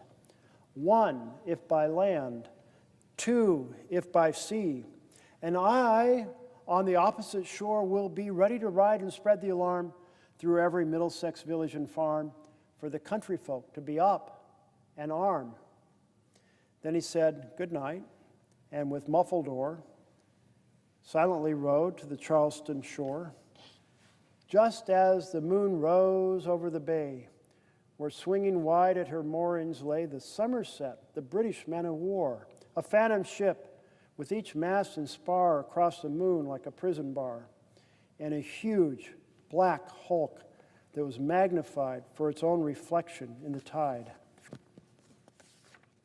Meanwhile, his friend, through alley and street, wanders and watches with eager ears, till in the silence around him he hears the muster of men at the barrack door, the sound of arms and the tramp of feet and the measured tread of the grenadiers marching down to their boats on the shore. Then he climbed the tower of the Old North Church by the wooden stairs with stealthy tread to the belfry chamber overhead and startled the pigeons from their perch on the somber rafters that round him made masses and moving shapes of shade by the trembling ladder, steep and tall, to the highest window in the wall, where he paused to listen and look down a moment on the roofs of the town and the moonlight flowing over all. Beneath, in the churchyard, lay the dead in their night encampment on the hill, wrapped in silence so deep and still that he could hear, like a sentinel's tread, the watchful night wind as it went, creeping along from tent to tent, and seeming to whisper, "All is well." A moment only he feels the spell of the place and the hour and the secret dread, the lonely belfry and the dead, for suddenly all his thoughts are bent on a shadowy something far away, where the river widens to meet the bay, a line of black that bends and floats on the rising tide like a bridge of boats. Meanwhile, impatient to mount and ride, booted and spurred with a heavy stride on the opposite shore, walked Paul Revere.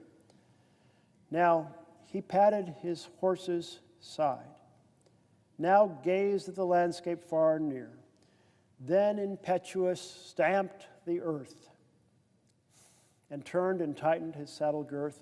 But mostly he watched with eager search the belfry tower of the Old North Church as it rose above the graves on the hill, lonely and spectral and somber and still. And lo, as he looks on the belfry's height, a glimmering and then a gleam of light. He springs to the saddle, the bridle he turns, but lingers and gazes till full on his sight a second lamp in the belfry burns. A hurry of hoofs in the village street, a shape in the moonlight, a bulk in the dark, and beneath from the pebbles and passing a spark struck out by a steed, flying fearless and fleet. That was all. And yet, through the gloom and the light, the fate of a nation was riding that night. And the spark struck out by that steed in his flight kindled the land into flame with its heat. He has left the village and mounted the steep, and beneath him, tranquil and broad and deep, is the mystic meeting the ocean tides, and under the alders that skirt its edge, now soft on sand, now loud on ledge, is heard the tramp of his steed as he rides. It was 12 by the village clock when he crossed the bridge into Medford town. He heard the crowing of the cock and the barking of the farmer's dog, felt the damp of the river fog, rises after the sun goes down. It was 1 by the village clock when he galloped into Lexington. He saw the gilded weathercock swim in the moonlight as he passed, and the meeting house windows, blank and bare, gaze at him with spectral glare, as if they already stood aghast at the bloody work they would look upon. It was 2 by the village clock when he came to the bridge in Concord town. He heard the bleating of the flock, the twitter of the birds among the trees, and felt the breath of the morning breeze blowing over the meadows brown. And one was safe and asleep in his bed, who, at the bridge, would be the first to fall, who that day would be lying dead, pierced by a British musket ball. You know the rest. In the books you have read, how the British regulars fired and fled, how the farmers gave them ball for ball, from behind each fence and farmyard wall, chasing the redcoats down the lane, then crossing the fields to merge again under the trees at the turn of the road, only pausing to fire and load. So through the night rode Paul Revere, and so through the night went his cry of alarm to every Middlesex village and farm, a cry of defiance and not of fear, a voice in the darkness, a knock at the door, and a word that shall echo forevermore. For born on the night wind of the past, through all our history to the last, in the hour of darkness and peril and need, the people will waken and listen to hear the hurrying hoofbeats of that steed and the midnight message of Paul Revere. The midnight message of Paul Revere.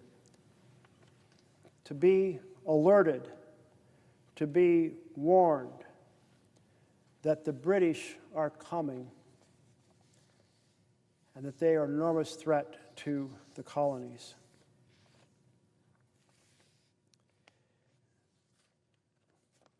I'm here tonight, or should I say this morning, to ring the alarm bells that there is a full authoritarian assault on our constitutional values, our separation of powers, and the full assault on our liberties. It is an assault, absolutely, on due process, on free speech, on free press, on free assembly. It is the weaponization of the Department of Justice to go after people on a political enemies list the president has compiled. It is the effort to mobilize the military to go after peaceful protesters and to create violent interactions that would justify even more authoritarian power. It is the attack on universities. It is the attack on law firms.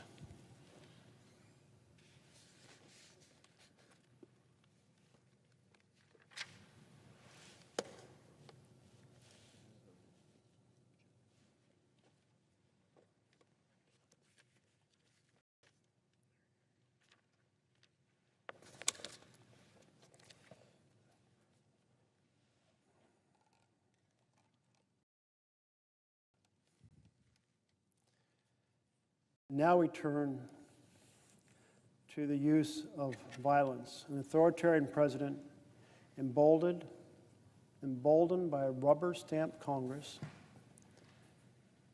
emboldened by a deferential Supreme Court, sending military troops against American citizens who are peacefully protesting. This is un-American. It's a fundamental violation of the purpose of our military. The military exists to defend us from foreign powers, not to be a tool in a president's hand to attack people who disagree with his point of view. That happens in countries that don't have a president. That happens in countries that have a king. Under our Constitution, we don't have a king here in America. Our whole Constitution is that we are not governed by and for a king, but governed by and for the people. And we certainly don't believe that the man at the top or the women at the top of the executive branch should be using the military against his own citizens. By law, federalizing the National Guard is quite limited. It can only be done if it's done in partnership with the governor, or if there is an invasion, or if there is a rebellion. At the time the laws were written, passed right here in this chamber, well understood what those terms meant. An invasion, a military force on our border, threatening to cross and attack our nation. That's an invasion. A rebellion, a large, well-organized, well-armed group trying to overturn the government of the United States of America. The last time we saw something that might have qualified a rebellion was when President Trump organized a mob to attack the Capitol to prevent the votes from being counted in the Electoral College. They were large, they were well organized, they were somewhat armed, and they were certainly striving to overthrow the government by preventing the counting of electoral ballots. But compare that to protesters peacefully holding signs of concern about the policies of this president or the actions of one of his agencies. Isn't that freedom of speech? Isn't that freedom of assembly? It goes to the core of who we are as Americans. Government doesn't tell us what to think. We get to say what we want. We get to say it when we want it. Sure, there are some restrictions. You don't yell fire in a crowded theater and cause people to stampede. But essentially, it's the freedom to express your views.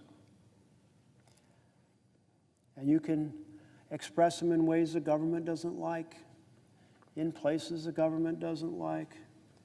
You can express them in satire in ways the government doesn't like, because we're Americans and we treasure our freedom.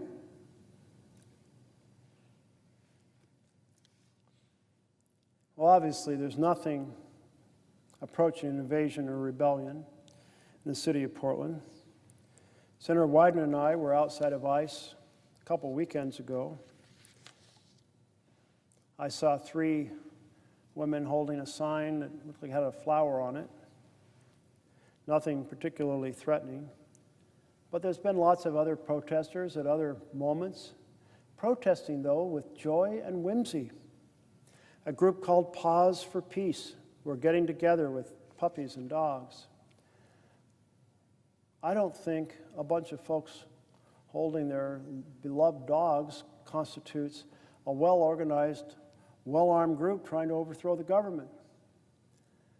And there's a group called Pastries and Pajamas. They're handing out pastries while dressed in pajamas, encouraging people to be engaged in peaceful protesting. They may disagree with the administration, but making their voice heard is as American as apple pie, or in this case, apple pastry. But Trump decided he wanted to create a riot in Portland. Why does he want to provoke a riot? Because if he can incite violence, he feels he can justify putting the military into our cities, getting the courts to say that's okay. And being able to use the military against your own citizens, that's a powerful tool of an authoritarian. But it's an extraordinary risk to our republic, an extraordinary risk to government by and for the people. And not just in Portland, but in LA, or in D.C. or in Chicago. What the instructions appear to be to his federal agents is to provoke violence by attacking peaceful protesters. In Oregon, the Oregonian, the major newspaper of our state, did a report in which they said their staff witnessed the federal agents attacking peaceful protesters. What really struck me about this is normally a newspaper story is detached. It's like a protester said the federal agents came out and attacked someone who was doing nothing but peacefully standing there. Well, someone said this, or someone alleged this. But in this case, the newspaper article was, our staff witnessed federal agents attacking peaceful protester. No, it was not simply reporting what someone said, it was what the reporters themselves witnessed. Let me read you this reporting from the Oregonian about how federal agents attacked peaceful protesters in Portland from October 3rd. It is titled, Federal Officers Blast Chemical Spray into Vocal but Nonviolent Portland Protester Video Shows, by Jonathan Bach. A federal police officer walked up to a 19-year-old protester and blasted chemical spray directly in her face at Thursday night's protest outside the U.S. Immigration and Customs Enforcement building in Portland. The protester, who gave only her first name, Leilani, had been in front of the ICE building when federal agents with shields ordered protesters to move away from the entrance to let a car exit the garage. She complied, but was hurling curse words and insults at the two officers in front of her. When a third agent wearing a gas mask approached her, within 10 seconds, the officer directed a canister at the 19-year-old's face and doused her with chemical spray. Now, this video is just shocking. I haven't seen anybody watch this video who doesn't go, oh, take a great gasp when they see this agent pull up the pepper spray straight into this big cone into her face. Shouldn't that disturb every one of us in this chamber to see a peaceful protester attacked in that fashion by federal agents? You know, I believe that it's important for all of our federal agents to have unique identifiers on their uniform. It's fine if it's a number. It doesn't have to be a name. But what we know from around the world is when you have unidentified agents, have no identifier, they feel quite comfortable doing things like walking up and spraying pepper spray directly in the protester's face, because there's no accountability for their attack on the protesters, because no one knows who they are.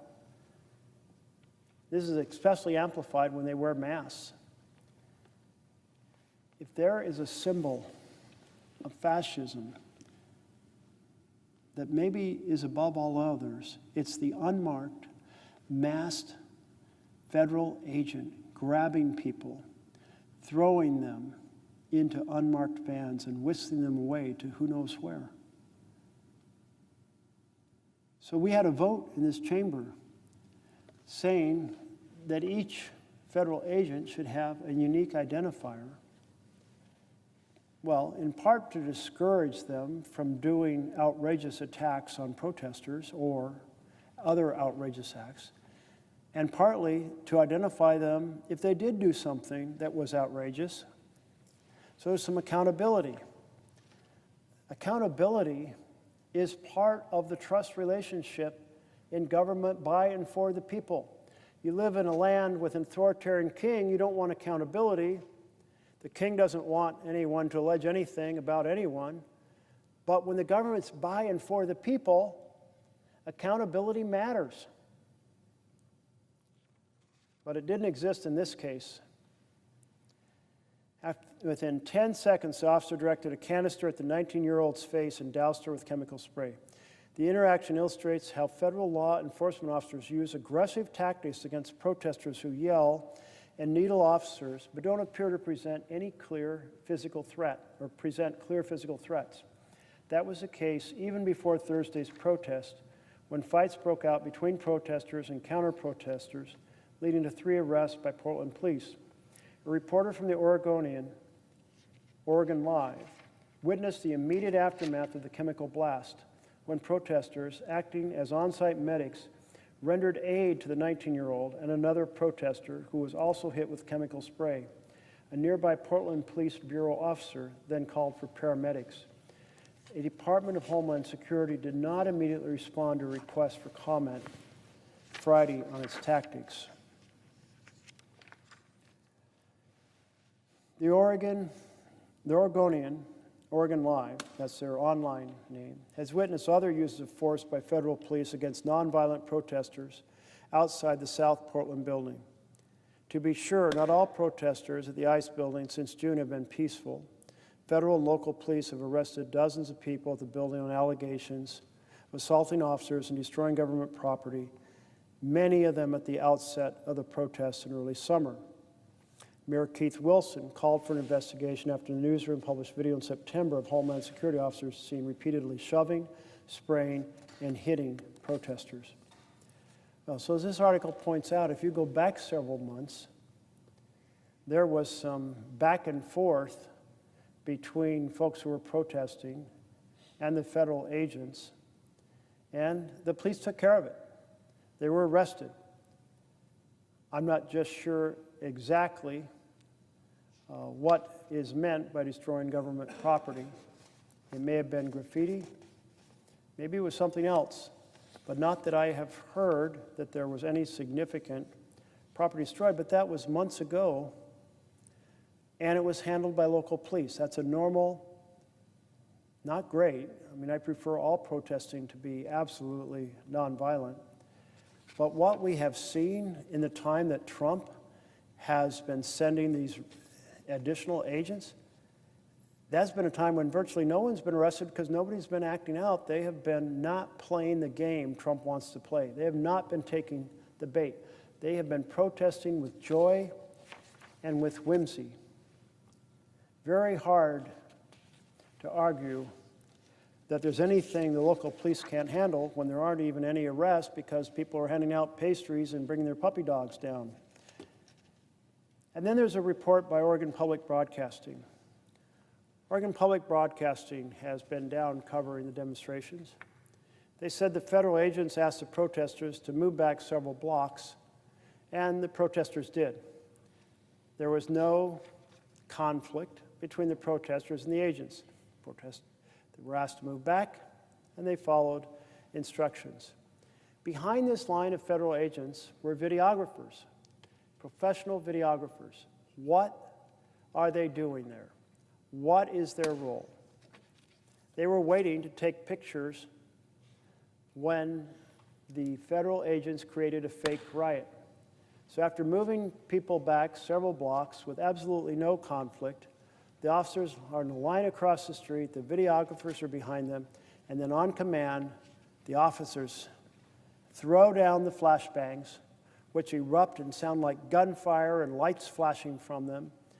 They fire the pepper balls, and they release the tear gas canisters. So there's smoke, and there's the sound of gunfire, and the videographers are just hungrily taping it all so they can get this fake riot and present it as if there was something real riot going on.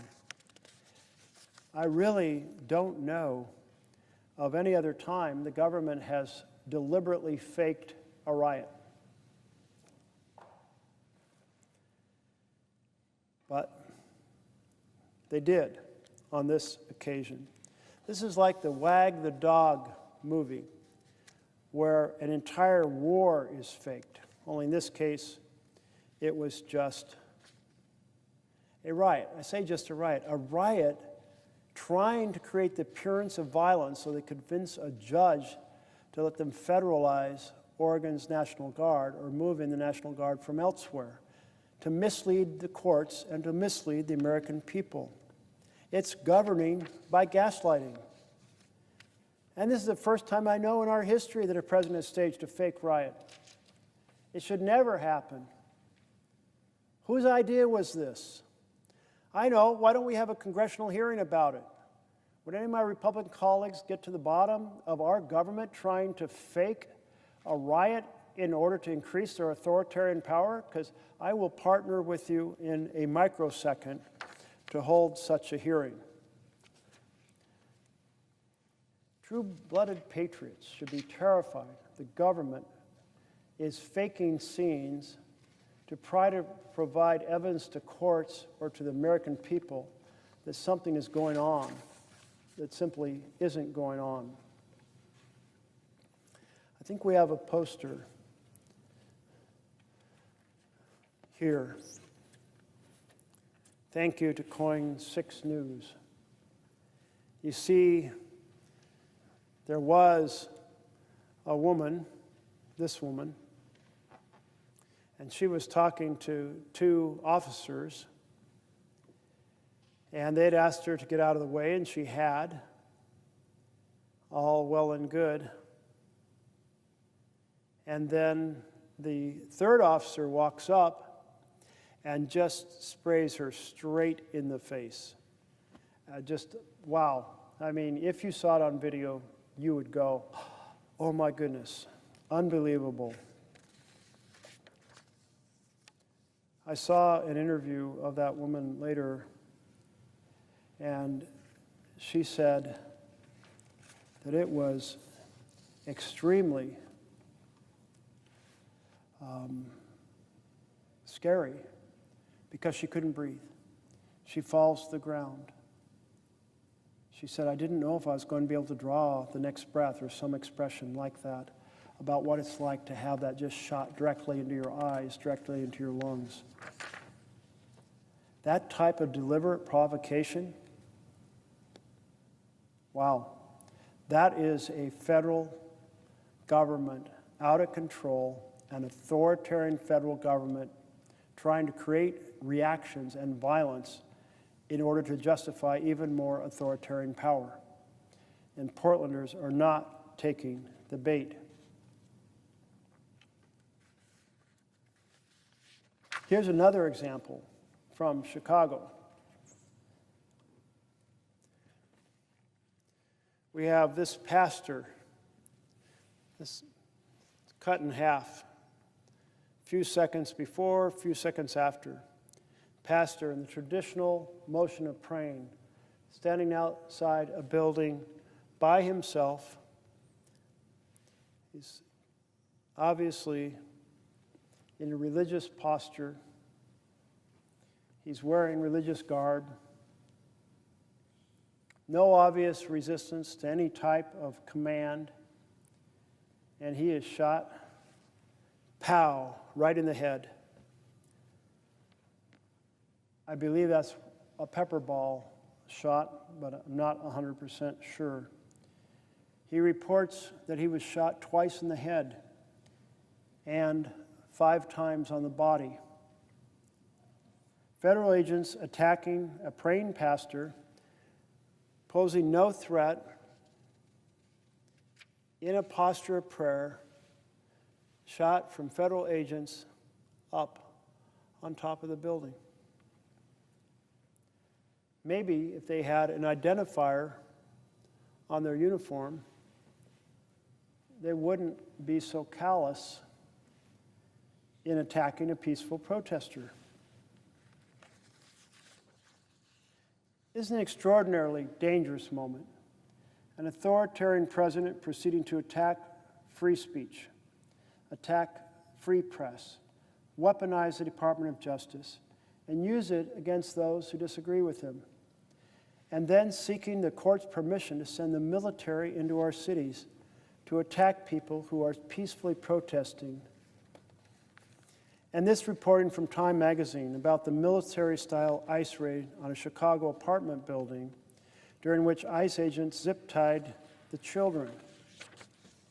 Military-style ICE raid on Chicago apartment building shows escalation in Trump's crackdown. Time magazine, Rebecca Schneid, October 4th. Around 1 a.m. on Tuesday morning, armed federal agents rappelled from helicopters onto the roof of a 5-story residential apartment in the South Shore of Chicago. As other agents worked their way through the building from the bottom, they kicked down doors and threw flashbang grenades, rounded up adults and screaming children alike, detaining them in zip ties and arresting dozens, according to witnesses and local reporting. The raid has drawn outrage throughout Chicago and the state of Illinois, with rights groups and lawmakers claiming it represents a dramatic escalation in tactics used by federal authorities in the pursuit of Trump's aggressive immigration crackdown. Illinois Governor J.B. Pritzker accused federal agents of separating children from their parents, zip-tying their hands, detaining them in dark vans for hours. Videos show flashbang grenades erupting in the street, followed by residents of the building, children among them being led to a parking lot across the street.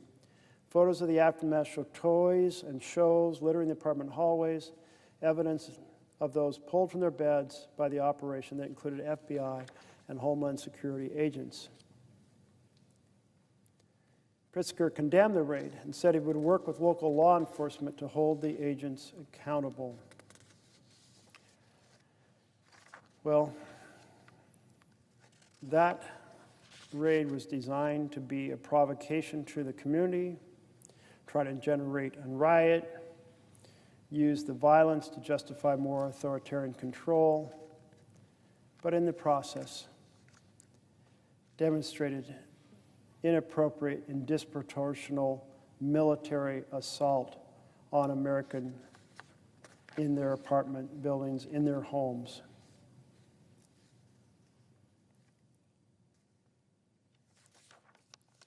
ICE tactics were criticized again on Friday when Chicago alderperson Jesse Fuentes was handcuffed by federal immigration agents at a Chicago medical center after questioning agents about their warrant to arrest at the medical center. Chicago's Mayor Johnson called ICE tactics abusive. You don't win the hearts and minds of the people by turning the military on them. But if you want to be an authoritarian leader, you want to use the military, and our founders were very, very concerned about that. The attacks were so violent that a judge stepped in. And CNN had this report, Laura Sharman and Carol Alvarado. A judge in Illinois has temporarily blocked federal agents from using certain types of force and crowd control measures against protesters after a video of a pastor being repeatedly shot by pepper balls during a demonstration outside an ICE facility near Chicago drew widespread outcry. The lawsuit alleges federal agents have shot, gassed, and detained individuals who have been protesting outside ICE detention facility in Broadview for the past few weeks, preventing them from exercising their First Amendment rights. The suit claims the tactics infringed journalists' right to cover the protests. The 14-day order took effect Thursday and applies to all DHS agents, including those with ICE and U.S. Customs and Borders Protection in the district, which encompasses Chicago and Broadview ICE processing facilities. The judge laid out specific protections for journalists covering the protests, blocking federal agents from arresting members of the press unless there is probable cause to believe the individual has committed a crime. Reverend David Black of Chicago's First Presbyterian Church stood in the street offering prayers and urging ICE officers to repent when he was repeatedly struck in the face by masked agents standing on top of the ICE facility, according to the lawsuit and the video taken during the protest. Black was visibly attired in clerical garb when ICE snipers fired, the lawsuit said. Moments later, he was doused with chemical spray that ICE agents directed at his face.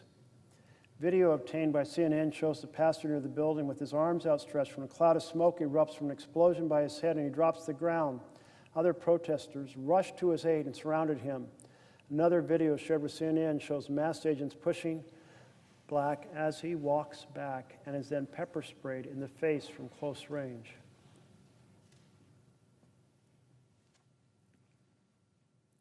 Black told CNN's Aaron Burnett that a large group of federal officers then rushed out of the gate and began to shove us, describing their behavior was indiscriminate and vicious.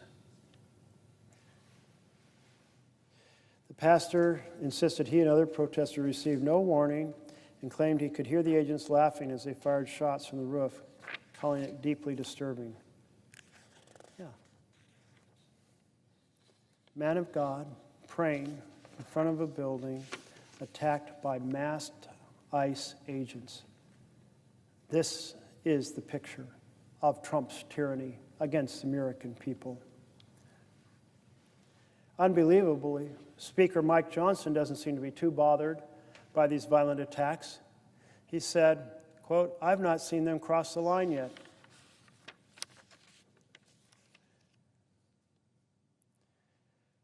We've seen images out of Chicago of federal agents shooting faith leaders with pepper balls and arresting journalists, reporter said. Where's the limit for you on what's acceptable conduct by federal law enforcement? And when is it incumbent on Congress to amend oversight on federal law enforcement? I've not seen them cross the line yet, Johnson replied, saying there were some committees with jurisdiction over federal law enforcement. It's not risen to that level. Well, where is the line, Speaker Johnson? Was the line crossed when the president abandoned due process and threw students out of the country for alleged comments on policy in the Middle East? Was the line crossed when the president proceeded to use the licenses and the power over mergers to tell broadcast media what they can put on the air? Was the line crossed when a person was stopped on the street who had legal residence in the United States and sent to a prison in El Salvador where the only way out is a coffin? Was that crossing the line with no due process?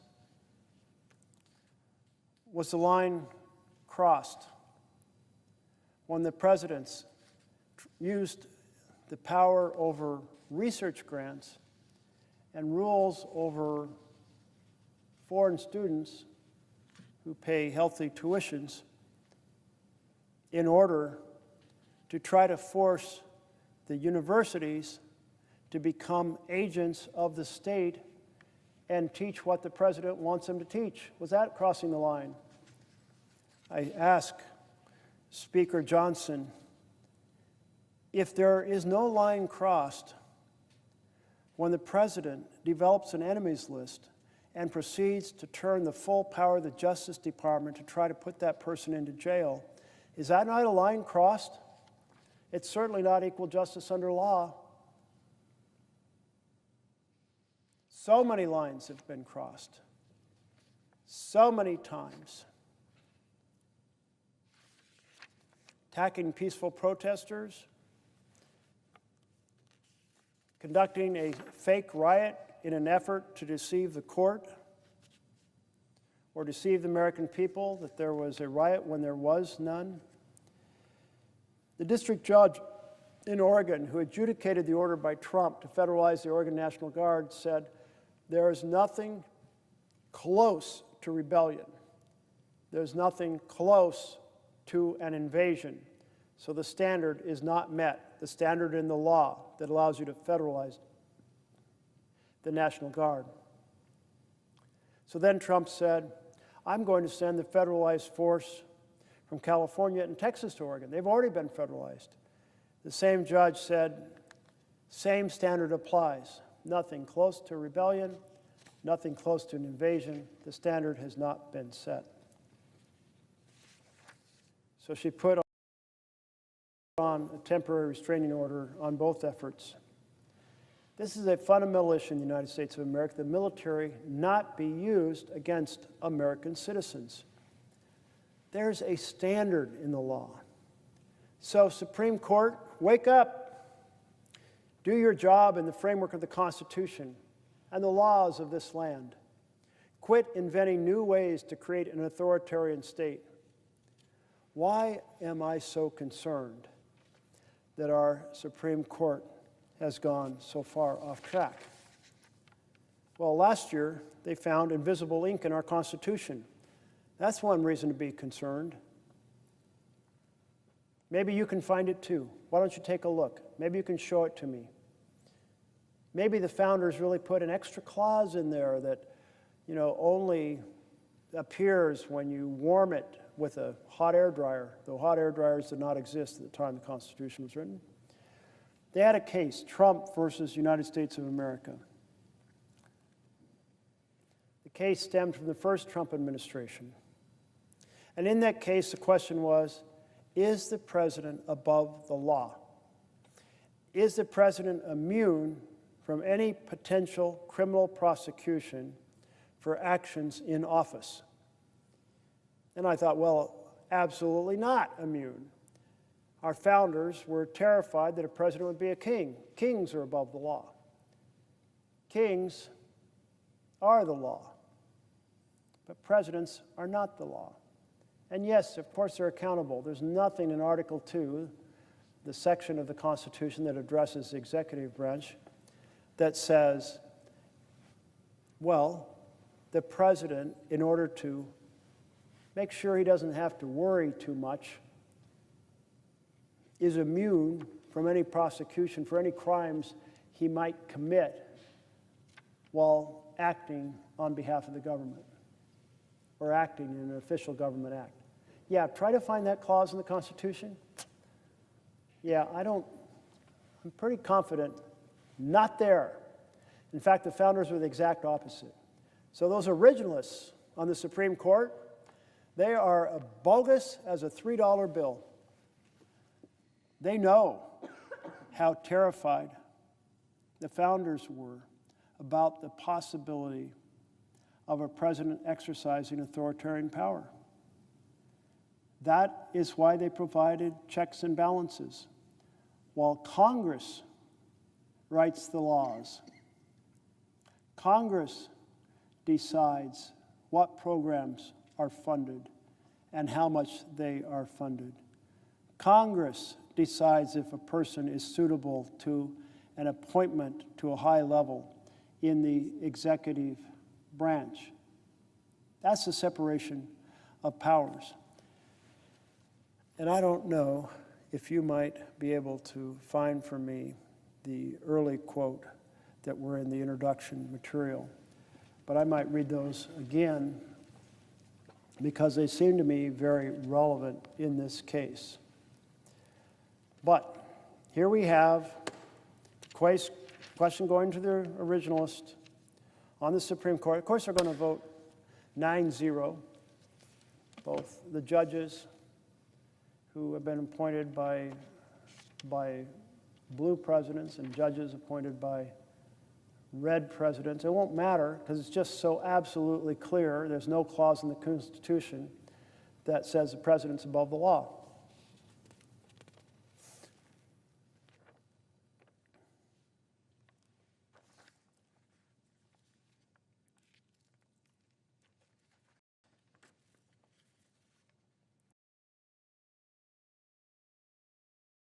But this court, they decided to make the president above the law with their ruling. Not in the Constitution. They just decided to invent a standard. And their justification was, well, it's a stressful job, and we don't want the president to worry about whether they're committing a crime. So essentially, they said, you're free. Commit any crime you want, as long as you give it a governmental justification. And then with pardon power, everyone else in the executive branch is above the law too. So there we have it. The Supreme Court has managed to completely unravel the accountability that the founders were so determined to provide. If they wanted the president to be immune from prosecution, they could have put that in the Constitution. If anyone else along the line had said, hey, that's such a great idea, they could have proposed an amendment to the Constitution, and we could have voted on that. Well, you know, if you have people of high character who you have enormous trust in, you might say, well, that won't be too much damage. But what if the person is not of high character? What if the person's an authoritarian who already is demonstrating massive determination to break the law left and right? So there it is. The Supreme Court proceeded to say that the president is above the law. And now the president is acting like he's above the law. The Supreme Court has said he is. He can't get in trouble for anything he does. People who work for him can't get in trouble as long as they stay on his good side, because he can pardon them. So we're in big trouble. But now a new case will go to the Supreme Court, and they might decide it this week by the shadow docket. And that case will be based on this question of whether the president, having failed to establish that there is either a rebellion or an invasion, can the president nevertheless federalize the National Guard against the wishes of the governor? I'm afraid the court will say yes, even though the law clearly sets a standard and the standard was not met. They'll say, well, yeah, but the president says the standard was met, so therefore it is met. Under that type of situation, you have swept all the standards out of the way. If you are saying, I don't know, in a construction code, that you're supposed to have stairs that are a certain width, and the stairs are not that width, but the contractor says, yes, they are, is the court supposed to go, well, the contractor said they are, even if it's not there? Oh, gosh, they look twice as steep as allowed, but the contractor said they're the right measurements, so no big deal. Well, it's a big deal, especially when it comes to deploying the military against American citizens who are protesting peacefully. That is a very big deal indeed.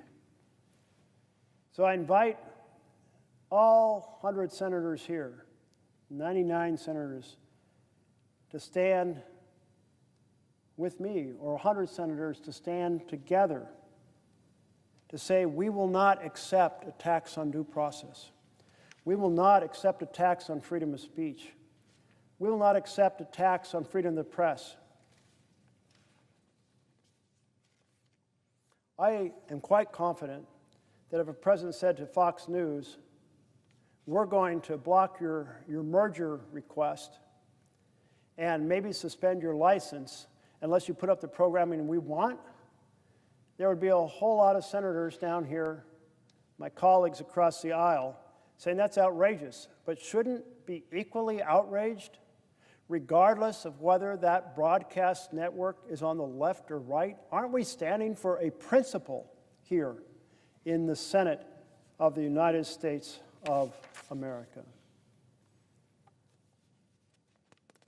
We've seen 10 months of this president making our country sicker and poorer. 10 months of personal corruption, selling access to himself through his crypto enterprises. I went out to protest on the street when he held a dinner for what I believe the final tally was 230 people. He held a contest. He said, the more money you give me over the next couple months by buying my cryptocurrency, the better chance you have of being invited to a special dinner of 230 people at my golf club. Well, so people around the world said, this is our chance to go see the president by buying enough of his cryptocurrency, these dollars going into his pocket, we get access to him. The president selling access to 230 people, no vetting, just to just straight out corrupt sale of access. You know, we had a vote here in the chamber on all of us being banned from engaging in this type of corruption.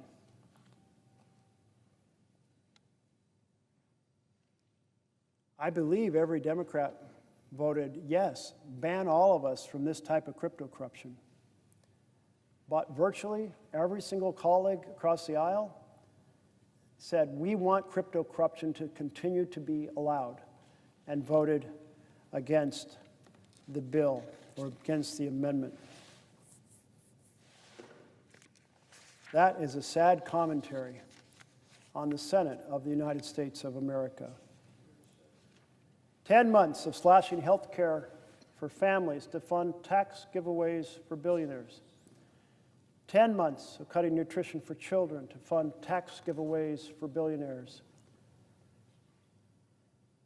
A run-up of $30 trillion additional in national debt over the next 30 years to fund tax giveaways for billionaires.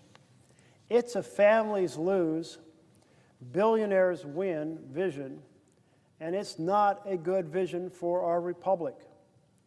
In fact, it's not a vision that comes from a republic. It's a vision that comes from an authoritarian government that said this is what they want, and an acquiescent Congress that proceeded to provide it.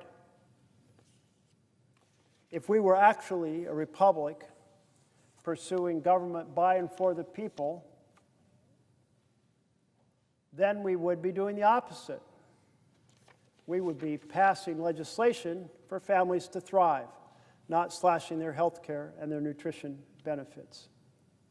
And we certainly would be asking the affluent to pay their fair share rather than giving them trillions of dollars in additional tax breaks. The big, ugly betrayal of a bill has a lot in common with the president's authoritarian actions in this nation. The authoritarian actions are an attack on due process and free speech and free press and weaponization of the Department of Justice, and certainly the effort to send the military in against peaceful protesters. But if that effort involves essentially a government by and for the billionaires, then you see the connection to the big, ugly betrayal of the bill, because the policy agenda passed here was also all about billionaires win and families lose. We should be 100 strong here in a vision for freedom, saying hell no to authoritarian oppression. I have a letter here published in the Washington Post by Paul Bardak and Patrick Nichols, co-founders of the State and Local Human Rights Center. October 2nd, 2025. President Donald Trump, while speaking to our nation's generals and admirals on Tuesday, noted his desire to use dangerous cities as training grounds for our military. The October 1st editorial, U.S. cities aren't meant to be military training grounds, argued against such an approach. So too would the founders of our nation. When the U.S. Constitution was ratified in 1787, urban crime was already a well-known issue. As early as the 1750s, New York was already regarded as the most crime-ridden city in the colonies. And a contemporary observer noted that at the time the founders convened in Philadelphia, the jails were full. Nonetheless, the Constitution's framers rejected a federal police in their conception of our republic. Rather, except in the most exigent circumstances, states and localities were to police their own populace. As Alexander Hamilton wrote in Federalist number 17 in 1789, there is one transcendent advantage belonging to the province of the state governments. I mean the ordinary administration of criminal and civil justice. Certainly, the Constitution gives Congress the power of calling forth the militia, which today we refer to as the National Guard, Title 10 of the U.S. Code allows the President to bring the Guard into federal service when the nation is invaded, in danger of invasion, or during a rebellion. And the Insurrection Act of 1807 grants the President power to deploy troops domestically to suppress an insurrection, domestic violence, or conspiracy that obstructs law enforcement. But the President's and Congress's power to do so are not open-ended.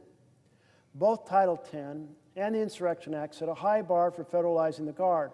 Engaging in routine law enforcement is illegal and unacceptable.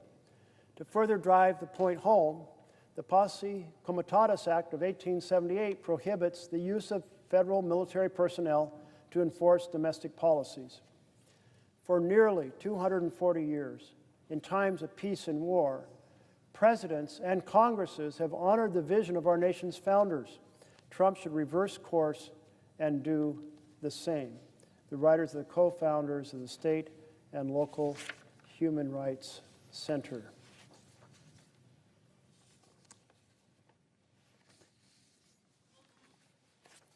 What comes next?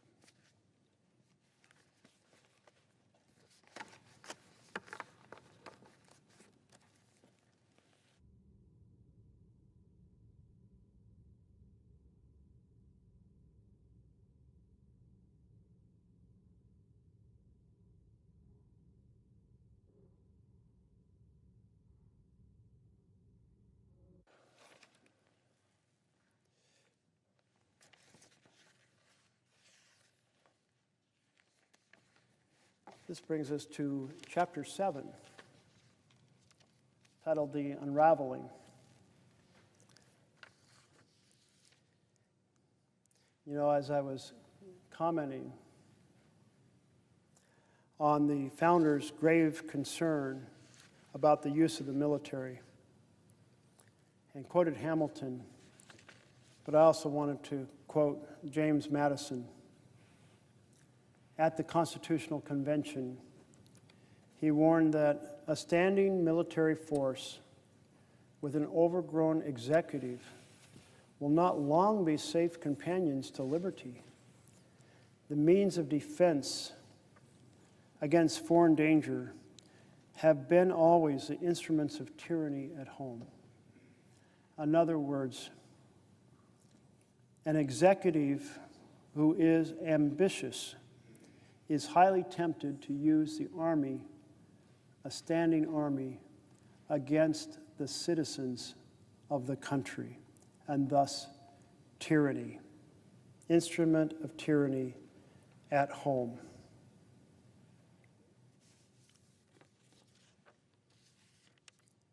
If we're trying to understand why the line has been so clear that you have to meet a high bar of a rebellion or an insurrection or an invasion in order to use the American military domestically, that should explain it.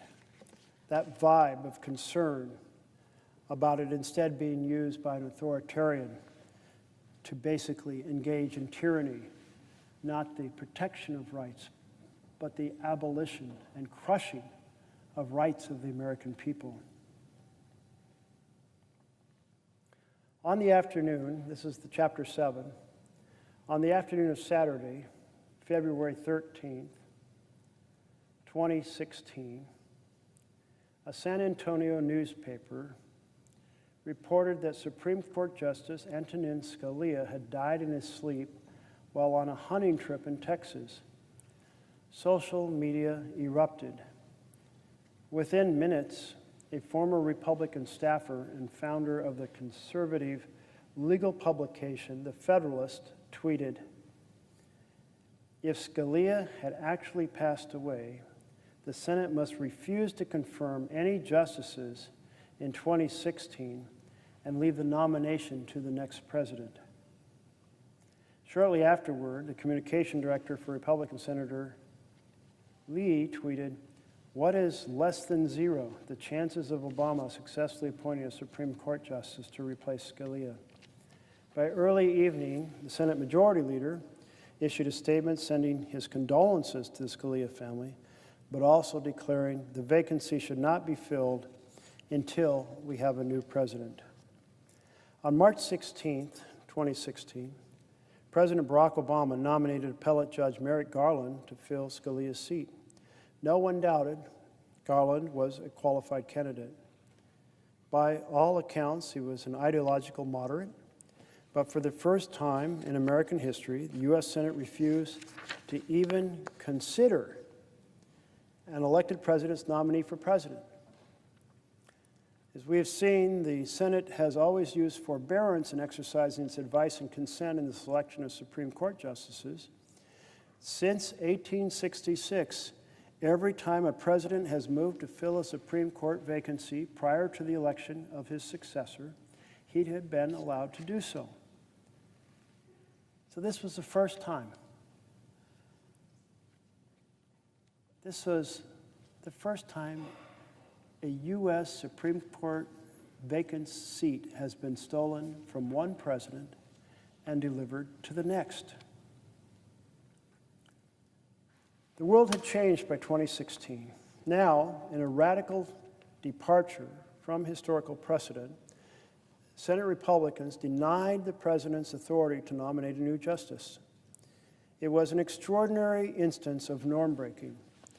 Within a year, a Republican was in the White House and Senate Republicans got their wish. A conservative justice nominee, Neil Gorsuch, whom they quickly approved. The GOP had trampled on a basic democratic norm, in effect, stealing a Supreme Court seat and gotten away with it. This particular passage brings back memories for me, because the last time that I stood on this floor and talked through the night was the night before Gorsuch was confirmed. And I said, if we proceed in this fashion, it is an injury to the Constitution for which there is no remedy.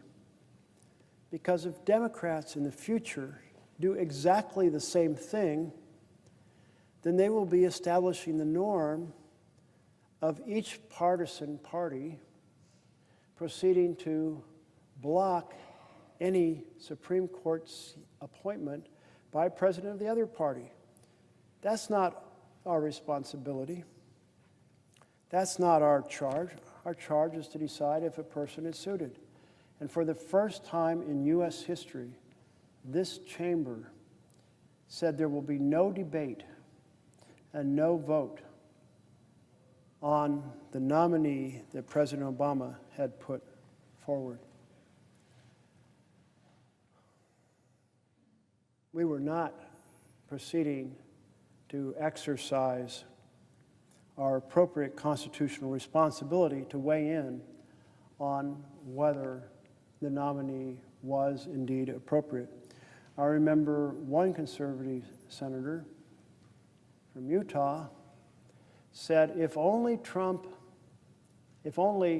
Obama would nominate Merrick Garland, then we could confirm him, because that would be a reasonable nominee.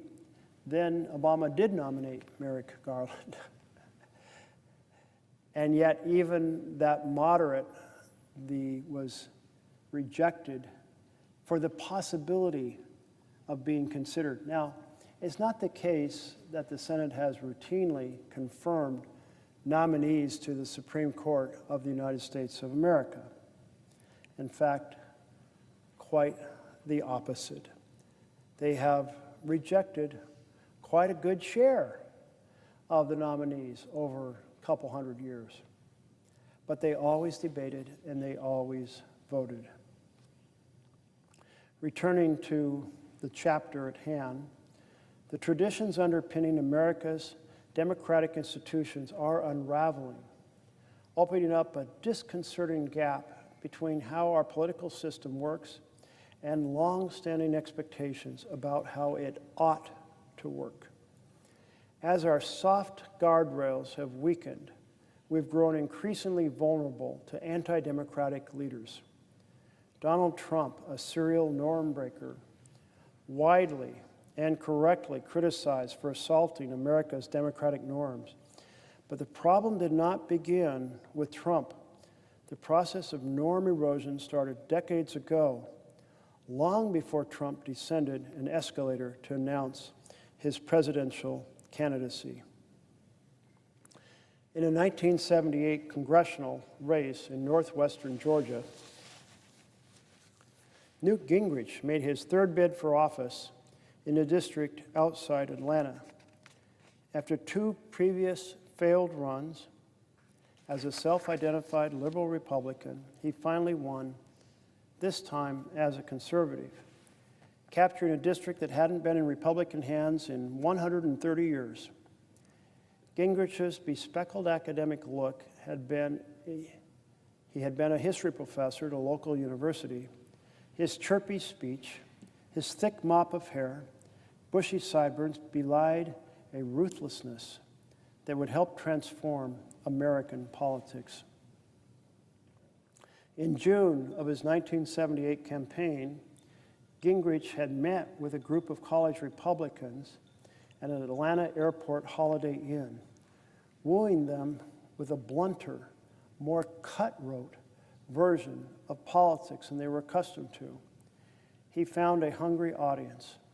Gingrich warned the young Republicans to stop using Boy Scout words, which would be great around the campfire, but are lousy in politics. He continued, "You're fighting a war. It is a war for power. This party does not need another generation of cautious, prudent, careful, bland, irrelevant quasi-leaders. What we really need are people who are willing to stand up in a slugfest. What's the primary purpose of a political leader? To build a majority." When Gingrich arrived in Washington in 1979, his vision of politics as warfare was at odds with that of the Republican leadership. House Minority Leader Bob Michel, an amiable figure who carpooled home to Illinois for congressional recesses with his Democratic colleague, Dan Rostenkowski, was committed to abiding by establishing norms of civility and bipartisan cooperation. Gingrich rejected this approach as, quote, too soft. Winning a Republican majority, Gingrich believed, would require playing harder form of politics. Backed by a small but growing group of loyalists, Gingrich launched an insurgency aimed at instilling a more combative approach. Taking advantage of a new media technology, C-SPAN, Gingrich used adjectives like rocks, deliberately employing over-the-top rhetoric. He described Congress as corrupt and sick. He questioned his Democratic rivals' patriotism. He compared them to Mussolini and accused them of trying to destroy our country.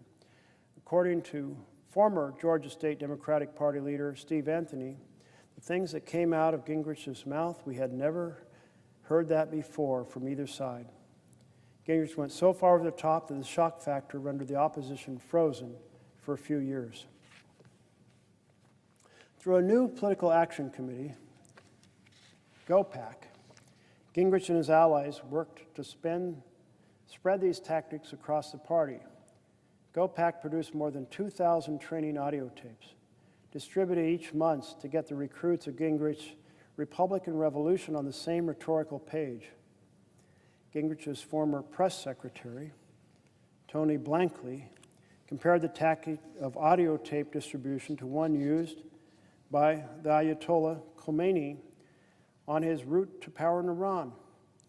In the early 90s, Gingrich and his team distributed memos to Republican candidates instructing them to use certain negative words to describe Democrats, call them, including the words pathetic, sick, bizarre, betray, anti-flag, anti-family, and traitors. It was the beginning of a seismic shift in American politics. Even as Gingrich ascended to Republican leadership structure, becoming minority whip in 1989 and Speaker of the House in 1995, he refused to abandon his hardline rhetoric. And rather than repelling the party, he pulled it to him. By the time he became Speaker, Gingrich was a role model to a new generation of Republican legislators, many of them elected in the 1994 landslide that gave GOP its first House majority in 40 years. The Senate was likewise transformed by the arrival of Gingrich senators whose ideology, aversion to compromise, willingness to obstruct legislation helped speed the end of the body's traditional folkways.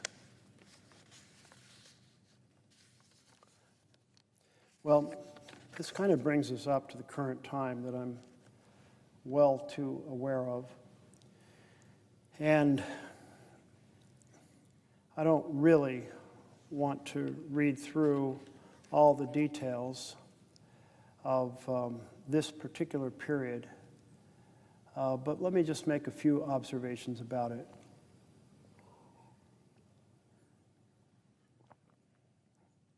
I was told that when I came to D.C. as a senator, I'd see a very different Senate from the one I witnessed as an intern. Enormous difference between 1976 and the Senate I'd witnessed working for Congress in the 1980s and coming back here in 2009 to take an office. And a huge piece of that was certainly the deep animosity between the parties and the determination of the minority really running both ways to paralyze the majority. The Gingrich strategy was, don't try to get a few amendments into the bills the other side has. It just makes them look good because they're getting stuff done, and it doesn't create a case to show that they should be out of power and you should be in power. So instead, obstruct, obstruct, obstruct, and then make the case they didn't do the job well, and therefore elect us. And this was powerfully successful. And a leader of the Senate said, Gingrich gives obstruction a good name. But here in the Senate,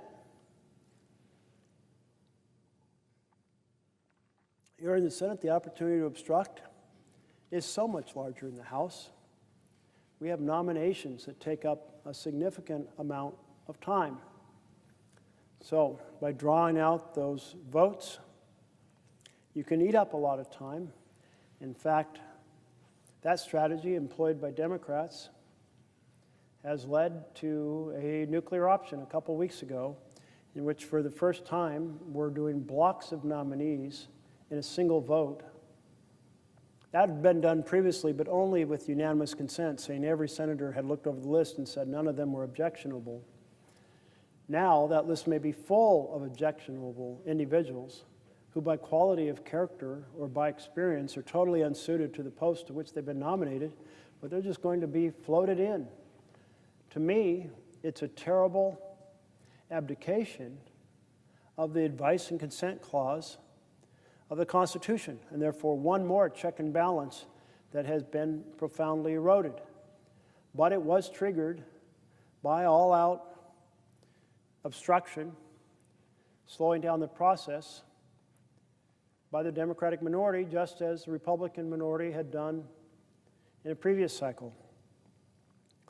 In addition, policy bills require 60 votes in the Senate to close debate. Now, this is an artifice that stems from a transition that began in the 1830s.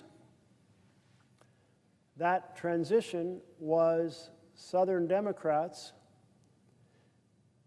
giving up on the ability to have states nullify bills they didn't like, decided that the only way that was left for them was to stop bills from ever getting passed in the first place, and therefore talk them to death.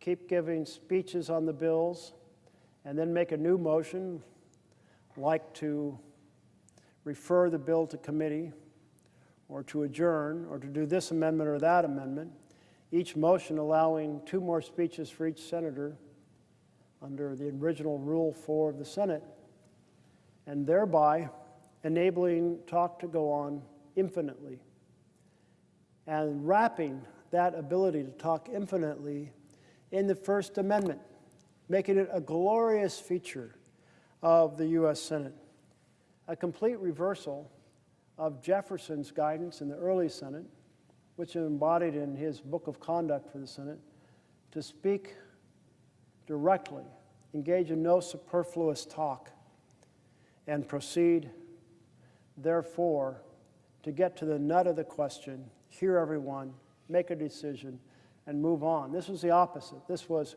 glorifying obstruction. And this term that came to describe this ability to do endless speeches and glorify obstruction was the term piracy, utilizing the Dutch word freebooter, which in Caribbean slang was filibustero, and thus the pirates have taken over the Senate. And so here we are with obstruction being routine by the minority of the majority to make the case they can't govern, get out of the way, and of course reinforced emphatically by the different cable television channels that proceed to say our side, our viewpoint is glorious and righteous, and their viewpoint is misguided and or evil. Each side saying that and driving the two parties further apart. And then social media proceeding to launch in on top of all of that, kind of cementing the differences. And if that's not enough, then money in campaigns used for slander attacks by dark money groups that sometimes reveal who they are and often don't, but almost all the money goes into slander attacks. Some more than half, what did I see, 70 or 80% is factually incorrect. It's just making up attacks on people and putting it out there because it works. When people hear horrific accusations against someone, it does in fact make them less likely to vote for that person because they don't have the time and effort or the ability to figure out what's true and what's not true. So lies work. Negative advertisements work. So if you have been on the receiving end of such ads, and probably just about everyone here has, that also hardens the opposition between the parties. So there we are, caught in this cycle of obstruction. And as I mentioned many hours ago, this strategy was really symbolized to me by a memo that I received in, I believe, April of 2009, written by Frank Luntz, a consultant who helped the Republican Party refine its pitch.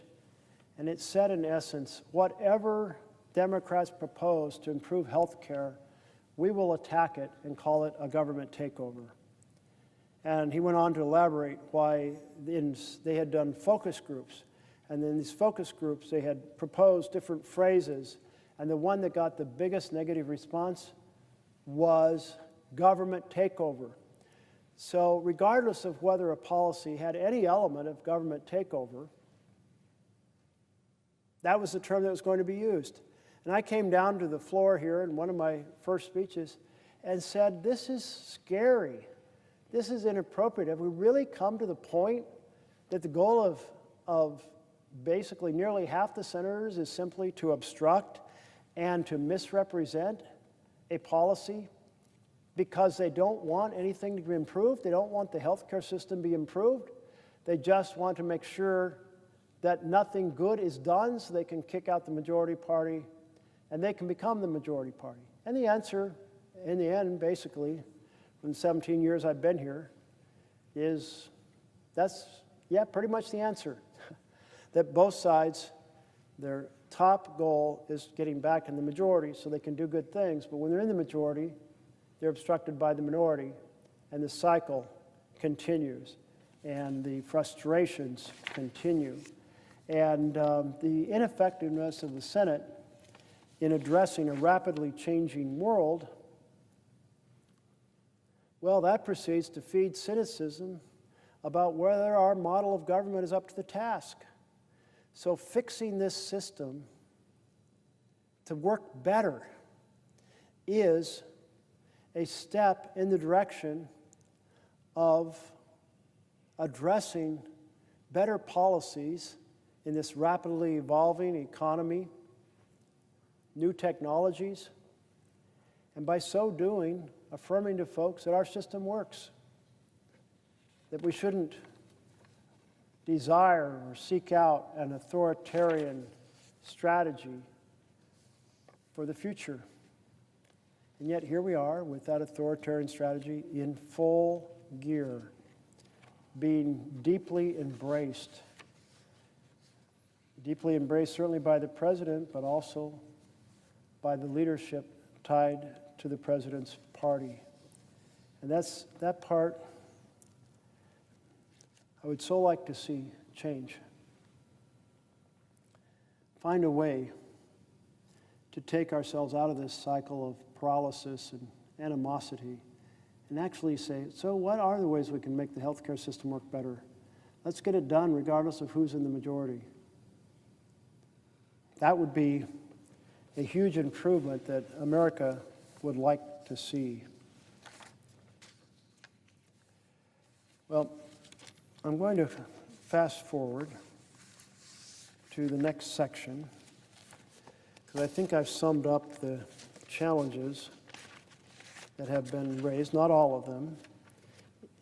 And one of the pieces that is the spread of this use of the filibuster into every crevice of our congressional operations.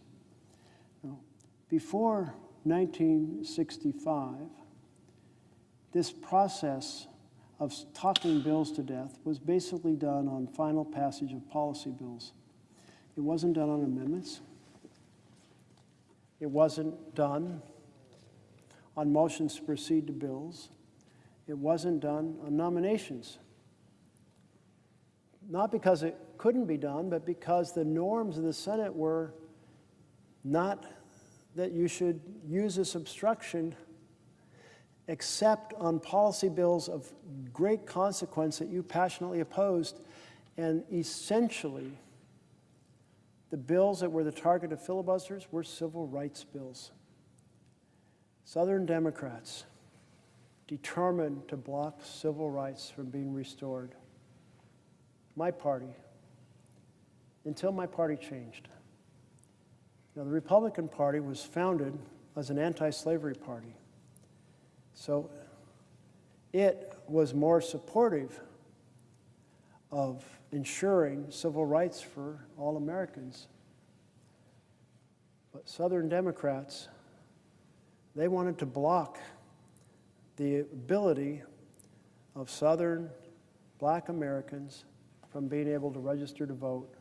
And so the filibuster was used mostly on civil rights issues, including issues regarding lynching and registration, voting, so forth. After 65, people started to say, well, hey, this lost some of its racist taint. Barack Obama called it the Jim Crow relic because that's what it was used mostly for, was the oppression of civil rights. But it lost some of that taint after 1965. It started to be used gradually and then more rapidly until you basically can't sneeze here without facing a new version of the filibuster. Now, the old version was you talked a bill to death, new motions, new speeches, never allowing to get to a final vote. But then that changed dramatically when we had a battle in 1917 over arming commercial ships. And that battle was because Woodrow Wilson wanted to arm them, but a small group of senators said, you know, if you arm commercial ships, that means we're going to be using arms against German submarines or German ships that are threatening ours, which means we'll be in war, and there's been no declaration of war, so this is an overstep of presidential power, and we should not do this. Now, that view was held passionately by few, but was the clear minority position. It's a small group that felt so strongly about it. But they used the filibuster up to the transition of government in 1917. And that transition then occurred in March, not in January as it does now. And La Follette of Wisconsin was leading the opposition. And he wanted so badly to speak in the final moments up to 12 noon when the government was going to change over because the transition between presidencies. And he got so frustrated, he took one of these brass urns that are relics themselves. They're basically spittoons for people to spit their tobacco into, back when tobacco was allowed to be chewed here on the floor of the Senate. He took one of those urns and he threw it across the well of the Senate. That's how frustrated he was. The well of the Senate, this space in front of me right now that curves around and has tables in it. It's hard to imagine somebody grabbing one of those spittoons and tossing it across the well in frustration, but that's how much he wanted to give the final speech to kill this bill. But Wilson, President Wilson, immediately and effectively vilified what La Follette was doing. He referred to a small band of men and had some nice fancy language in it, obstructing the entire will of the nation as embodied in this great institution, and how this institution could not go forward to address the issues that it was facing unless it restored its ability, which led immediately upon the reconstitution the next couple days of a new rule that said you can close debate if a supermajority of the Senate calls for it to be closed. So no longer could a small band of willful men bring this great Senate to a standstill. And that ability or that requirement to close debate then led to, well, okay, great. If we get a group of, well, once we had 100 senators, 41 senators initially, it was a smaller group. You needed 2/3 of the Senate in order to close debate. So you basically needed 34 senators who would agree to obstruct in order to keep a debate going. And that changed later on to a lower number. But the point is here, you now had this rule that tempted people to hold out the ability to close debate until they got their way. So it added to the kind of a level of paralysis. It provided a solution to a small group, but it provided a temptation to a larger group to obstruct the ability of the Senate to go forward. And then when that same power is taken up by the parties, it became quite a tool for the minority to wield against the majority. But again, until '65, it was basically rarely used on anything except civil rights. But then it started to be used on amendments and motions to proceed. And because it was designed to be used rarely, it was therefore designed to take up a lot of time. You have to file a petition to close debate at the desk. You have to wait an intervening day in order to vote. And after you vote to close debate, you still have to allow another 100 hours of debate. And that was later lowered to 30 hours of debate. But when this is done routinely, it just absolutely eats up the Senate time, and the Senate can't function. So this chapter, The Unraveling, kind of saying how we got into this big mess of mutual assured obstruction of the minority against the majority. And the challenge that we have to get out of that cycle of deliberate obstruction if we're going to be able to meet the challenge of addressing the issues in a fast-changing society.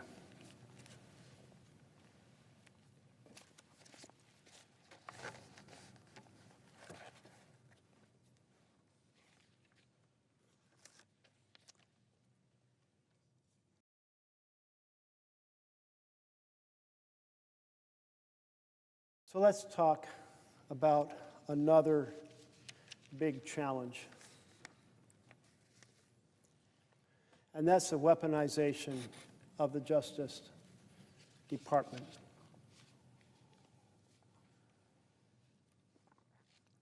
When Donald Trump was campaigning for president in 2023, he told his followers, "I am your retribution." Retribution is exactly what we've seen since he returned to the White House. One recent example has been the indictment of Trump's former national security advisor, John Bolton. Bolton wrote in his memoir that Trump is stunningly uninformed and easily manipulated by foreign leaders.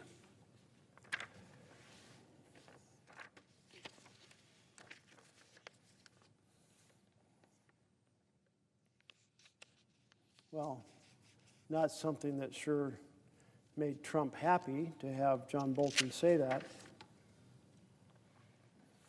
After working for Trump, Bolton said, "I don't think he's fit for office.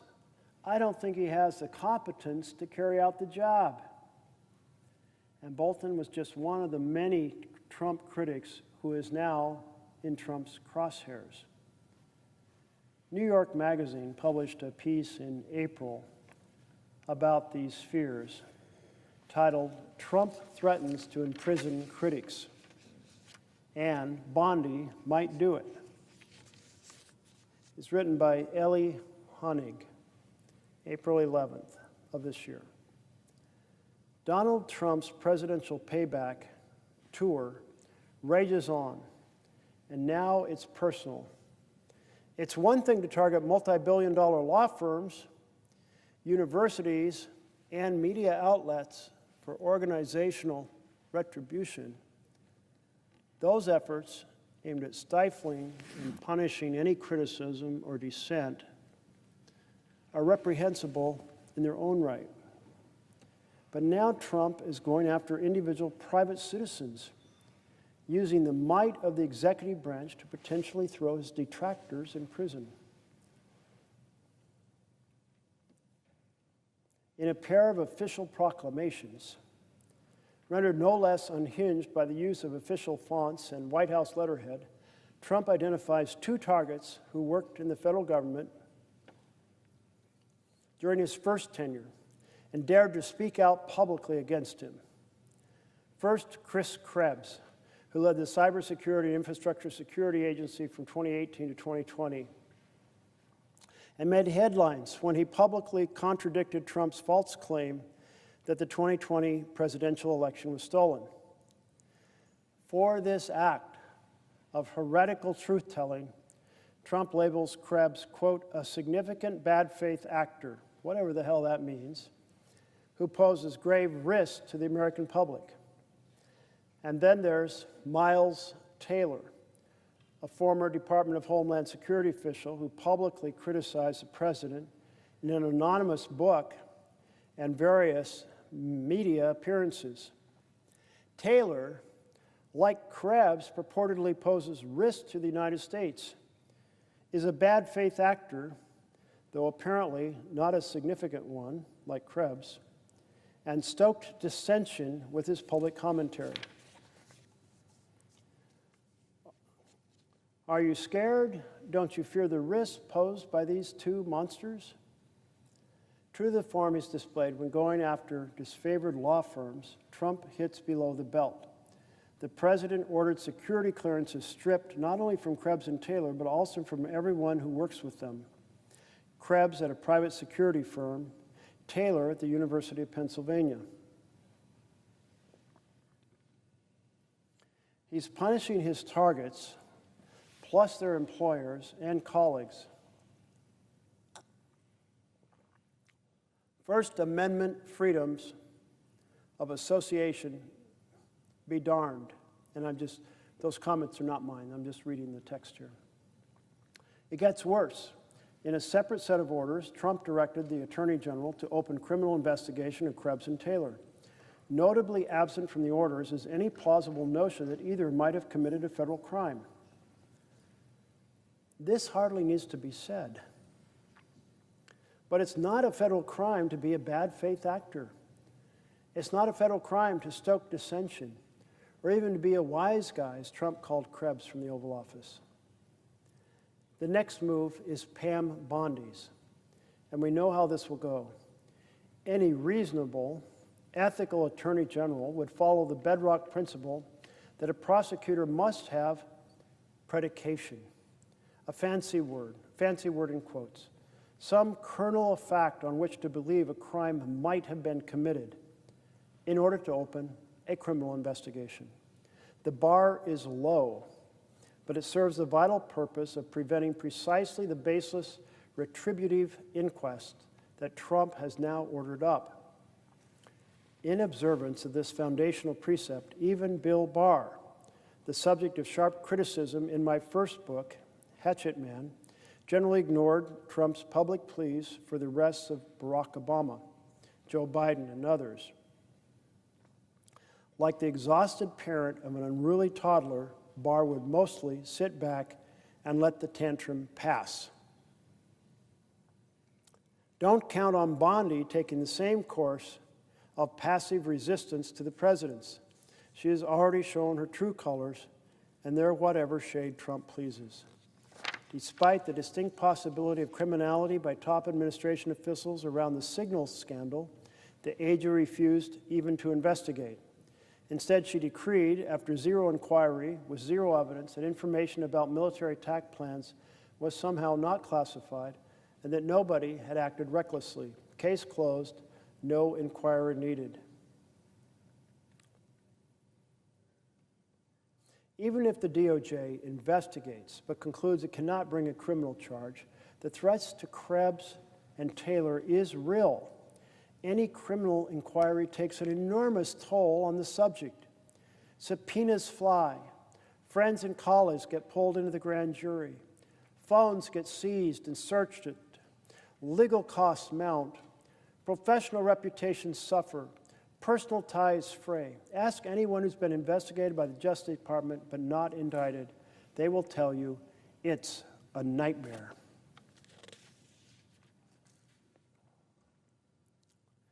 Trump has long made a habit of threatening his opponents with criminal prosecution through social media posts and spontaneous outbursts from the lectern. Until now, it was mostly bluster, a public form of scream therapy for the capricious commander-in-chief. But now it's in writing from the president to the attorney general, who typically jumps to attention to serve whatever suits the boss. Prosecutorial standards be darned. Trump's dark fantasies are coming to life. So most of us haven't heard of these individuals. Miles Taylor, a Homeland Security official who criticized the president in a book.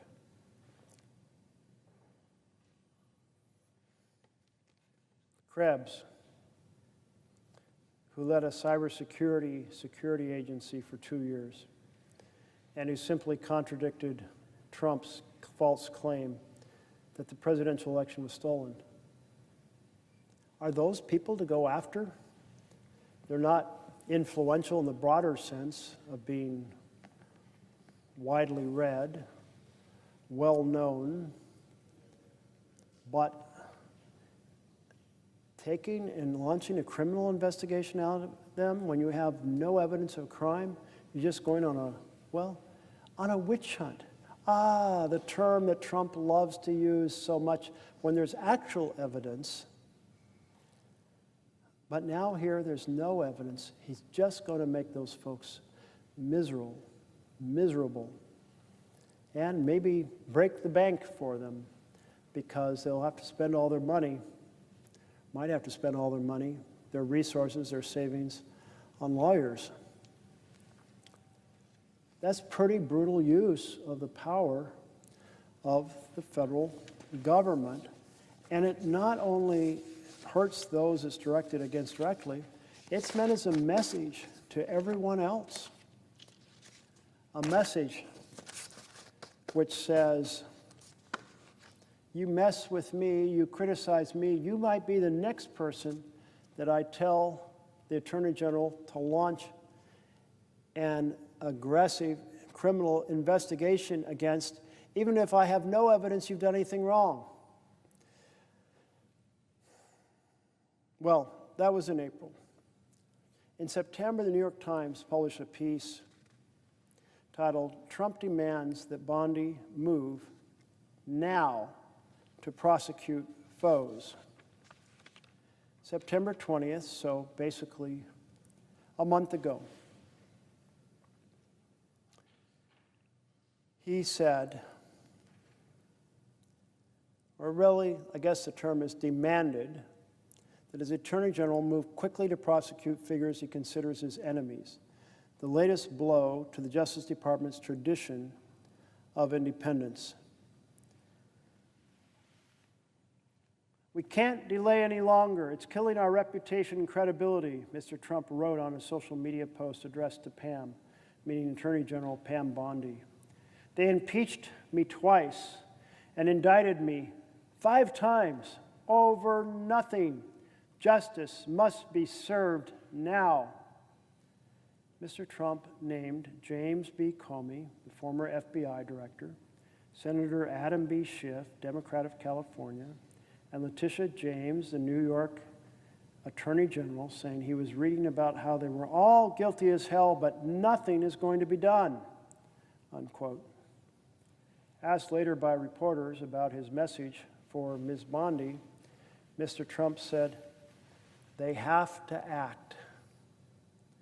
They have to act fast. Even for a president who has shattered the traditional norms of maintaining distance from the Justice Department, Mr. Trump's unabashedly public and explicit orders to Ms. Bondi were an extraordinary breach of prosecutorial protocol that reached back to the days following the Watergate scandal.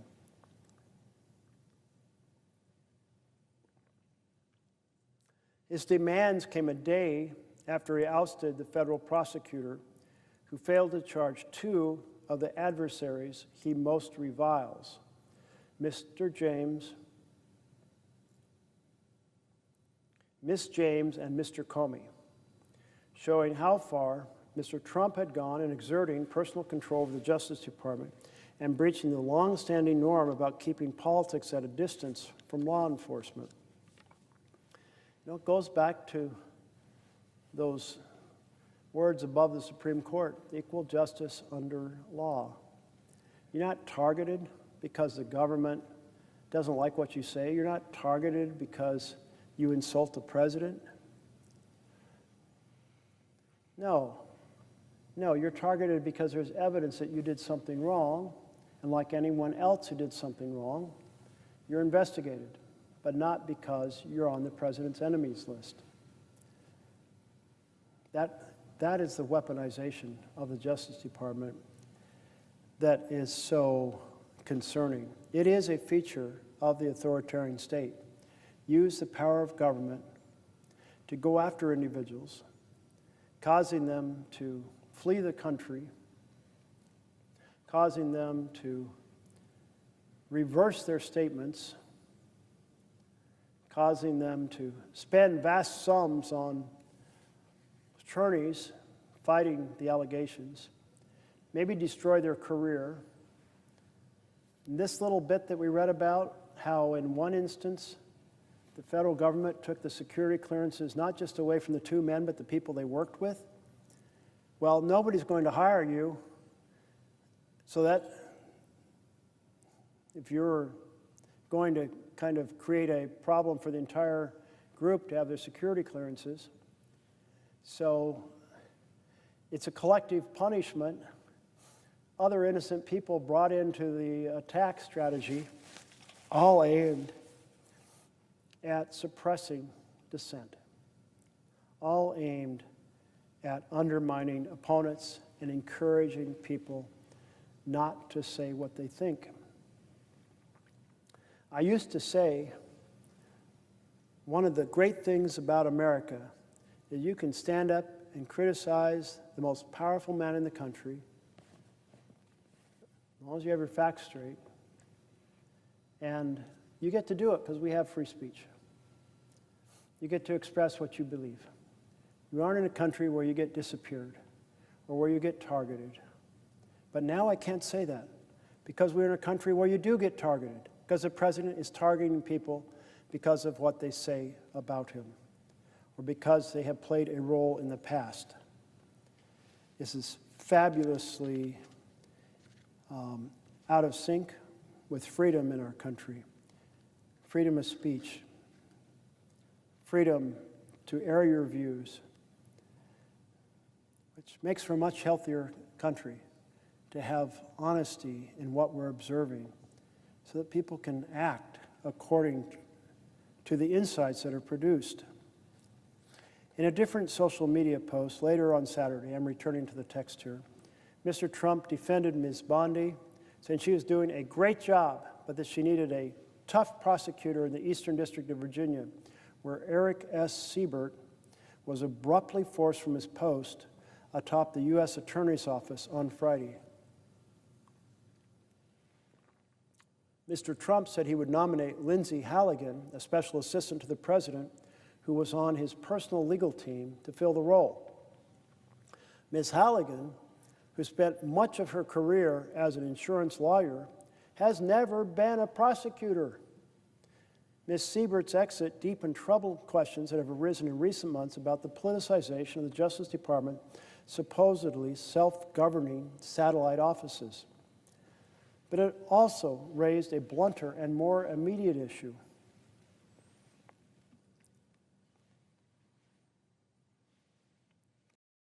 Which of the nation's U.S. attorneys might be next?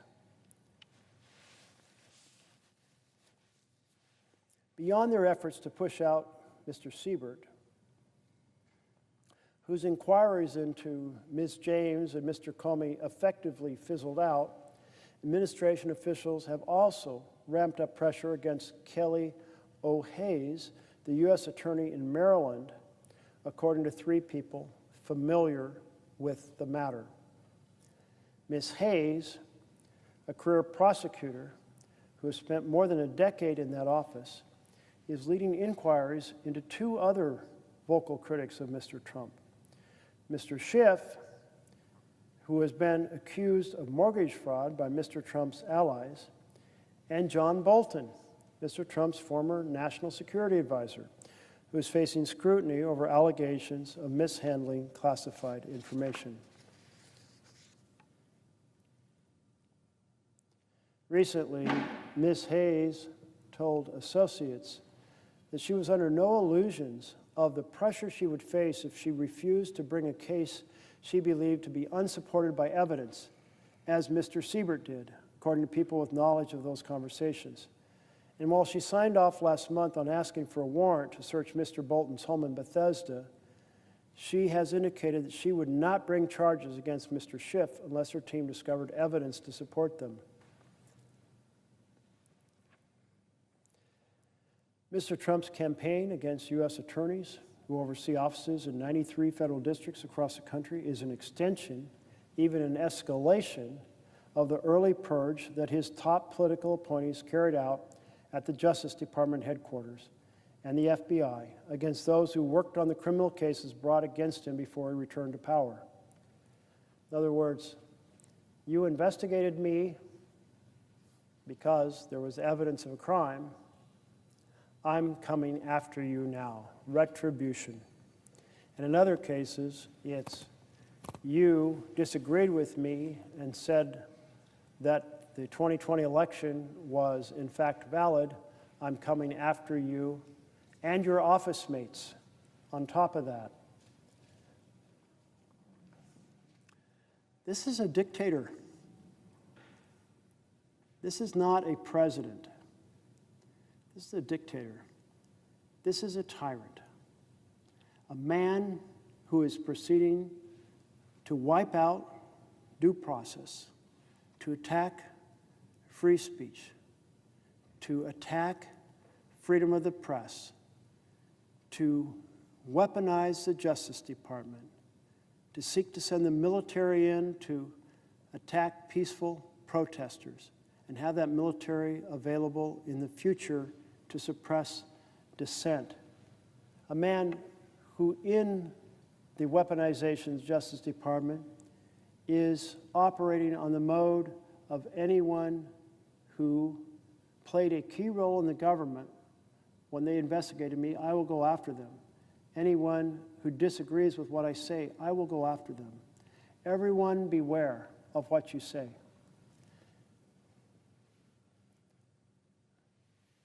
President Trump, why don't you pick on me?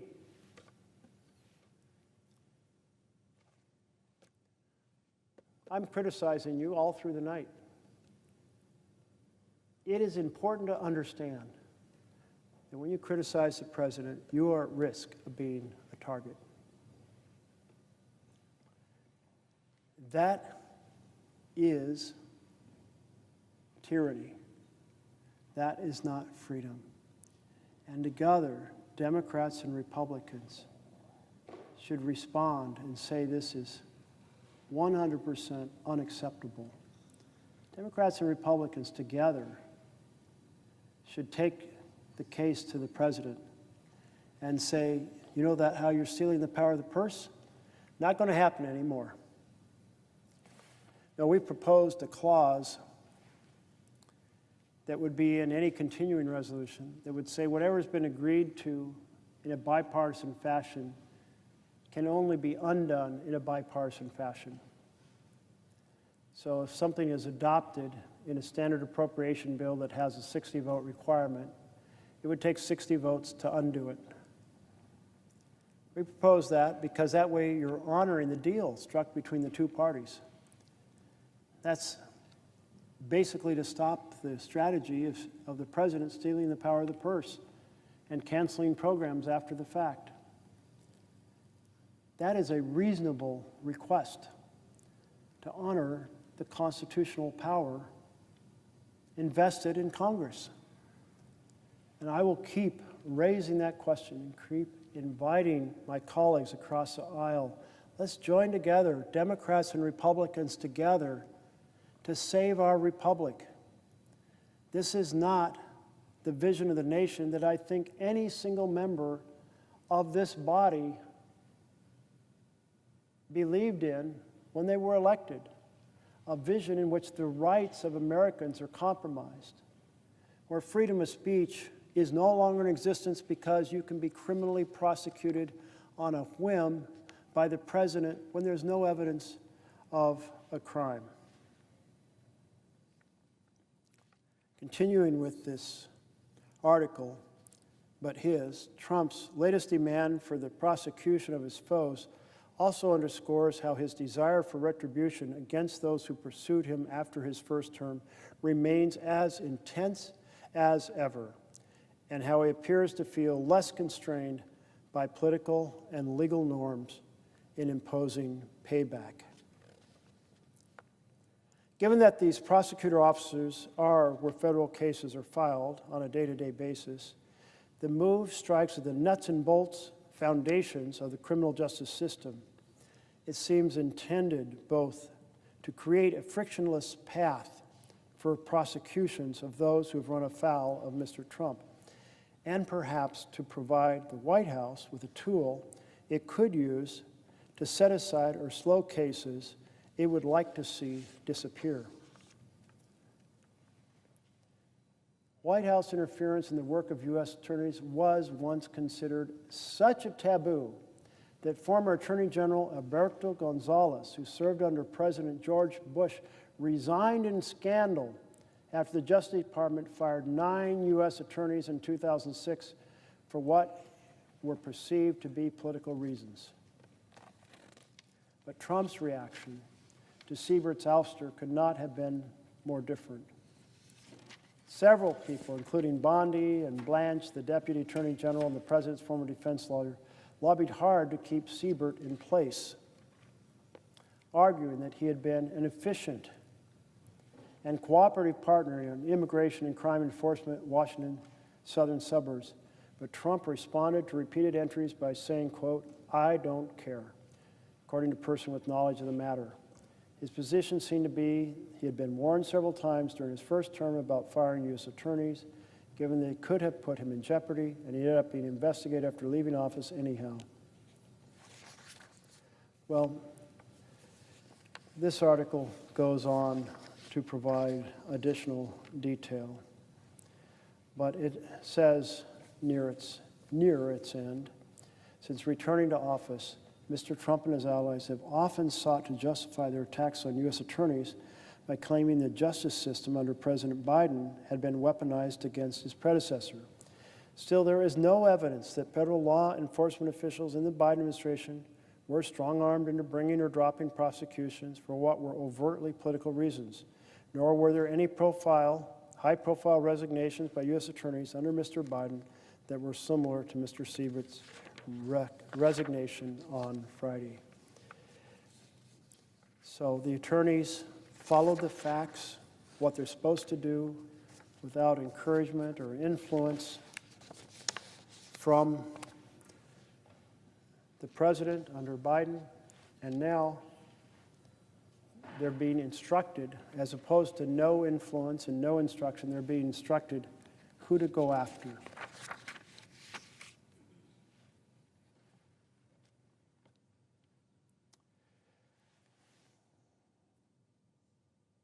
So much has gone on that it's hard to track it. In these various categories we've talked about, even in the weaponization of the Justice Department, some of the cases are against individuals that the president has on his enemies list.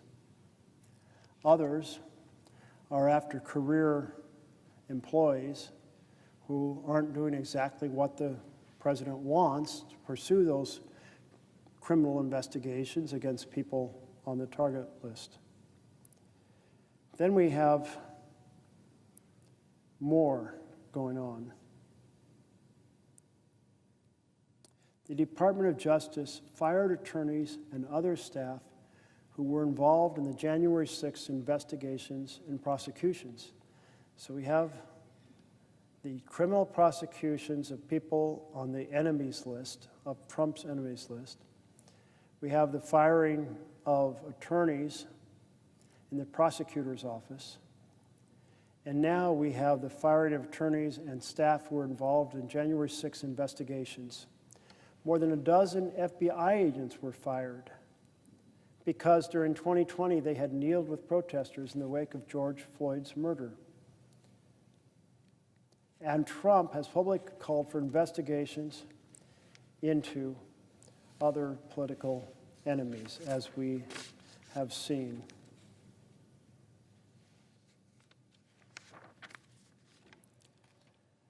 The Comey indictment has received a particularly significant amount of attention.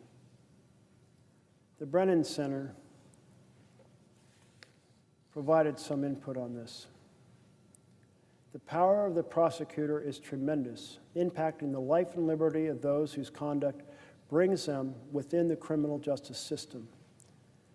Prosecutors decide who gets charged and what crimes they get charged with.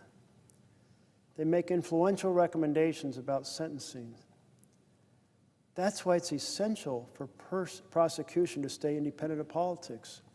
Justice demands that prosecutors make decisions based solely on the facts and the law, without fear or favor. Without fear or favor. No one can be above the law or unfairly subjected to it. New federal prosecutors learn about former Attorney General and Supreme Court Justice Robert Jackson's views, which, although stated in 1940, resonate powerfully today. Quote, "The prosecutor's discretion is tremendous. He can have citizens investigated, and if he is that kind of person, he can have this done to the tune of public statements, veiled or unveiled intimations. The prosecutor can order arrests, present case to the grand jury in secret session on the basis of one-sided presentation of the facts can cause the citizen to be indicted and held for trial. while the prosecutor at his best is one of the most beneficent forces in our society, when he acts from malice or other base motives, he is one of the worst. There are echoes of Jackson's warning last week when the Justice Department indicted one of the president's political opponents, Lindsay Halligan, President Trump's former personal lawyer and newly installed U.S. attorney in the Eastern District of Virginia, went to the grand jury, apparently alone, to indict former FBI Director James Comey for allegedly lying to Congress. Congressional investigation. Trump turned to Halligan after her predecessor, Eric Siebert, an experienced career prosecutor who Trump himself had tapped to lead the office, declined to prosecute Comey due to insufficient evidence. So a seasoned prosecutor, a career prosecutor, which Trump himself had tapped to leave the office, said there is insufficient evidence to prosecute Comey and declined to do so. There was credible reporting that prosecutors in the office had serious concerns about the case. That prompted Trump to put out a Truth Social post that read like a text message to Attorney General Pam Bondi, than something you would expect to see from a president on social media. Pam, I have reviewed over 30 statements and posts saying that essentially, same old story as last time, all talk, no action, nothing is being done. What about Comey? What about Adam, Shifty Schiff? What about Letitia? They're all guilty as hell. Nothing is going to be done. Then we almost put a Democrat-supported U.S. attorney in Virginia with a really bad Republican past, a woke rhino who is never going to do his job. That's why two of the worst Democratic senators pushed him so hard. He even lied to the media and said he quit and that we had no case. No, I fired him, and there is great case, and many lawyers and legal pundits say so. Lindsay Halligan is a really good lawyer and likes you a lot. We can't delay any longer. It's killing our reputation, our credibility. They impeached me twice. They indicted me 5 times over nothing. Justice must be served now. President, DJT. This level of presidential interference in prosecutorial decision-making contradicts everything our country has done in the post-Watergate era to protect against corruption of the justice system.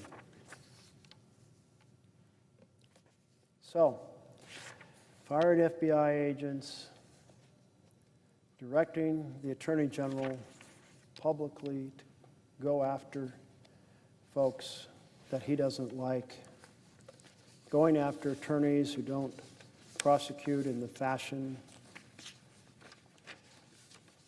There's a lot, a lot, article after article.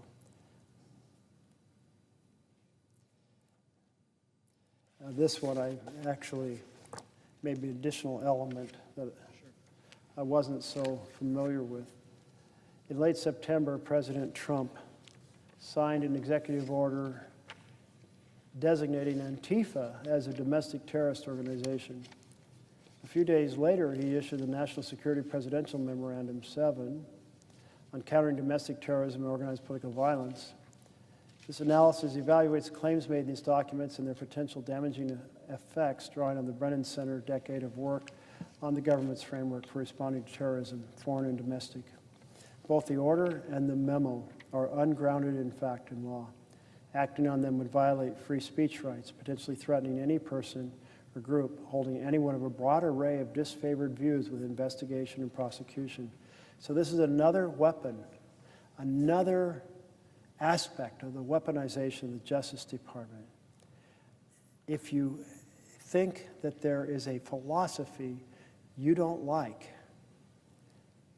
and in this case, Antifa is more philosophy than organization, call it a domestic terrorist organization. That puts individuals and their free speech at great risk.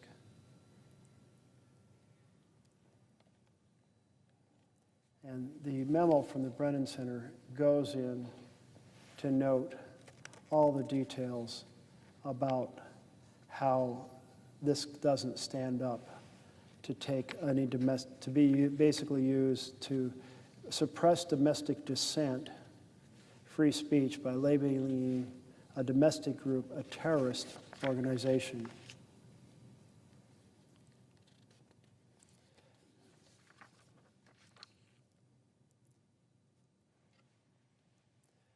Building on its framing of the threat from anti-fascism as a wide-ranging conspiracy and domestic terrorism, NSPM 7 directs government agents to go after all participants in these criminal and terroristic conspiracies, including the organized structures, networks, entities, organizations, funding sources, and predicate actions behind them. This memorandum directs the Joint Terrorism Task Force to coordinate and supervise a comprehensive national strategy to investigate, prosecute, disrupt entities and individuals engaged in acts of political violence, intimidation designed to suppress lawful political activity, obstruction under the law. Of course, whenever there is criminal activity, hell yes, enforce the law. But if you're putting a major label on a group because of their viewpoints, that is something entirely different. So that certainly deserves close examination as another facet. This one, a little more complicated and not feeling like the total framework is completed as to how this is intended to be used or acted on and how it will affect those who might have anti-fascist views, but it certainly appears like it's a strategy to take folks you disagree with and label them a terrorist threat when there may be absolutely no such threat at all. Finally, let me read a message from the organization, The Justice Connection, a group of former career employees of the Department of Justice who left DOJ, either voluntarily or involuntarily, because of actions of the Trump administration. Urgent message from the recent DOJ alumni decrying attacks on the Justice Department. 2-page letter.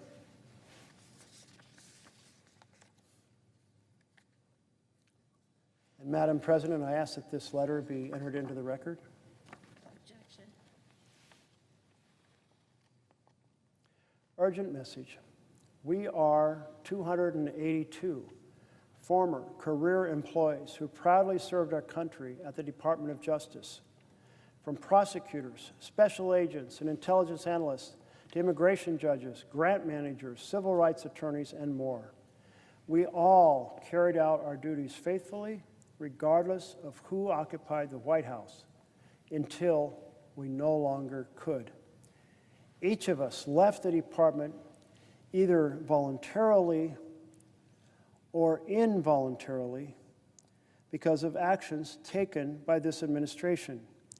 Our fidelity to the Constitution and our dedication to our country did not end when our jobs did. Now that we've left the department, we believe it's our duty to sound the alarm about this administration's degradation of DOJ's vital work and its assault on the public servants who do it. It is incumbent on all of us to fight for the Justice Department before it's too late.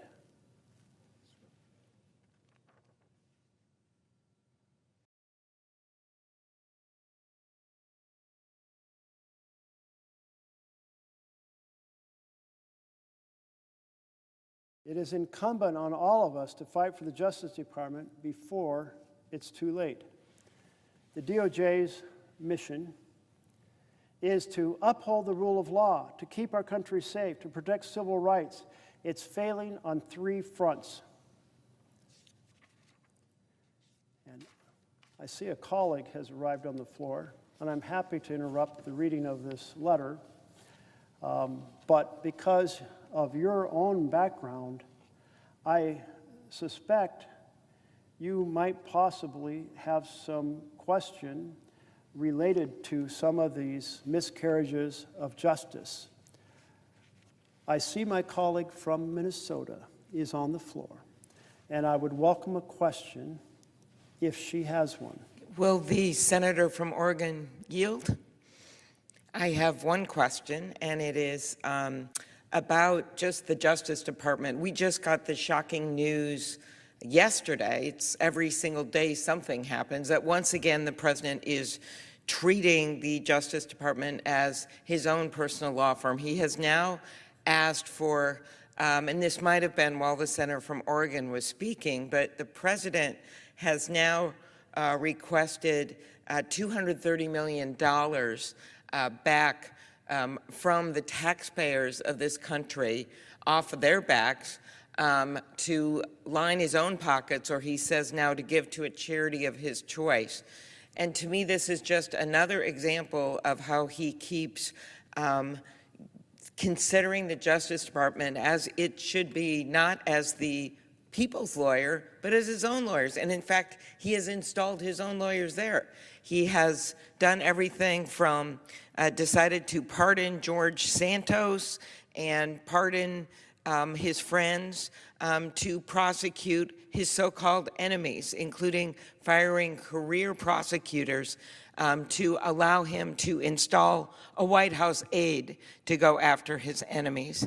And so one of my obsessions with having watched this from the Judiciary Committee is just how that can be justice. And I think it does tie in with everything else that's happening. You know, he is focusing on getting $230 million that he doesn't deserve back into his pocket instead of helping the American people get health care. He's focused on helping his pals and his friends and going after his enemies instead of doing the work for the American people that he was elected to do. So I would just like to have my colleague from Oregon answer a question about how he sees this Justice Department fraud and what's happening over there as related to how the president isn't doing anything for regular people, and instead he's helping his pals. Well, I thank so much my colleague and friend from Minnesota and the expertise you bring on the Justice Department. As a lawyer, you have the background as you serve on the committee that has this jurisdiction. And I, as a non-lawyer, can tell you I am just absolutely shocked and stunned. I have thought that the norms that we have in America are norms that make a great deal of sense because they have a value associated with them. And that value is the fair administration of justice without prejudice, the fair administration without targeting of political enemies. I think, oh, I read about the targeting of political enemies. That happened in some country far away, where a president who didn't share the values that we have here in the United States of America went after their political enemies by falsely pursuing them in a criminal sense. But then I realized that, no, that's happening right here in the United States of America. And you made reference to a situation that I believe I may have heard about and may have this wrong, in which the president is actually suing the government, then instructing his Department of Justice to settle the suit, thereby translating money into the president's pocket out of the government. I mean, are you kidding me? What is the president of the United States? I will file a suit against the government, and then I'll tell the Justice Department to pay it off and put that money in my pocket? I mean, I was just stunned by reading that new version. There is no limit to the self-serving. I must say, in that case, it's money. But when the president has an enemies list, and when the president instructs Pam Bondi, the Attorney General, to go and find something on that person in order to make their life miserable, this is absolutely horrific, because it's not just about targeting that person, which is bad enough. It's about suppressing dissent or enforcing loyalty, suppressing dissent by anyone else and saying to everybody else, you better do exactly what I say. I can issue a pardon if you do what I say and it's illegal, but I can issue a subpoena and prosecute you if you violate, well, if you fail to do exactly what I want. Will the senator from Oregon yield for a question? I would love to yield to another question. So when you look at how this all started, I think about all of these people who have stood up, as you are standing up today. I think about career prosecutors in the Justice Department who have basically said, no, I am not going to do the bidding of the president, whether I was appointed during a Republican presidency or a Democratic presidency, whether I personally vote Republican or vote Democrat. I have a job to do, and that is follow the laws of the United States. And I think the real first indication of this, where people realized just how off the cliff this was going, was when, in fact, there was pressure put on career prosecutors in New York to dismiss these charges that had been the result of a long investigation involving Mayor Eric Adams. And what I remember from that time was Danielle Sassoon, who was a very, very well-respected conservative prosecutor, someone that came up through the Federalist Society, who had clerked for conservative justices, that she decided to resign rather than do their bidding because she felt that it wasn't consistent with the law, that was against the law. And then another career prosecutor named Hagan Scotton, who was a decorated veteran who had clerked for then Judge Kavanaugh and Justice Roberts. He said, when asked to file a motion in that case, you may find a fool or a coward to file that motion, but it won't be me. And those words always echo in my mind. I say to the senator from Oregon, as he stands up today, of these people through these last months, whether it is standing to march with their kids on their hips, whether it is to stand up, as so many of us have done in this chamber, to fight for health care, whether it is people who, like the statistician at the Labor Department, simply doing her job, willing to stand up and give the facts of what the job numbers were, and then the president didn't like it and had her fired, which I always thought was ironic when it's about jobs numbers and then you lose another job. But in any case, he just fired her, or going after governors at the Federal Reserve, or deciding which states he's going to take funding from.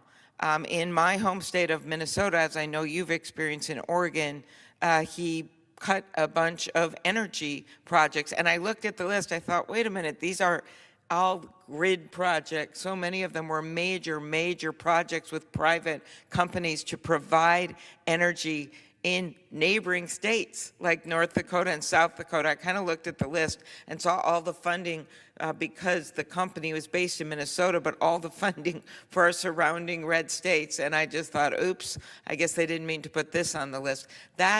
All of that combines, as you look at what's happening with the Justice Department right now, as a president that is basically decided that there are no norms. And so the only norms left is this body, because the House has decided they're not coming back right now. They're waiting for these Epstein files that they hope will just go away, but it appears they will never go away. They won't even seat a duly elected member of Congress from Arizona because they're so afraid of these Epstein files. So while that's going on, and they're basically decided to just stay home and hang out and not come to work every day. This is the functioning chamber, as close as it can come, that is supposed to be dealing with the matters before the country. And the matter before the country right now is what is happening with our health care system on November 1st. These premiums are going to be doubling in so many states. You look at some of the states that actually Donald Trump won, like Florida with millions and millions of people on these plans. You look at Texas, 75% of the people on these plans live in states, that Donald Trump won. So while all that is going on, the president goes to his go-to, and his go-to is messing around with the justice system. He literally pardoned someone, as in George Santos, who claimed to be a world-class volleyball player, producer of the Spider-Man movie, and was actually simply a fraudster that the entire Republican leadership in the House of Representatives booted out of the House of Representatives. The president says, I'm going to bring this guy back too. Because every single day, it's that strong arm techniques. Doesn't care if it leads to more violence, doesn't care if it violates the oath of these lawyers in the Justice Department, doesn't care if people get fired, doesn't care about, what does matter? What does appear to matter is making news that day. What does appear to matter is getting on, dominating the news that day. Not our country, not the rule of law, but the one thing I can say, and I ask this of my friend, the senator from Oregon, because the president seems to think this, but does in fact trump the Constitution? Isn't it a fact that our laws and our Constitution, which has withstood wars, withstood the Great Depression, withstood Watergate, withstood all these things. Why? Because people stood up, as the senator from Oregon is doing today. Judges stood up, as we're seeing across the country. There are Trump-appointed judges that have made decisions time and time again, contrary to this administration, because it's against the rule of law.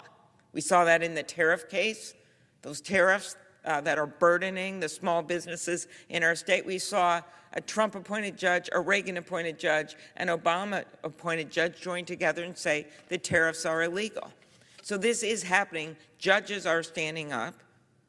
Our constituents are standing up, as we saw over this last weekend, millions and millions of people standing up in what was the most biggest peaceful protest in the history of this country. And yes, Congress needs to stand up. And that's what the senator from Oregon is doing today. Standing up and saying, this is not normal. This is not normal to have a Justice Department that is doing what they're doing. So I do ask the senator from Oregon, despite him not being a lawyer, to talk about the fact that Donald Trump cannot trump the Constitution of the United States. I thank so much the question my colleague from Minnesota has laid out. In fact, at least 8 or so topics that I'm going to enjoy addressing. But your final point, does Trump the Constitution? Do we have kings, if you will, in the United States of America? And the answer is, under the Constitution, obviously not. And I so appreciated the name of Saturday's demonstration.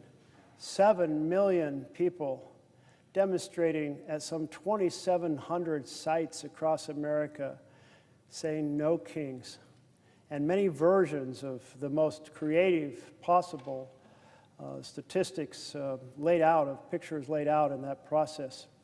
But you are absolutely, your question, there are no kings under our Constitution. But the president, in all of these things that I've laid out through the course of the night, the attack on the rule of law, the continuous effort to suppress free speech and free press, attack on due process, attack on the law firms, attack on the universities, the use of violence, and the weaponizing the DOJ, all of it is the way a king acts. So, in fact, we are in the middle of an authoritarian takeover. It's not down the street. It's not around the corner. It is here right now. And speaking of being here right now, I see my minority leader is on the floor.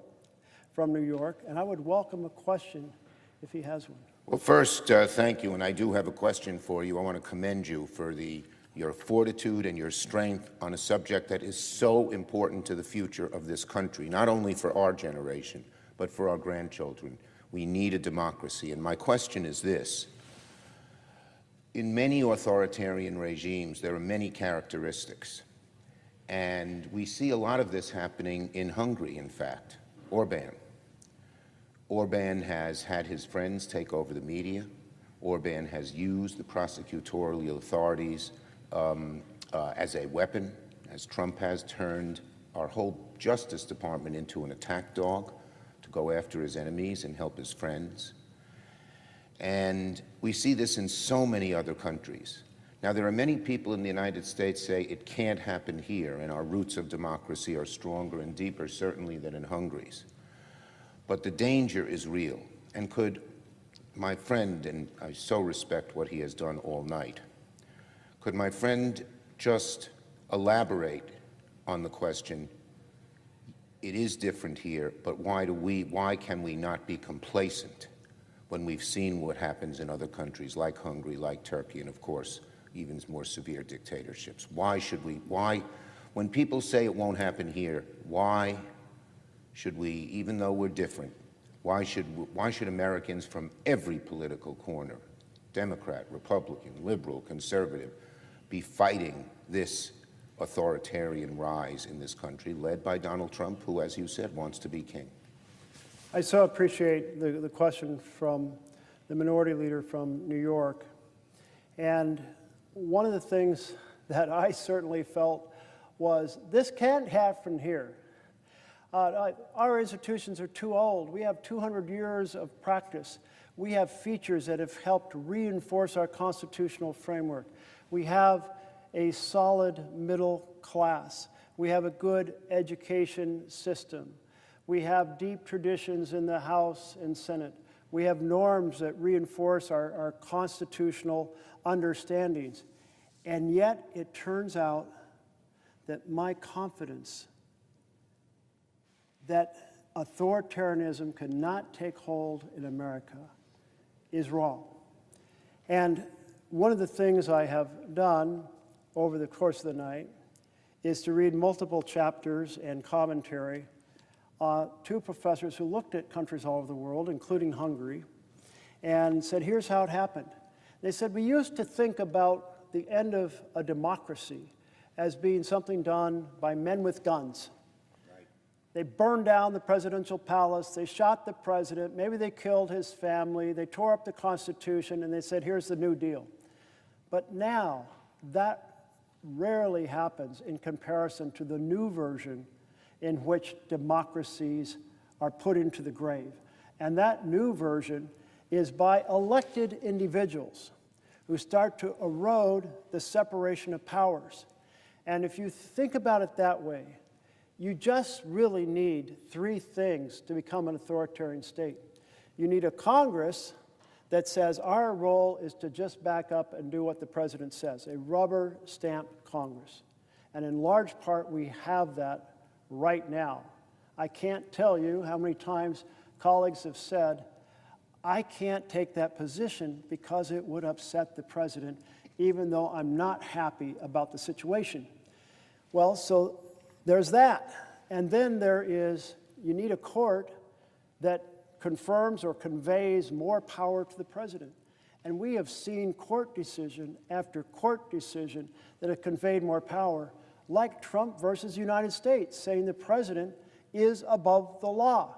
And you combine the president being above the law, as long as it's shielded by an act of government, and pardon power, and now the whole executive branch feels, well, we're all above the law. And then the president comes into office and just starts ignoring one law after another. I think a real early one that got a lot of attention was the firing of inspector generals. And of course, the law says you have to fire them for cause. And the law says you have to give 30 days notice. But the president didn't either.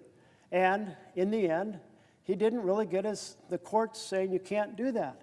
And then Trump says, you know what, I'm just going to start establishing tariffs around the world. Well, tariffs are not a power delegated to the president. The very first bill the U.S. Senate ever worked on was a tariff bill. They spent 3 weeks assigning a tariff to different things, a keg of nails or a barrel of molasses and so on and so forth. And so this collective factor brings us to the third element that creates the authoritarian state, which is a president who wants to defy the law, create a space in which saying the laws do not apply. So suddenly the checks and balances are gone, and it's not the authoritarianism that we need to fear a year from now. It's here at this very moment. And so this is why we should all, if we had any doubts a year ago, we should all now be going, oh my God, we are not immune from the same strategy that's been pursued with the same authoritarian playbook in country after country after country. Thank my colleague for that really right on the money exposition of this, and I'd just like to ask one more question related to the first, the supine Congress. Our Republican colleagues seem to just do whatever Trump wants, and we hear lots of mumbling and grumbling. We don't like it. But I hear from some of them saying to me, it wouldn't make a difference if I spoke up. Does my colleague from Oregon agree with that it wouldn't make a difference, that if Republicans, whether at the leadership in the House or Senate, or a large number or even a decent number of members spoke up against the kind of authoritarian direction that Trump is taking, does my colleague think it wouldn't make a difference, as they say, or does he think it would? Well, I believe it would make an astounding difference, because when I come to the floor, or any of my Democratic colleagues come to the floor and say, look at this attack on due process, this is just wrong. Look at this effort to tell universities what to teach, this is just wrong. Look at the attack on law firms, and they've been essentially blackmailed into $1 billion of free legal help to groups that Trump wants, that's wrong. Look at the effort to ship people out of this country because of what they say on foreign policy. That's just the violations of free speech and due process. And we say it's just wrong. But in essence, we are speaking within a communication bubble that exists around our urban communities. And there is a different communication bubble that exists around our rural communities. We have driven this into this situation through cable news, where people in my state who live in cities watch one version of the world on cable. They see a different version if they're in rural areas watching a different cable, and then it's reinforced by social media. So when a colleague across the aisle speaks up, now a whole new audience is hearing about what's going on in our country.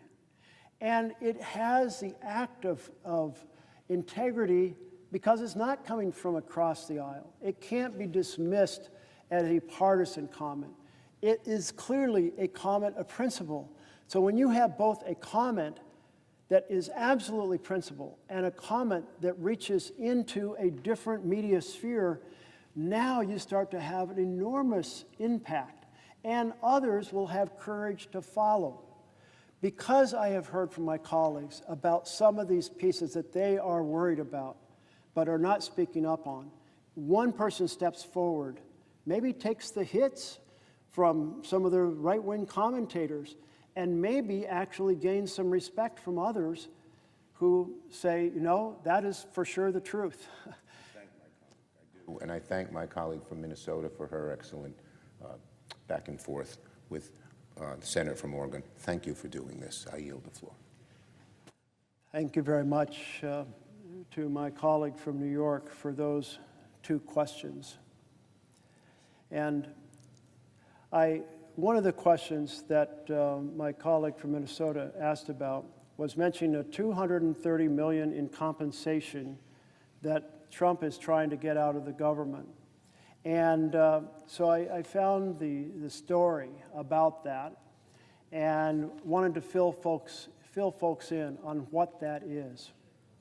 President Trump is demanding that the Justice Department pay him about $230 million. That's a lot of money. To folks in my neighborhood, $1 million seems like an unfathomable sum, and here we're talking about $230 million, $250 million, in compensation for the federal investigation into him, according to people familiar with the matter.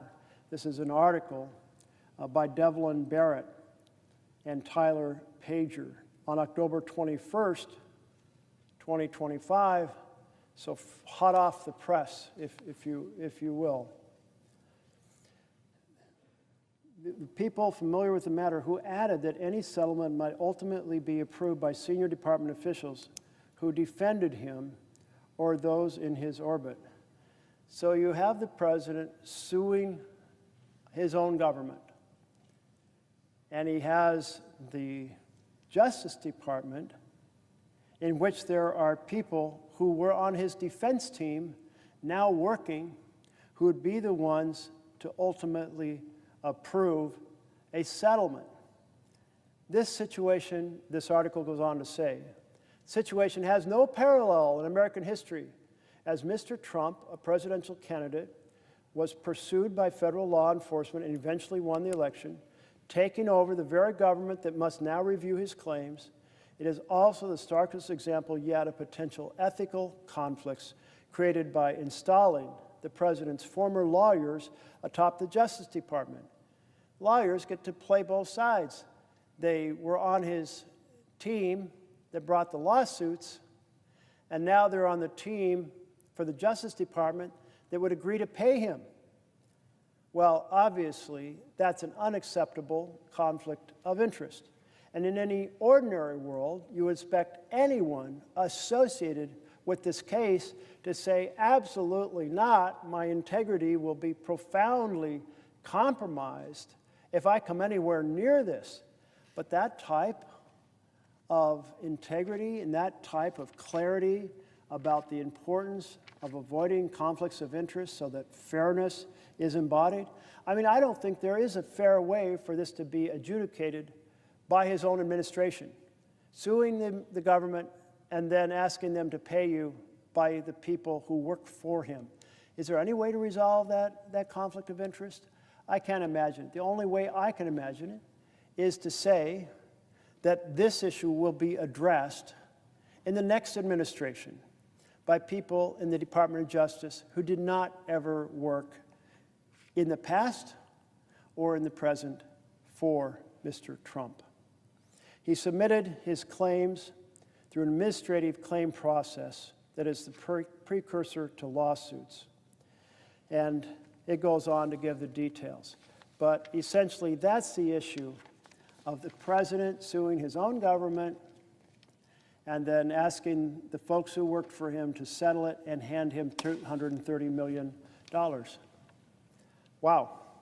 Can you imagine if President Biden had sued the Department of Justice and asked them to settle the case and give him $200 million? I mean, there would be every single senator across the aisle would be down here saying, are you kidding me? That's the clearest ethical compromise ever created in the history of our country. How could that possibly be done? It cannot be done. We must pass a bill. We must condemn this conflict.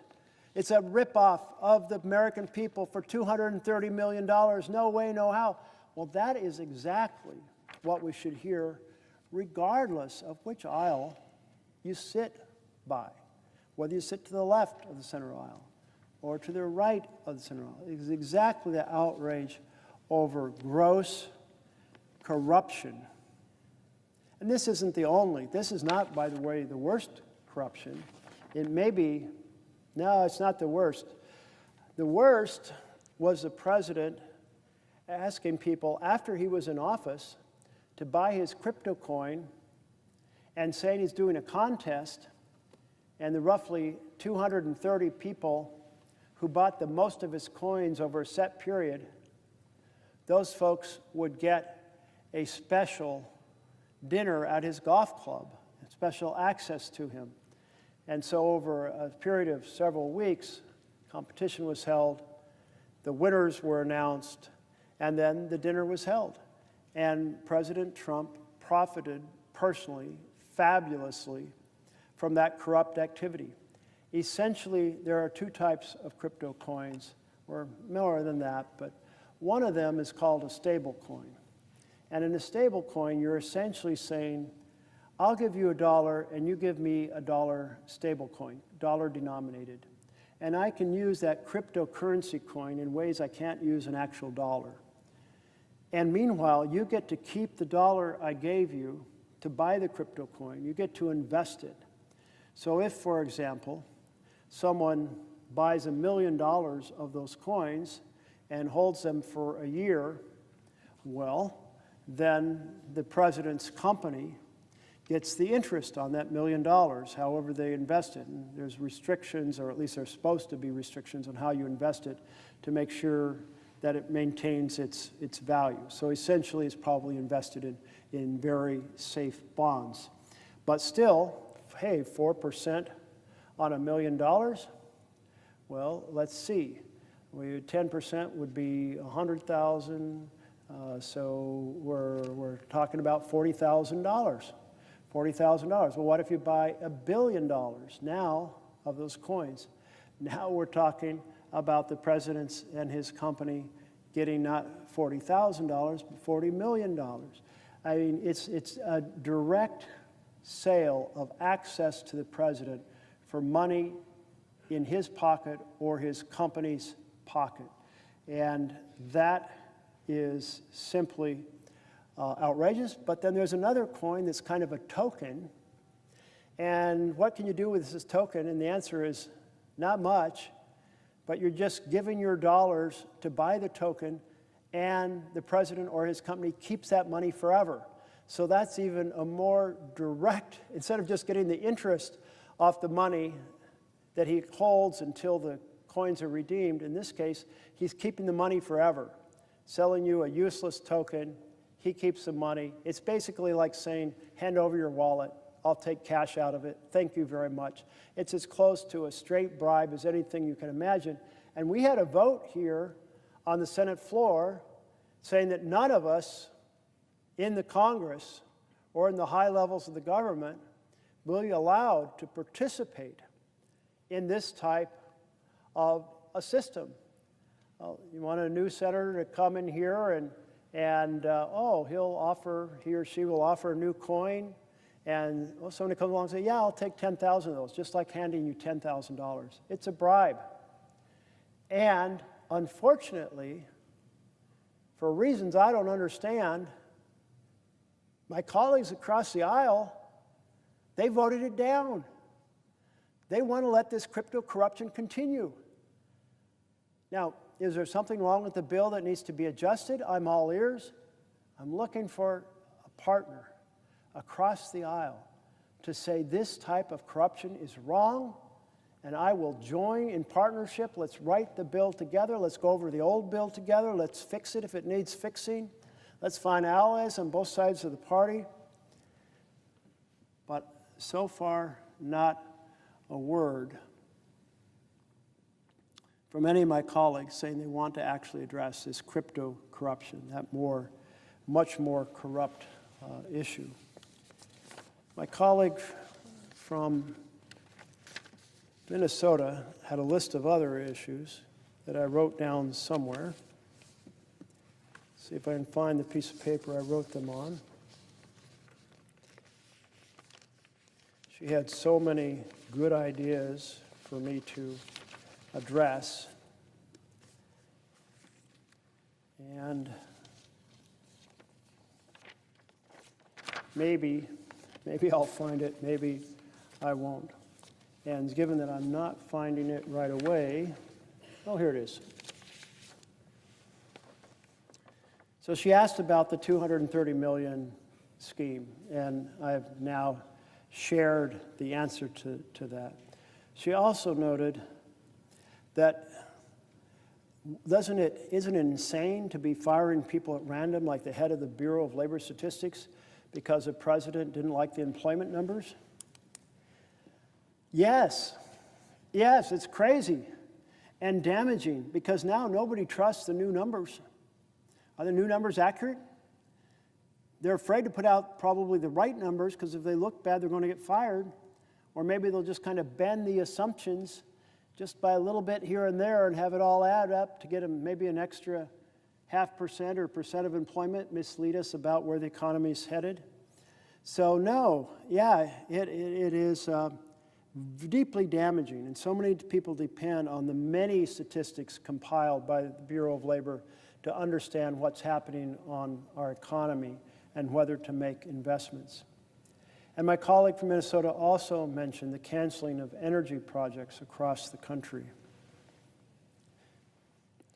And those energy projects, I think it was $8 billion in energy projects all across democratic states.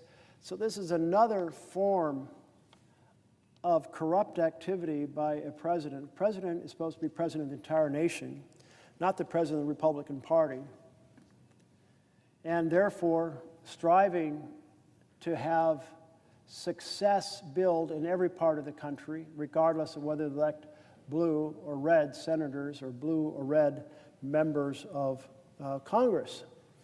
But the canceled energy projects were targeted at blue states. Now here's the thing. Those projects produce energy in general at a lower cost than fossils. By doing so, by producing electricity that often is in the realm of 2 cents per kilowatt hour, it lowers the cost of electricity. But what do we see actually happening? What do we see actually happening across the country? We see the utility costs going up. So canceling these projects is driving up the cost of electricity for people in state after state after state.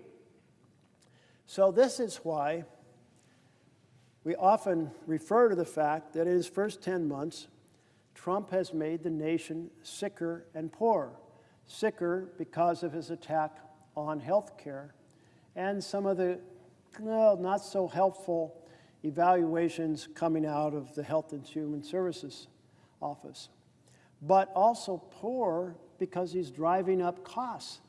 He wants folks to use expensive, dirty energy rather than cheaper, cleaner energy that derives primarily from solar panels or wind. Sure, there's some geothermal in there, maybe there's some hydro in there, but the new energy is primarily in the realm of solar and wind. Both of them hovering around that 2 to 3 cents per kilowatt hour. Now, I'm pretty sure nobody here pays a bill at a utility company as low as 2 to 3 cents. So if lower cost energy can be generated, and I think the retail rate in my utility that serves my house is somewhere around 12 to 14 cents, I'd love them to buy 2-cent energy and lower the cost to me, everyone else. But the president killed these projects, often in mid-stride, meaning putting people out of employment, putting investments at risk, putting our planet at risk because he wants to continue to use carbon energy. Carbon energy, very simply, heats up the atmosphere. Nice little warm blanket around the globe. We see it in so many different ways in my home state. So not only is the fossil energy more expensive and dirtier in terms of breathing the air, it's also overheating the planet with carbon dioxide and with leaked methane.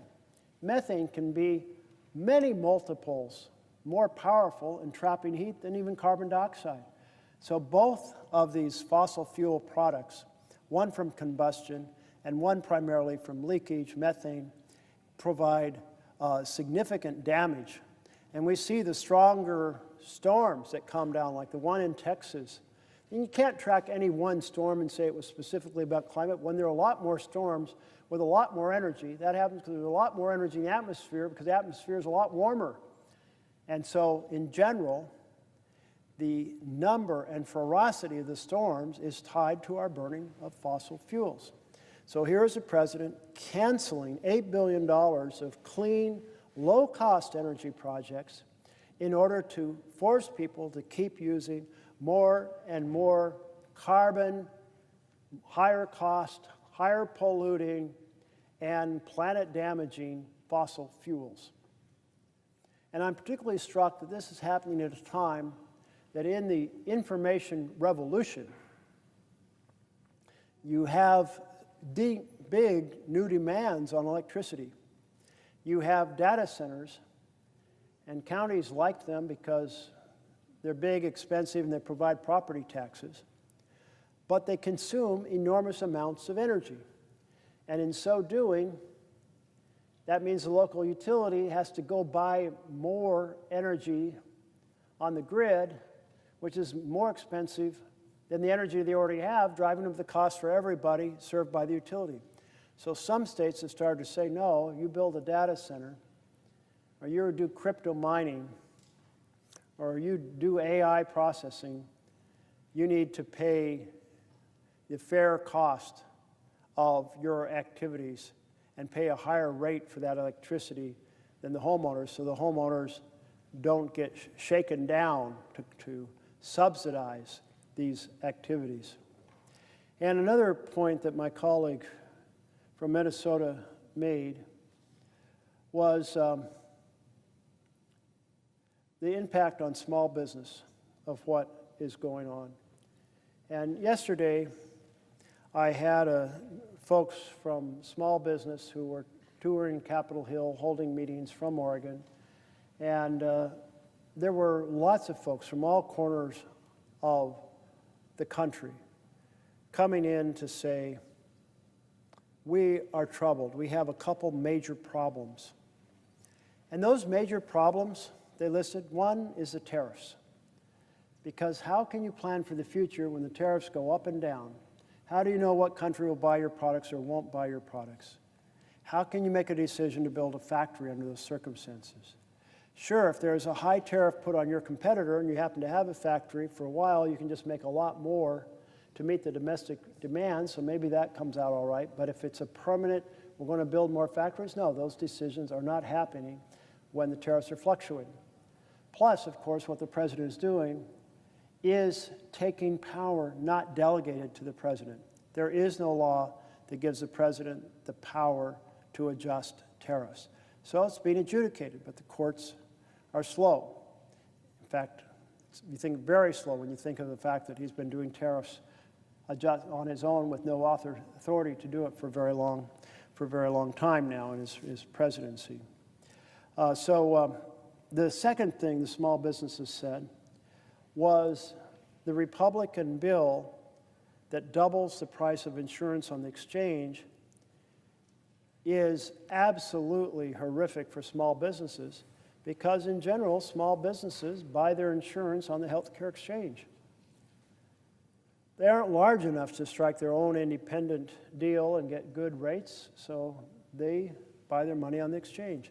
And without the same level of tax credits, their costs will, like for other Americans, be roughly doubled, a projected 114% interest increase. So that's more than doubled. And so this is the phrase, Main Street is Pain Street, because Main Street small businesses can no longer afford to buy insurance because of the bill that my colleagues across the aisle passed, the bill that Trump called the big, beautiful bill, but many of us called it the big, ugly betrayal because it hurt families by helping billionaires. Doubling the cost of insurance on the exchange on average to give tax breaks to billionaires. Attacking Social Security, which in combination with the changes to the exchange will put 15 million people out of insurance. That's a lot of pain. And we know just how damaging it is when people go out without insurance because we've been there before. We know they don't go to the doctor when they get sick. They don't go to the doctor until they get really sick, and then they go to the emergency room. And by then, a modest illness can become a major illness. A small tumor can become a life-threatening tumor, or maybe an untreatable, metastasized cancer that is a death sentence. And then we have the fact that without insurance, they can't pay the bill. So there's less revenue for the clinic. and less revenue for the hospital. And so now the clinic and the hospital are going to have to cut back their programs, which affects the availability of health care for everyone in the community. Maybe it's the maternity ward that goes, because those are very expensive. And that means that instead of going to the hospital in your town in rural Oregon, maybe you have to drive 70 miles to get to another hospital. And do you want to do that if your baby is coming in January or February and you might be in the middle of icy roads or snow drifts? No, I don't think so. And do you want to have to drive 70 miles to get your prenatal exams and your prenatal classes that teach a little bit about what to be prepared for? No, that's a real loss of quality health care to lose programs out of clinics and to lose programs out of hospitals. So the invitation is open to fix this. We have laid out a bill, a continuing resolution, that fixes it. So I invite my colleagues, come and join us and vote for the bill, or at least have your leadership come and sit down and negotiate over this bill. Because maybe you have insights, maybe we can find adjustments and do the right thing for America and fix this healthcare mess. I don't think that it's good policy to have created this mess. I certainly don't think it's good politics to have created this mess. So we'll help you out of that hole. Let's fix this for the American people. Do the best what's right for the American people. And certainly one of the groups that will be very happy for us to address this are the businesses, the small businesses on Main Street. When those small businesses come in and say Main Street is now Payne Street because of the tariffs and because of the attack on health care, you've got a whole lot of stalwart community members who are speaking the truth to power. They're coming to us and saying, here's the situation, here's what I'll have to pay, here's how it's so much more. One of the entrepreneurs yesterday, the business owners, said he had, if I believe he said he had 4 employees, then he talked to at least 3 of them, and they all basically said they weren't going to buy insurance, not at this double the rate. They were going to take the risk, the gamble, that they would not get sick. And maybe they'll be lucky. Like any other gamble, maybe the dice will roll in their favor. Maybe next year they'll buy insurance, and maybe that'll be the year that they need health care and they'll have insurance to pay for it. But we know that when there's a whole group of folks who don't have insurance, a bunch of them are going to get sick. And then they're going to be really sick by the time you go to the doctor. And then they're going to get treated in the place of the most expensive care. And then they're not going to be able to pay the bills, so the revenues will suffer. And there we are, back in the situation where the clinics and hospitals are cutting their programs, affecting the availability of good health care everywhere in the community. Well, I think those are the bulk of the points that my colleague asked questions about from Minnesota. So I'm going to return now to reading this urgent message from recent Department of Justice alumni decrying the attacks on the Justice Department. And since it's been a while since I actually was in the middle of reading this letter, I think I'll start from the top again in order to make it coherent.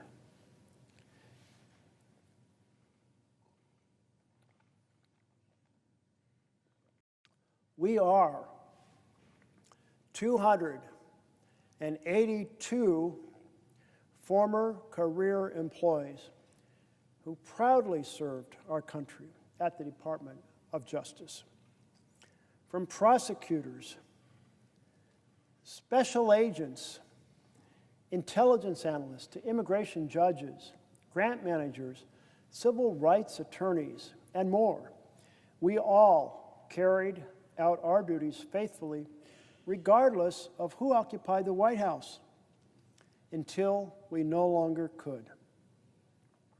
Each of us left the department either voluntarily or involuntarily because of actions taken by this administration.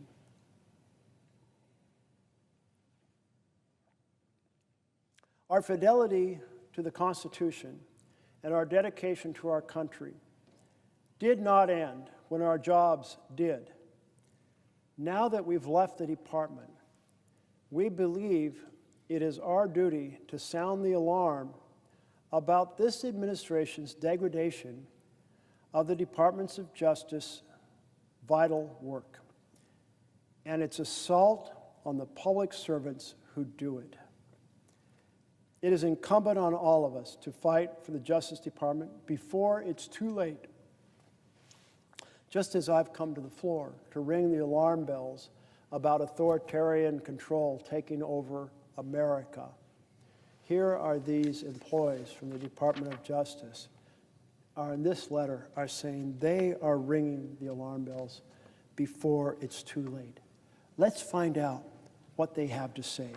The next paragraph goes, Department of Justice's mission, DOJ's mission, is to, quote, to uphold the rule of law, to keep our country safe, and to protect civil rights.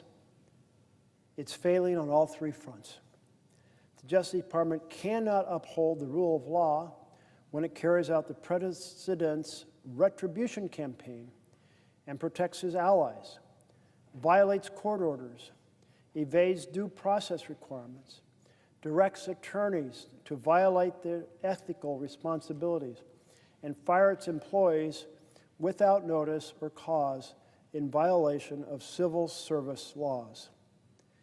It also cannot keep our country safe when it ousts FBI employees, prosecutors, national security experts, and ATF officials, shelters offices that prevent community violence, shutters offices that prevent community violence, and dismantles drug trafficking operations, purges the attorneys who enforce laws to protect the environment, and shifts highly trained special agents away from counterintelligence and counterterrorism.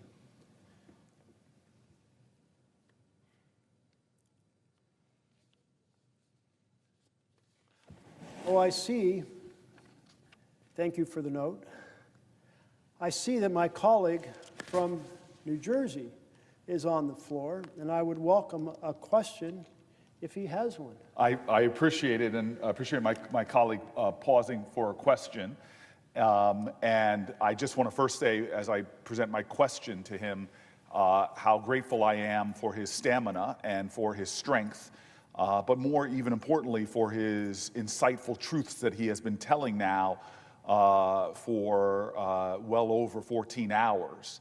And in many ways, we see a tradition in this body of being a deliberative body, but it seems now more and more that deliberation is giving way to what the founders never imagined, which is simply conceding to anything that the President of the United States wants.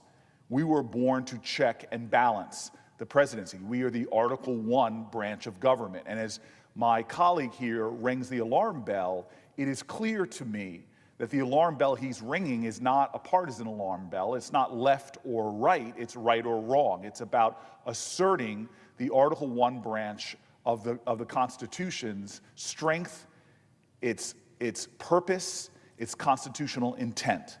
And that is to provide oversight. That is to provide advice and consent. That is to provide the check and balance that we need. And for hours now, what I have been seeing is my colleague, Jeff Merkley, has time and time again been laying plain facts that would not play no matter what party a person is from. A president who is encroaching again and again and again on the constitutional prerogatives of the Article I branch of government. And the result of this is that people are hurting. And I really want to get my colleagues' response to this.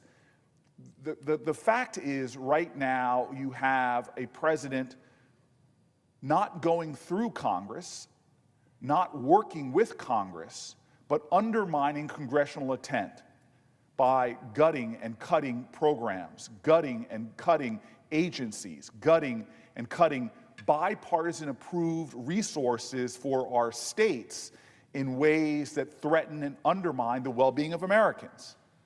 We see him approving a tariff policy, not one that has gone through this body. In fact, I would say not one that people in this body would even agree on, that is hurting American farmers, that is driving them to their knees. They want trade, not aid. And as a result of that tariff policy, it's not only hurting the bedrock people who put food on the table for Americans and people throughout this world, but it's hurting consumers by driving up grocery prices. What my colleague continues to point out is how these violations of our constitutional norms and traditions, the insult and injury done to our Constitution, has a real-life impact on the lives of Americans, making us poorer, making us sicker in our lack of access to health care. That we are seeing a time now that if we do not ring the alarm bells, more and more Americans will be hurt by a president who is acting more like an authoritarian leader than a democratically elected executive in the Article 2 branch. And this is not a left or right moment. It is a right or wrong moment. This is a moral moment in America. And I love what Martin Luther King said. He said, the problem today is not the vitriolic words and violent actions of the bad people, it's the appalling silence and inaction of the good people. And so this is a time that my colleague, through doing this extraordinary step here for more than 14 hours, all through the night, standing up and saying, look, democracy has never been a spectator sport. If you love this country, if you love in a deep devotion the ideals of patriotism more than a party, now is the time for all good people to stand up and call it out. And so I want to know from my colleague, this, with the urgency that we have in this moment, with Americans seeing their energy costs go up, with Americans seeing their grocery costs going up, with Americans now seeing the reality of their health care costs going up thousands and thousands of dollars, with marginalized people, with folks who are struggling to provide for their children, for children with disabilities struggling to get the resources they need, with parents not knowing how they're going to meet the rent and pay for medical expenses, how they're going to be able to pay for the basic needs of their families. This is a time that if you believe in the cherished principles of our nation, from patriotism, devotion to our national ideals, if you believe in the ideals of our nation, love thy neighbor, if you believe that we are one nation under God, this must be the time where more people stand up and speak out, because the only thing necessary for the triumph of tyranny is for a free people to remain silent. And so I ask my colleague right now, because there are people saying, what does it matter that a senator is standing up? I ask my colleague right now to maybe say directly to the American people why you are taking this courageous stand tonight, what you hope they will take away, because it's not about you or me, it's not about the 100 people here. We have seen this president back down before when the American people in a chorus of conviction stand up and say no, no more. As Frederick Douglass says, the limits of tyranny are prescribed by the people who face the oppression. I ask my colleague, what is the message that you are trying to send with this courageous stand, with this incredible endurance, with this strong speech you are giving today?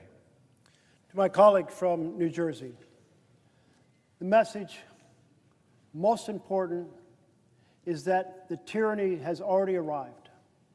It is not down the street. It is not around the corner. It will not be encountered on the path tomorrow. It is here at this very moment. And that tyranny comes in two forms, so important to our country. The first is the attack on freedom, freedom is secured by due process. So when an authoritarian president runs over due process, he threatens freedom for all of us. When an authoritarian president says, I will dictate through research grant control what universities teach, he's stealing the academic freedom of our independent universities and really gutting the vision that people go to universities to explore ideas and to learn, not to receive propaganda written by a government. If you want that version of the world, that's not freedom. That's found in tyrannical governments. That's found in China, not here at our universities in the United States of America. When he proceeds to say we are going to control law firms by suing them and taking away their security clearances and extorting them to put $1 billion of free law into causes the president wants, that is a form of tyranny against the free enterprise of law firms to have the clients they want and serve the people they want.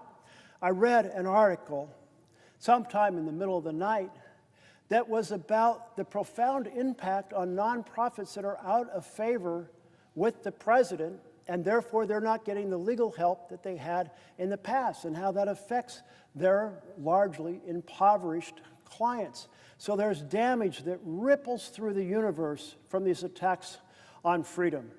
And now is the moment where we have seen the fundamental separation of powers disappear. No, I thought of these robust branches of government, the executive, the Congress, the judiciary, each valiantly defending their role in order to preserve the checks and balances of this beautiful document we call our We the People Constitution. But what happens if the Congress is controlled by a party that says our goal is to do what the president tells us? Suddenly that check and balance, the president is gone. What if the court, the Supreme Court, says we want to, regardless of what's written in the Constitution, hand more power to the president? And they say, you know what, we'll make the president above the law, which they did in a law case last year. And suddenly you have the three elements that create tyranny in place of freedom, or authoritarianism in place of a republic.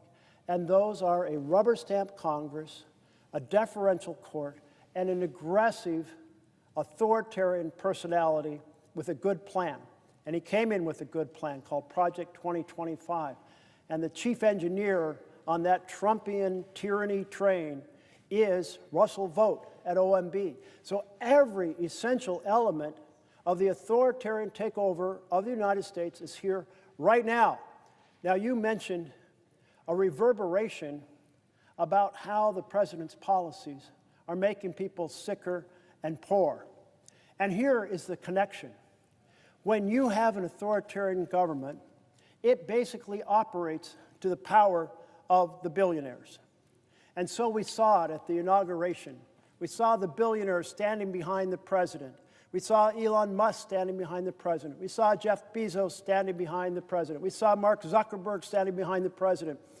And when you do that, you're okay pursuing legislation that hurts families while helping billionaires.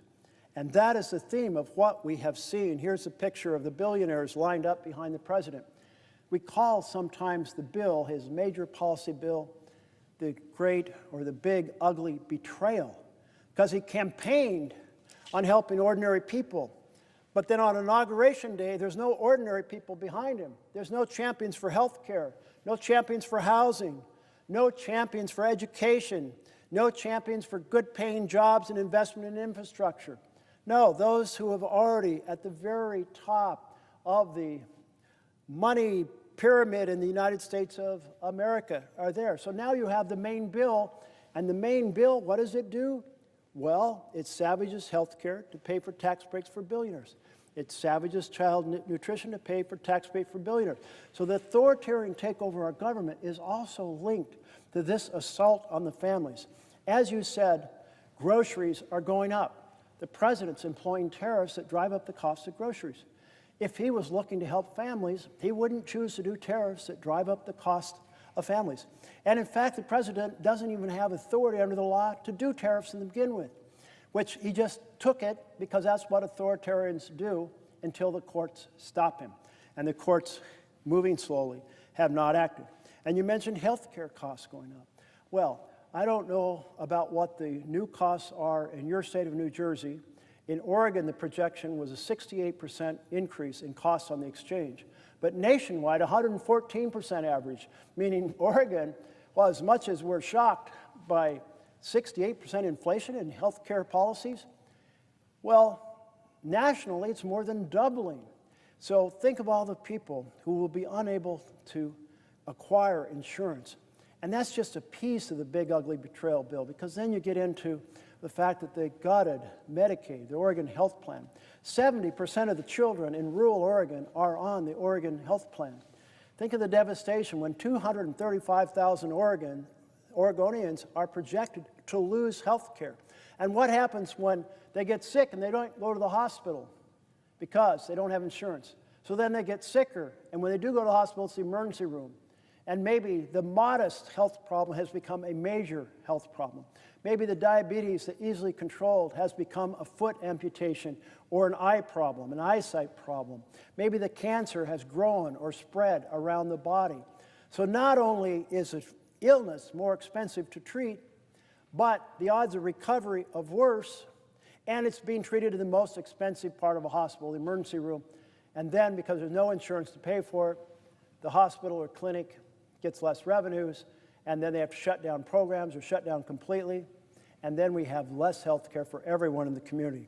And then you mentioned utilities, and I was just fielding a question from our colleague from Minnesota, and she said, what about that $8 billion attack on energy projects in blue states? Energy projects that would produce renewable energy that often, at utility scale, is 2 cents per kilowatt hour. My bill in Oregon is fairly cheap compared to the nation. I think it's 12 to 14 cents per kilowatt hour. I'm guessing yours is a lot higher than that. So if that utility can buy energy at 2 cents per kilowatt hour, your bill's going to go down. But I'm pretty sure your bill's going up because of the policies of this administration. So if this administration was worried about families, they wouldn't have passed the big, ugly betrayal that does so much damage to families in order to fund tax breaks for billionaires, wouldn't be using tariffs in this manner, wouldn't be cutting low-cost utility projects that will lower the cost of energy. And thus, here we are, 10 months of making Americans sicker and poor. And if my colleague would ask the wrong question, because you're making such a great point, and I really hope America hears this, that these policies, these constitutional principles that we're defending here are not just arcane, idealistic things. They have a direct impact on our nation. That my colleague is laying it plain. This is what should be animating everybody, is that when you attack the health care of millions of Americans, it doesn't mean you're curing disease and they're not going to have a demand for health care. The demand is still going to be there. And if they're not getting their health care reimbursed, if they're not getting preventative care, if they're not getting regular checkups, they're going to put more demand on our hospitals, which are going to make our hospitals have longer wait times in the emergency rooms, that are going to have our hospitals have less reimbursed care, and our hospitals are going to strain and buckle under that, thus driving up the costs for everyone. You make it plain, and people should hear this. When the president lies to the American people and says he's about all of the above energy costs, he's not. He's about advantaging certain energy over other energy, and it's actually the lower cost energy that he's attacking. Those projects are actually going to lower people's bills. So here he is raising the healthcare costs for everyone, hurting the hospitals that we all rely on, and driving up energy costs for everyone, and giving an advantage to our competitors like the Chinese, who are racing on energy projects in the renewable energy space. But it's even more than that, as my colleague knows. When you have boneheaded attacks on our Constitution, as opposed to going through Congress where there's deliberation and debate, you are actually raising costs in other ways too. As my colleague knows, Americans right now are seeing the investments that we make that return for the taxpayer significant returns in science and research. We are a nation that has exploded industries that the rest of the world is trying to catch up to us. We are the nation that invented so many great things by funding research, basic research and technology. And so attacks on universities, where they are now reporting less postdoc programs, less PhD programs, less research going on in America, you are ceding the pathway to human endeavor. You're closing it off. As my colleague was saying, attacks on universities, making them come and bend a knee. Those universities are saying, no, I will not bow to you, you are not my king. And then that king, wannabe king, cuts fundings to our greatest research institutions, not in America, the greatest research institutions on the planet Earth that have spawned new innovations, from quantum computing to fission and fusion, to robotics, to medical sciences. When you cut off the resources to those things, you are starving the goose that has been laying the golden egg for human endeavor, for industries and more. It has a cost when a president goes rogue and does what he wants to do. It has a cost, not just to our liberty, when you make universities, when you make businesses, when you make law firms bow before you or be punished by you. It has a cost to our liberty, but it also has, as you are saying so plainly, what most Americans are saying over and over again, is it has a cost financially to American families who are right now struggling. As you have said time and time again over these last dozen-plus hours, Americans are hurting. Americans are afraid. Americans are worried that they're going to get a diagnosis from a doctor that's going to drive them to bankruptcy. Americans don't know how they can take care of a sick child and pay the rent. And this is directly being attacked by a president who is doing things that are driving up their energy costs, who are driving up their medical costs, who are driving up their grocery costs, and who's failing to make the investments that keep America ahead of the competition we are seeing in places like China. It is boneheaded. It is financially imprudent. It is hurting America as well as our constitutional framework. The genius of our founders in this great experiment that is now 250 years old, that has put us at the top of all of humanity in innovation, in human success, is now being jeopardized after 250 years by a president who is claiming authorities that the Constitution and our framers never intended to rely to be in the executive. And so, God bless America. My colleague from Oregon is giving a master's class today. A master's class now for 14 plus hours, closing in on 15.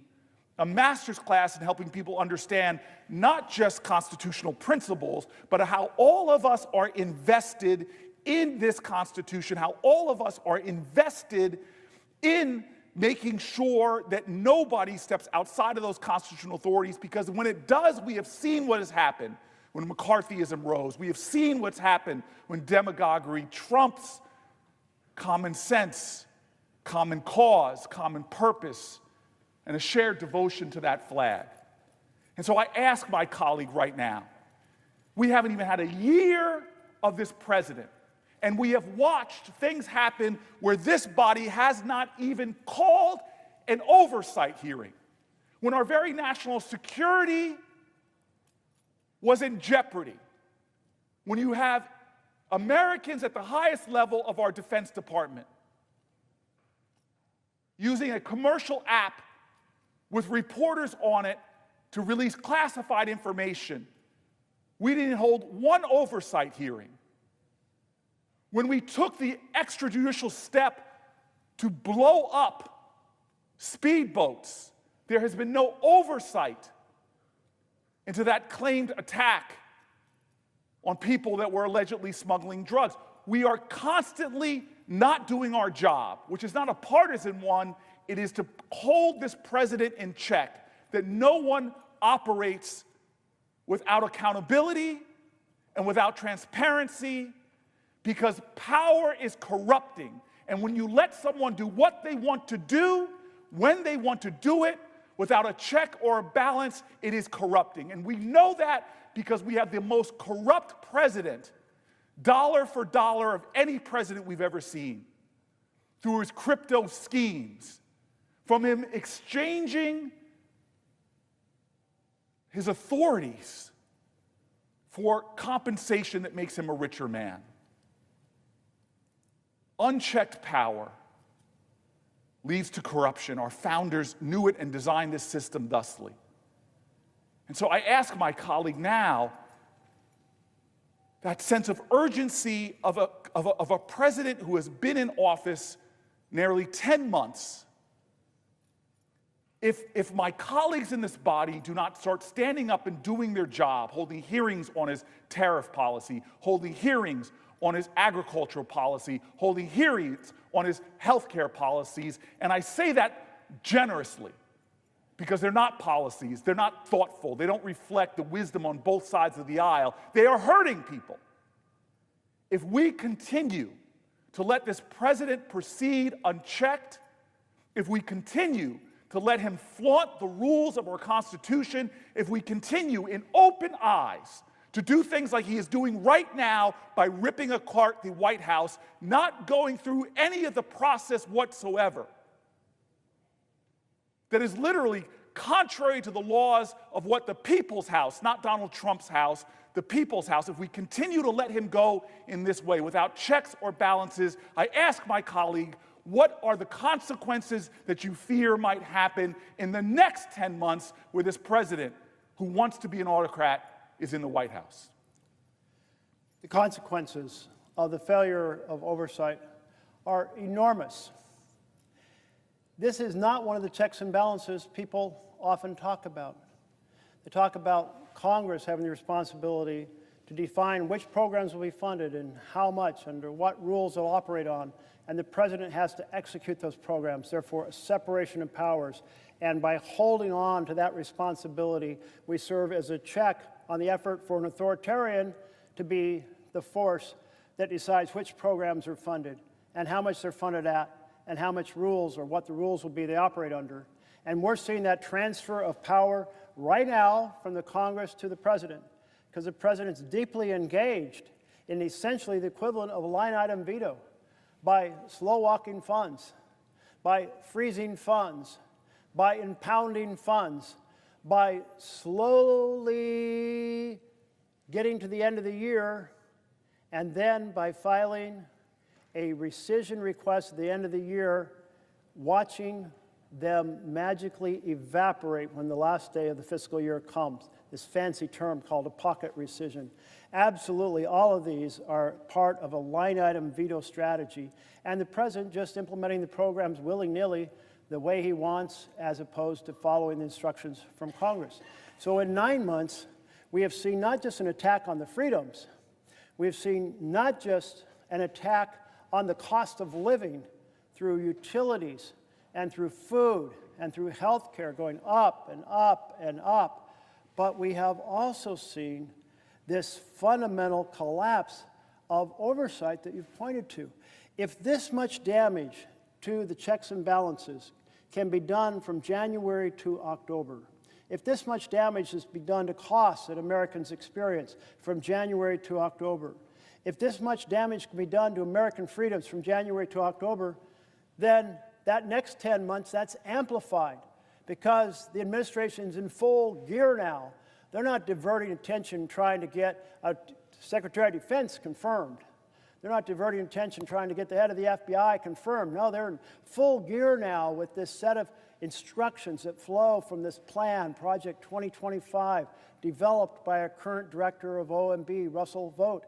And he is one capable individual who has a belief in the supreme primacy of the executive branch, calls it a unitary executive, and that the president should make the decisions about what's funded and how it's funded. The president should make the decisions about the rules for those programs. And that means the collective knowledge of these 100 senators, bringing their diverse life experience, their diverse education, their diverse knowledge of different parts of the country. All of that diverse experience is tossed out. The diverse experience from our 400+ members of the House of Representatives is tossed out because, no, it's the president and his team saying these programs, at this amount of money under these rules, that is what the authoritarian rule is. And one way we can exercise a check on it is through oversight, is by holding those hearings to investigate in public and doing it in partnership, full partnership with our Republican colleagues. I mean, that should be a collective goal of us all together who believe in the vision of the Constitution, of this check and balance. And out of that information flows action items. When you oversee and see what's going on, then you get together and say, what's going wrong? Let's fix it. But you can't get to the point of saying, let's fix it, if you've got your eyes covered up, your hands over your ears, your head in the ground, and saying, I don't want to look at the administration. I know a lot of bad shit is going on over there, but man, that's the president of my party, and if I dig into that, he's going to be very upset. And we have seen how he is personally directing criminal investigations about people who have criticized him. There is concern by some of our colleagues, rightly so, that if they be the ones to speak up and say this is wrong, they will be next on the list, the enemy's list. And when you think about the fact that on that enemy's list is even our own fellow senator, like this is people who he was unhappy with because they said that the 2020 election wasn't stolen. And so now he's going after them. In one case, he lifted the security clearances, not just for the person who spoke up and said the president, Trump, is wrong about the government, the election being stolen, but they took the security clearance from all of his co-workers. So a collective punishment strategy. This idea of weaponizing the Department of Justice, this intimidation of free speech, that really does affect people in this chamber as well as outside this chamber for fear of being targeted. And indeed, one way they can be targeted is through their own folks back home. So when one of our senators said, this big, beautiful bill is a train wreck for health care, and I'm not voting for it, within hours, that colleague had been threatened with a primary and announced, you can't threaten me with the primary because I won't run for election. Everyone else looks at that and goes, that's the power that is being brought to bear to create a failure for there to be oversight, for there be people speaking up, because I know across the aisle as many people care about the vision of our Constitution and our responsibility to sustain that framework for our freedom, for our financial success, far into the future, for the generations to come. I know they care about it, but right now, they're looking, we've got a powerful executive who can bring the world down on me. And I'm hoping somehow we will have a few courageous folks to be at the front of the line and say, I'll take the hit.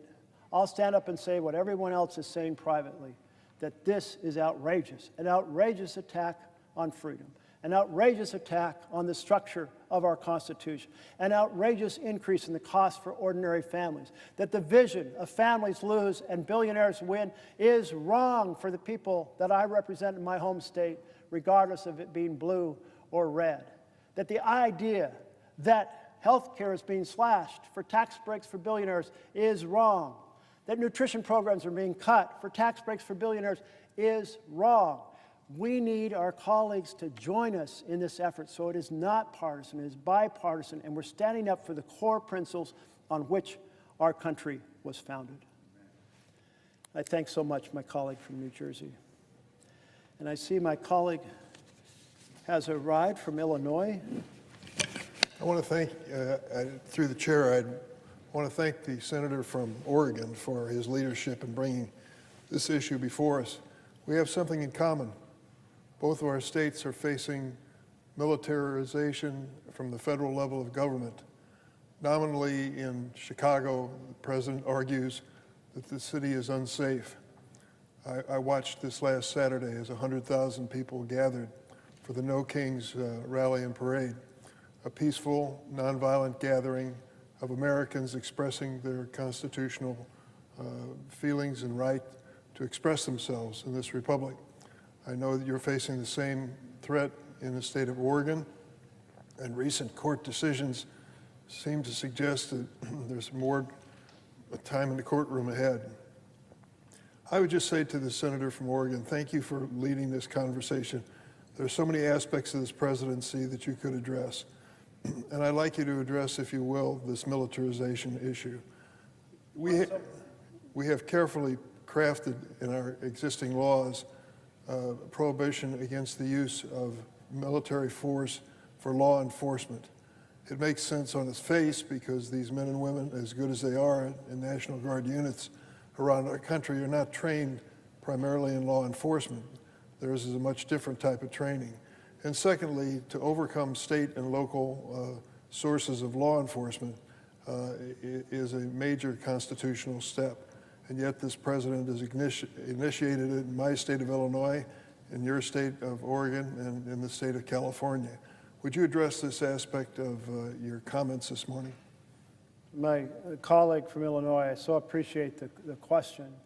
And certainly you feel it very personally when the target of the president's militarization or the sending of the military into our states is your own state.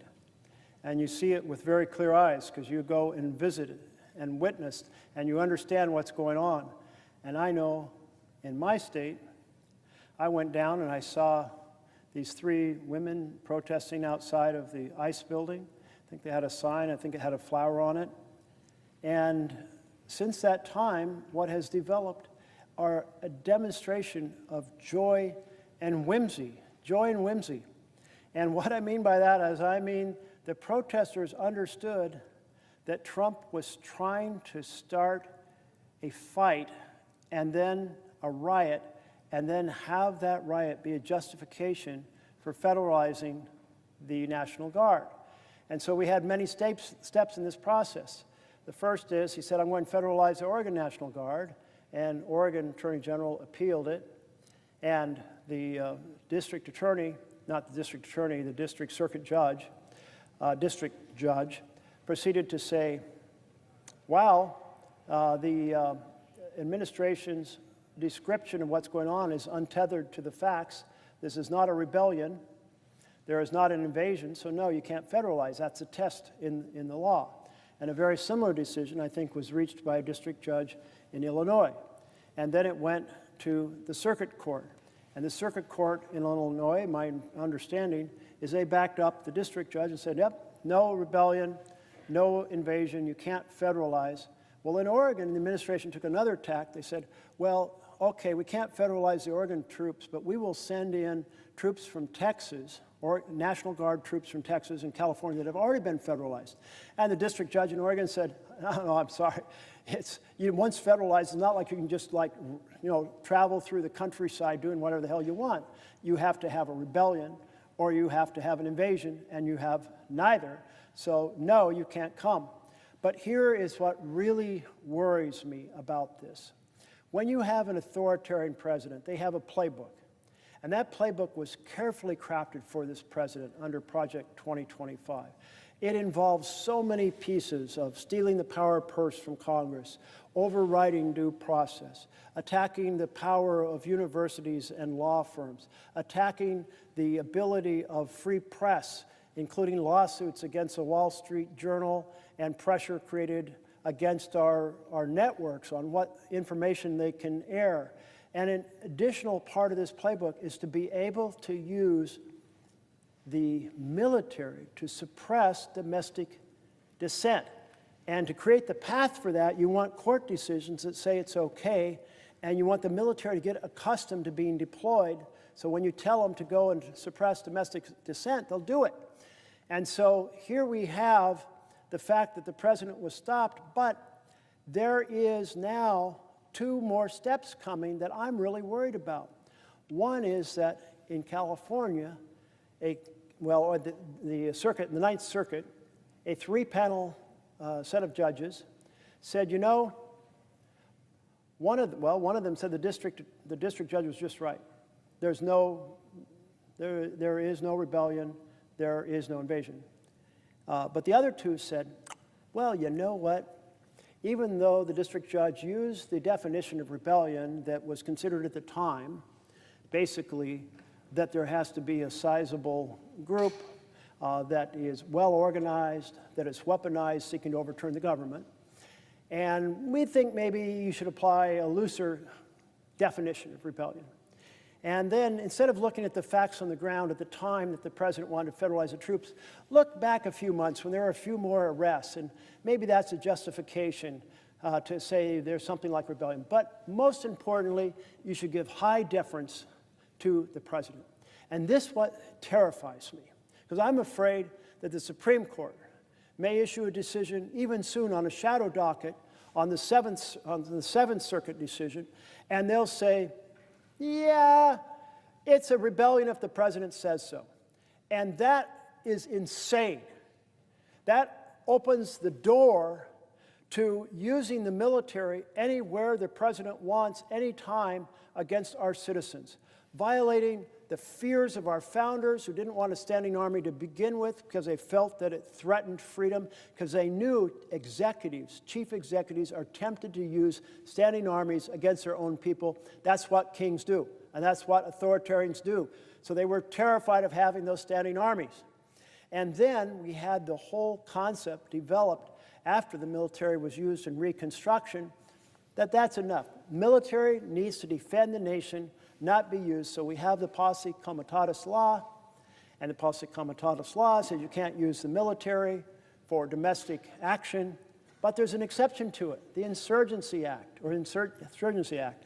And who knows what's going to happen with the interpretation of that act. So I really appreciate your bill that says the military cannot be used for law enforcement, because right now the courts could give the green light to the president to use troops and federalized National Guard in exactly that fashion. And we need to close that avenue down and do it fast, because we got an authoritarian president bent on being able to use military against the people of the United States. If the senator from Oregon would yield for another question. You recall, as I do, how many times candidate Trump and even President Trump spoke before rallies supporting his cause and railed about the murderers, terrorists, rapists, criminally insane, and sexual predators who were coming across the border and threatening us. And his argument was that it was that fear of criminal activity by them that warranted his federal intervention in many states, including our own. I just wanted to give one example that is timely and tells the story. First, let me say that fewer than 30% of the people who are being detained by ICE, fewer than 30%, have any criminal conviction whatsoever. These people may be here out of status. For example, they came in on a student visa and stayed when they should have left, or came in here in a tourist visa and stayed when they should have left. But to brand these people that are being detained now in the streets of Chicago, for example, as criminals, violent criminals, as the president described them, is totally unfair. I tell the story of a church that I visited just a few days ago in Chicago, Christ Lutheran Church on Wilson Avenue in the Albany Park section, which is a largely Hispanic section of the city of Chicago. The pastor of that church, Tom Terrell, told me that after his service a few days before, it ended at noon, and as his parishioners were leaving to walk home in the neighborhood, as they do every Sunday, ICE arrived in an unmarked truck and stopped this gathering of his parishioners and started questioning them and asking them for identification and papers. This is becoming common in Chicago. When others noticed it, they came to their front porches and out their front doors and started blowing whistles to let people know that ICE was in the neighborhood conducting this. ICE panicked, and as a result of it, threw down a tear gas canister in front of these people who'd just come out of church, and then got in their unmarked vehicle and left. This kind of activity is far beyond protecting us from the most dangerous criminals who might have come across the border in times past. It is an intimidation and an effort to have people so afraid that they will either not participate in the economy that they will not be going to church, and many of them are afraid to send their kids to school. Where is this leading and why? I'll tell you, I think you share from what you said, the senator from Oregon, my feelings that this is not the end of it. It isn't a temporary thing. It is a long-term commitment by the president to militarize neighborhoods, particularly those in blue states and cities like Chicago. And what is the purpose? Not just to spread fear, but when the election comes, which is another few months away, of course, but when the election comes, to discourage people from voting in those neighborhoods, if not disqualify them. Does that sound like an outlandish idea from a president who refused to accept the fact that he lost an election? It doesn't to me, and it becomes a reality every time I come home. This president argues that there are dangers in the streets of Chicago. 2 weeks ago, the streets were overrun by 53,000 people who didn't live in Chicago. It's called the Chicago Marathon, and they had 53,000 participants and their supporters. A calm, peaceful, quiet, great day in the history of Chicago. And for him to characterize this as a criminal city and one that needs military occupation is totally unfair and doesn't reflect the reality. This last Saturday, as I mentioned, over 100,000 people gathered without violent incident. And a reminder that cities like that are being besmirched by the president are still solid places to live, with their challenges and problems, of course. But beyond that, it certainly doesn't merit the military presence the president is suggesting. So I'd ask the senator from Oregon, do you feel that there is a long-term plan to this militarization by the presidency? Well, to my colleague from Illinois, the answer is absolutely yes. The president, as you mentioned, campaigned on the argument that there were violent criminals and they were going to be sent home, who were here without documentation. Skin, and the color of their skin. And in fact, if I understood a recent court decision, he was given some permission to continue targeting people because of their skin color or their accent. And the idea that as we go around America, and we're mostly a few generations removed from being immigrants, more recent immigrants are going to have accents, and we have worked towards the vision of being a race-neutral society, that people are now being allowed to be targeted by ICE because of their skin color. It just is, to me, a horrific embedment of discrimination. And I think that the president intends to pursue this aggressively for every moment that he possibly can, as long as he is in office, and beyond, to the degree that he can help drive future administrations.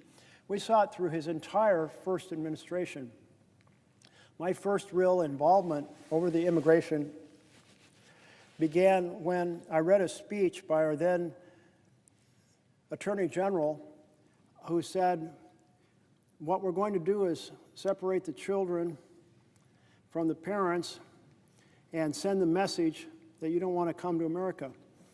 And I said to my team, I'm sure I didn't read that correctly. I'm sure I didn't understand that correctly, because no American administration, not a red administration, not a blue administration, would ever deliberately harm children in order to send some political message.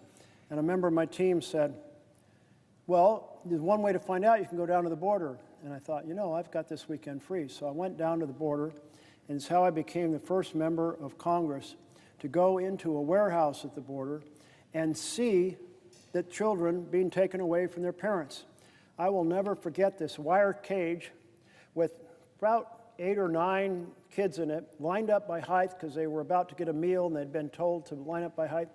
And the youngest was just knee-high to a grasshopper, you know, basically tiny little guy, maybe 4 or 5.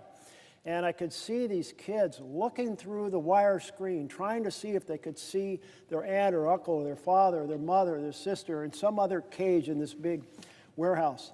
And I walked outside and talked to the press about it and was just stunned. And I think the nation was stunned. And the president formally reversed that policy a bit of time later. But he never reversed the drive to attack people based on their skin color. Who do we see he wants to allow a free pass into the United States? Basically, a wealthy white population from South Africa. And they're some of the most privileged population in the world. But the president says those are the folks. And remember his comments from his first term where he said he really wanted people from those kind of Scandinavian-style companies.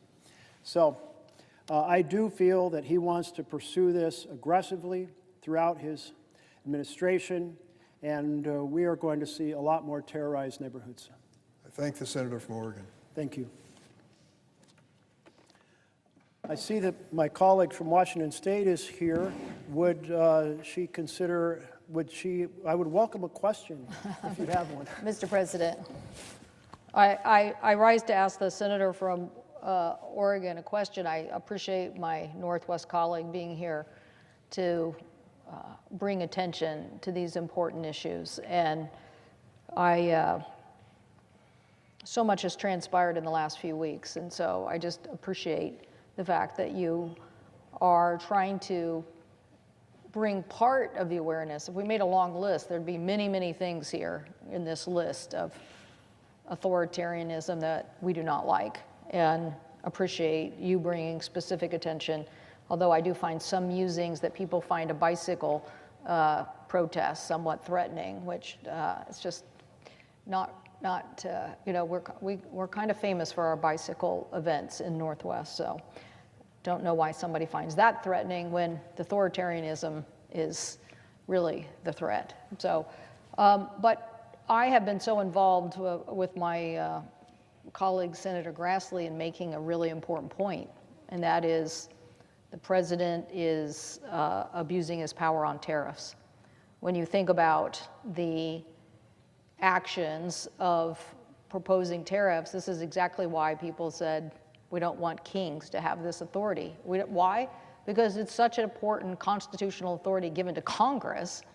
It is not something that we think that the President of the United States should have to usher in economic impact in this dramatic way. And the IEEPA tariffs, the lower courts have already said, yes, we don't think that he has this authority. He's been abusing this authority. Now he's going to try to say there's other emergency powers, and hopefully the courts will continue to do their job. But when I think about all of the things he's done, and lots of them are big issues, to me, this one, to basically wield an economic impact on the cost of affordability for Americans, for housing, for food, for transportation cost, a whole myriad of things, when it's only the authority of Congress to do this, I think of how big this economic stick is that he is wielding. So all we've said here collectively, bipartisan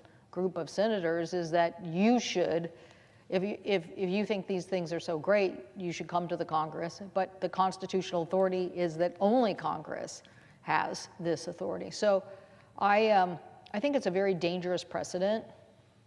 I think it, you know, in a global economy with a lot of economic activity to be had, I don't think it's a good idea to have somebody in the office of the presidency acting as if these tariff policies are their domain.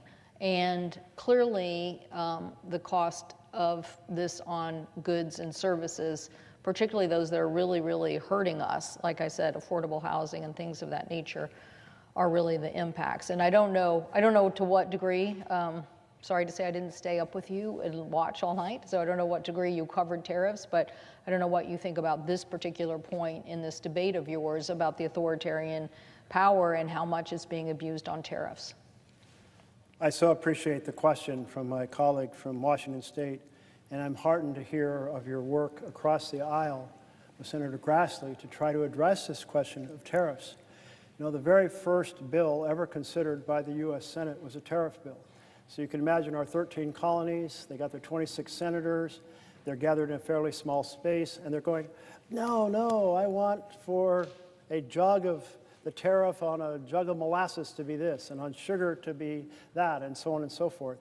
And over the course of 3 weeks, they reached agreement on a couple hundred products, and The one person who kept notes through this whole thing, a daily diary, got frustrated by, oh, well, now we're going back to the same product we considered 3 days earlier. But in 3 weeks, they considered a whole lot. But the point is, it was Congress that was deciding the tariffs. This was an inherent power to the president. And there is no law that has delegated power to the president to do a tariff. Tariffs are done by law. That means they are a bill that occurs here, and it is a bill that becomes the actual tariff when it's signed by a president.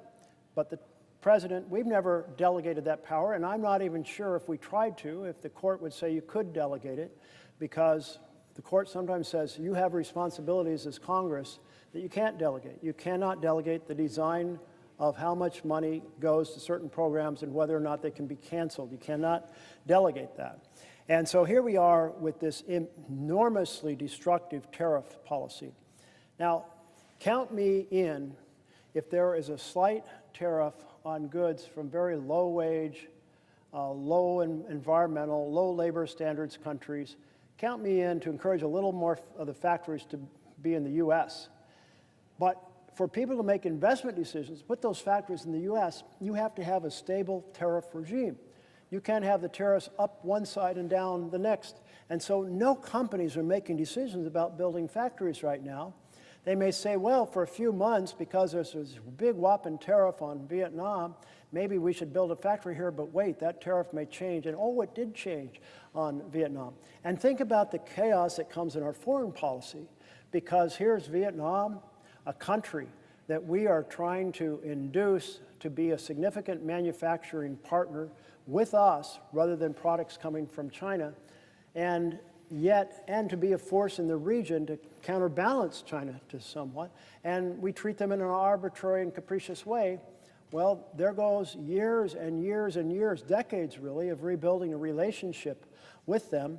Or Brazil, the president just says, I don't like the fact that their strong-arm former president is being put in prison for trying to overthrow their democracy.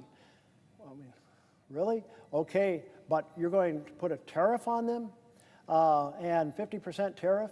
Or last week it was going to be 100% tariff on China after China said they were going to control their strategic minerals. It's chaos. And what I heard from small businesses yesterday, they said we've got two problems that are making Main Street into Pain Street. And the first is the tariffs. They are affecting either the inputs for our products or how we sell our products, or just the uncertainty that is causing people to buy less.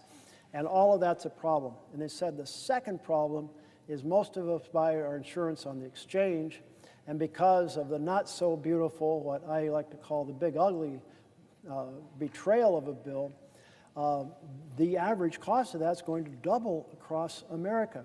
And this one owner said, I think I understood him to say he had 4 employees and he talked to 3 of them. They had each said, I'm not going to buy insurance. I looked it up on the exchange, the price has doubled or done something like that. I'm not doing it. I'm going to take the risk. And we know where that leads. That leads to people not going to the doctor when they need to go. It leads to small problems being big problems. It begins to big problems being treated in the emergency room, the most expensive place. So I do think the tariffs are absolutely, we need to reclaim that power here in Congress and being rationality and a theory behind it, a theory that will help make America more prosperous, but not this crazy fluctuating up and down that leaves everybody struggling to know what plant should they grow in their field, what product should they produce in their factory, should they produce more, should they warehouse them, or should they shut down? I mean, no one knows. Mr. President, if I could, the senator from Oregon, if he had time for another question on this point, you know that the Pacific Northwest is a big export economy. We have many ports. People may not know, but we probably export a significant amount of soybeans. And I don't know if the senator is aware that this is a crisis now. These growers, particularly in the Midwest, are on their heels over this. This is having huge economic impact, and it's a constitutional authority by Congress. And instead of our colleagues dealing with this authority and dealing with the fact that their own constituents are getting run over, they're still, ignoring the fact that the president is abusing these powers. So I don't know how much you're aware of this, but it is these kinds of activities that lose you shelf space, go to some other country, and then when you try to get it back, the country's already in business with somebody else. So this is affecting our growers across the United States. It's time for our colleagues to admit that this is an abuse of power and help us rein it back in. And so I so appreciate your efforts here to talk about authoritarianism, and I appreciate your comments on tariffs specifically. But here to vote and take care of their interests if you're going to have somebody at the White House who's just going to run over them.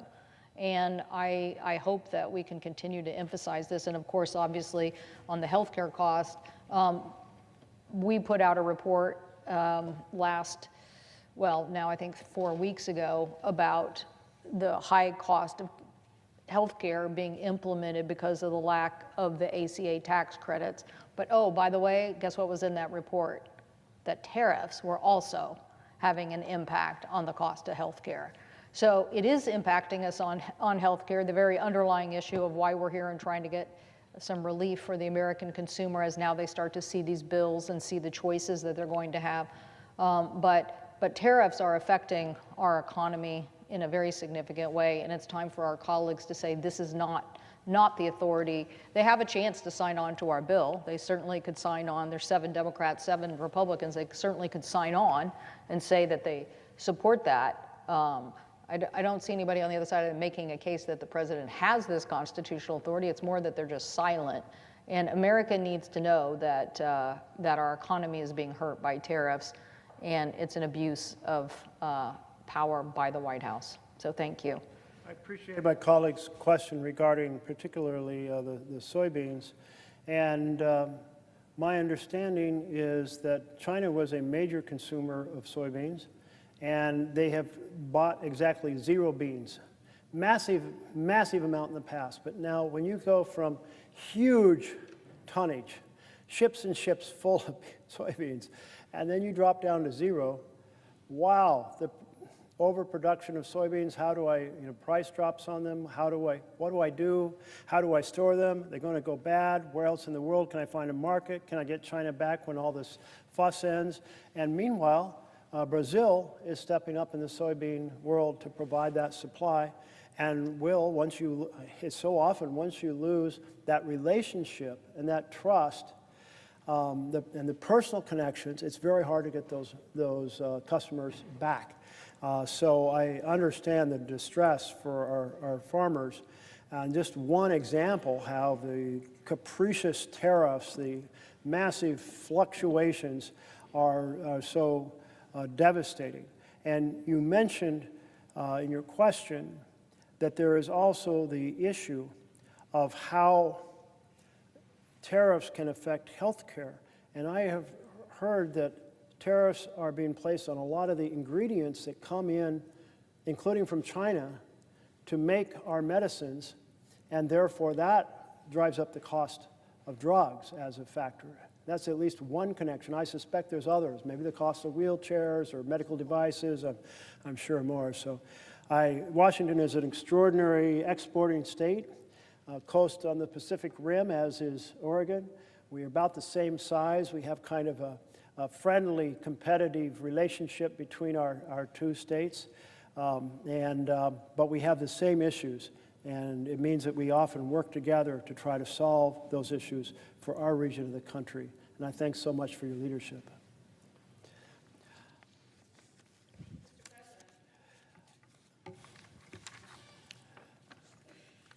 I see my colleague from Minnesota is on the floor, and I would welcome a question if she has one. If the senator from Oregon would yield for a question, I appreciate that. I have a specific question, but I'd like to just actually follow up on the interesting conversation you were having with Senator Cantwell from Washington about soybeans, because I represent Minnesota, a very large soybean state, and when I was just home in Minnesota last weekend, I heard a lot about what's happening with soybeans. And you're exactly right, Senator Merkley. We're having a bumper crop of soybeans. The beans are pretty much out of the field, and Minnesota farmers and producers are trying to figure out what to do with those beans. And because of Trump tariffs, the market for China, the Chinese market for soybeans has been decimated. Trump tariffs have completely ruined that market. And as I think you said, Senator Merkley, these export markets for American agricultural products, it's not like an on-off switch. It's not like a pipe that you just open or close. These relationships in these export markets are incredibly important. And so what's happening here is American and Minnesota farmers are looking at this as they're seeing, okay, Trump tariffs have made U.S. Soybeans basically non-competitive.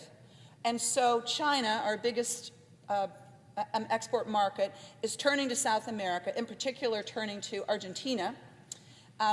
And American soybean producers are literally wondering how they are going to pay the bills when their operating loans are coming due right now, and they're looking at the loans that they're going to need to take out, the working capital loans they're going to need to take out for this winter in order to buy fertilizer and seed and all of the things that they need to get crops in the ground in the springtime. And it is so offensive to them that at the same time that they have lost this market in Argentina, the President Trump, is sending billions of dollars to Argentina. So, and I think I've seen, Senator Merkley, that the amount of money that the President is sending to Argentina to bail out the Argentinian debt to resolve this capital crisis in Argentina, there's one group that we know for sure is going to benefit from this bailout, and these are the friends of Donald Trump in the United States of America, the big fund managers, the big private equity firms that made huge investments in Argentinian debt, hoping that it was going to go up, and sure enough it will, because of what the current president is doing. So helping big Wall Street fund managers, hurting American farmers, that's the story of what is happening with Donald Trump and his tariffs right now. Senator Merkley, I was listening last night to what you were talking about, and you gave a really powerful quote, or a paraphrase perhaps, from the book How Democracies Die. And one of the things that you highlighted, I want to just quote here, you said, "There has to be a fierce reaction in the year that the authoritarian starts to dismantle the Constitution." Well, this is the year. And I was reflecting on this as I was thinking about what happened all across the country and what happened in my home state of Minnesota, I'm sure in Oregon as well, with these huge demonstrations that we saw all over the country. I'm going to ask you to reflect a little bit more on what you said last night and what we've seen here with this reaction to the authoritarian activities of the president. But I wanted to just share what I saw in Minnesota was really remarkable. By all accounts, nearly, maybe up to 100,000 people turned out just in Minneapolis, which is, the biggest city in my state. Minneapolis and St. Paul are roughly, 2.5 million people all in. But we had 80 of these events all over the state. And what I saw, and I'm wondering what you saw in the demonstrations in Oregon, what I saw was incredibly patriotic people showing up, people who love their country and want to keep it, people who understand that in this country we swear allegiance not to a king but to our democratic values and to our Constitution. And it was remarkable to me to see that love of country and that patriotism. And I also saw that, and I will love to hear your response to my question and comments.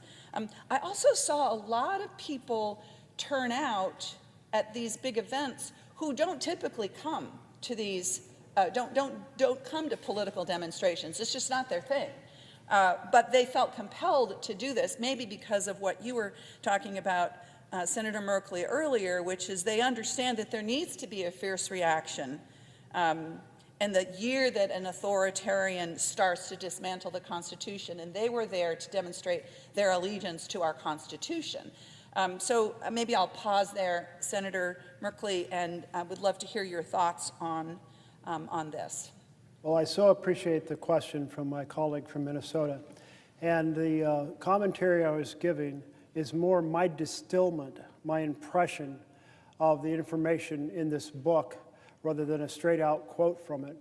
But that essentially you have in the past, the death of democracy came at the hands of men with guns. Now it's coming through people who get elected. And after they get elected, they work to erase the separation of powers.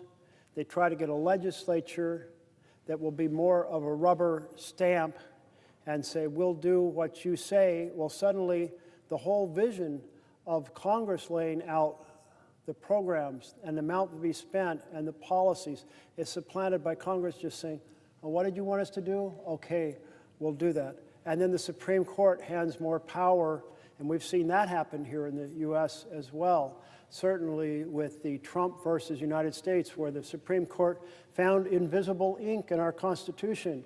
I'm pretty sure neither of us can go through here and find anywhere in Article 1, and certainly not in Article 2, which addresses the executive, that there is any sign that they want the president to be considered above the law. And yet that's what the court said. So to the broader question of how, once you are in this authoritarian takeover, what are your odds of stopping it? And in general, the authoritarian works to entrench the authoritarian rule. So people get knocked down when they speak up, and then other people are afraid to stand up and become more timid. The press gets a little more careful after getting sued. Wall Street Journal got sued for $10 billion. Maybe gets a little more careful about what it says in its newspaper. The network, which is threatened with the possibility of losing its broadcast license, or the network that's threatened with the possibility of a merger opposition, may say, okay, you know, we're going to change our programs. We're going to get rid of that program that Trump doesn't like, or we're going to get rid of that comedian that insulted Trump. And you start to see these effects pile up, and they grow over time. So in that first year, if there is not a reaction from the people, then people assume two things. Oh, that sounded outrageous to me, but maybe it's not so bad. Maybe that telling universities what to teach, having the government tell them that isn't so bad. Maybe telling the broadcast news what to put on air isn't so bad, and so forth. It's like maybe kicking people out of the country for exercising their free speech on college campuses isn't so bad. No, if nobody's protesting, it's like, oh, well, maybe that's not so bad. And it makes it easier for the authoritarian power to get a deeper and deeper grip on the system and become the status quo.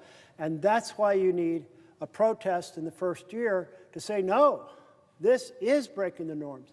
This is breaking the law. This is violating the Constitution. And we are not going to take this assault crushing our freedoms. We are going to stand up and say, hell no. And then people go, oh, well, I thought those things were pretty outrageous. And look, there's somebody or some group or some force I can get behind to help know that I'm not alone. Because as a normal citizen, what power do I have? But if someone else is organizing and speaking out, and that's why this march, No King's March, was so important. 7 million people, 2,700 locations. You had an incredible set of demonstrations in Minnesota. We had a credible set of demonstrations in Oregon. And I went to one at a very small town. It's kind of just a few stores and gas stations. And it's in a pretty conservative county.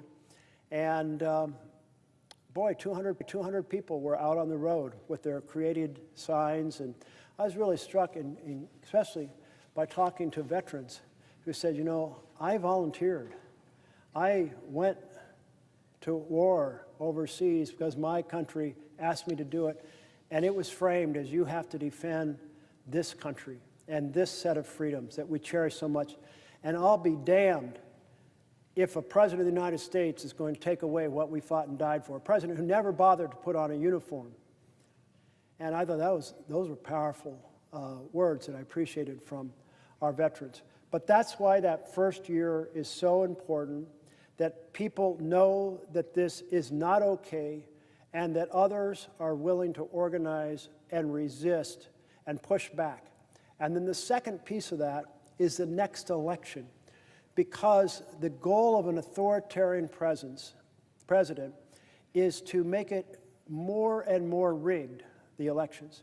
And if you want 3 examples, one right now is the president's trying to consolidate a voter registration list from states around the country, making it easier potentially to manipulate that list in the next election. A second factor is Trump's trying to get states to gerrymander in order to produce, basically divide up blue districts by attaching little pieces of it to red districts so that the blue district disappears and you get more Republican House members and less fair representation of the diversity of America. So the gerrymandering. And then he's complaining about vote by mail. You have vote by mail. In Minnesota, we have vote by mail.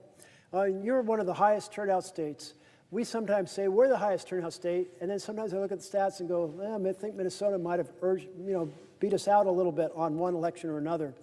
But the point is that the integrity of vote by mail is so high because it cannot be manipulated on election day. And we see that manipulation in so many forms on election day, where precincts are moved so people don't know where to go. False information is put out where to go. They're put where there's no parking if you don't want people to vote. The machines don't work. The staff doesn't show up. The lines are long. People are intimidated. They're told they can't pass out water to people standing in line, which just seems like a horror of a possibility, that people passing a law saying you can't give people water who are standing in line wanting to vote. And all of those factors really play a big role. That's why Trump wants us to vote on Election Day. More ability to manipulate the outcome of the election. So those are 2 incredibly important things. And then I wanted to just say, what is going on with Argentina? That we are sending them money, $20 billion and maybe $40 billion, in order to help them with their debt, which is owned by a bunch of Trump's friends. So they bought it for pennies on the dollar, and now they're going to become mega rich. And where did we pass a bill saying you can send $20 or $40 billion to Argentina? What happened to America First? This is Argentina first? I mean, this is the corruption of the president's friends first? What policy is that? I want to see that on a hat.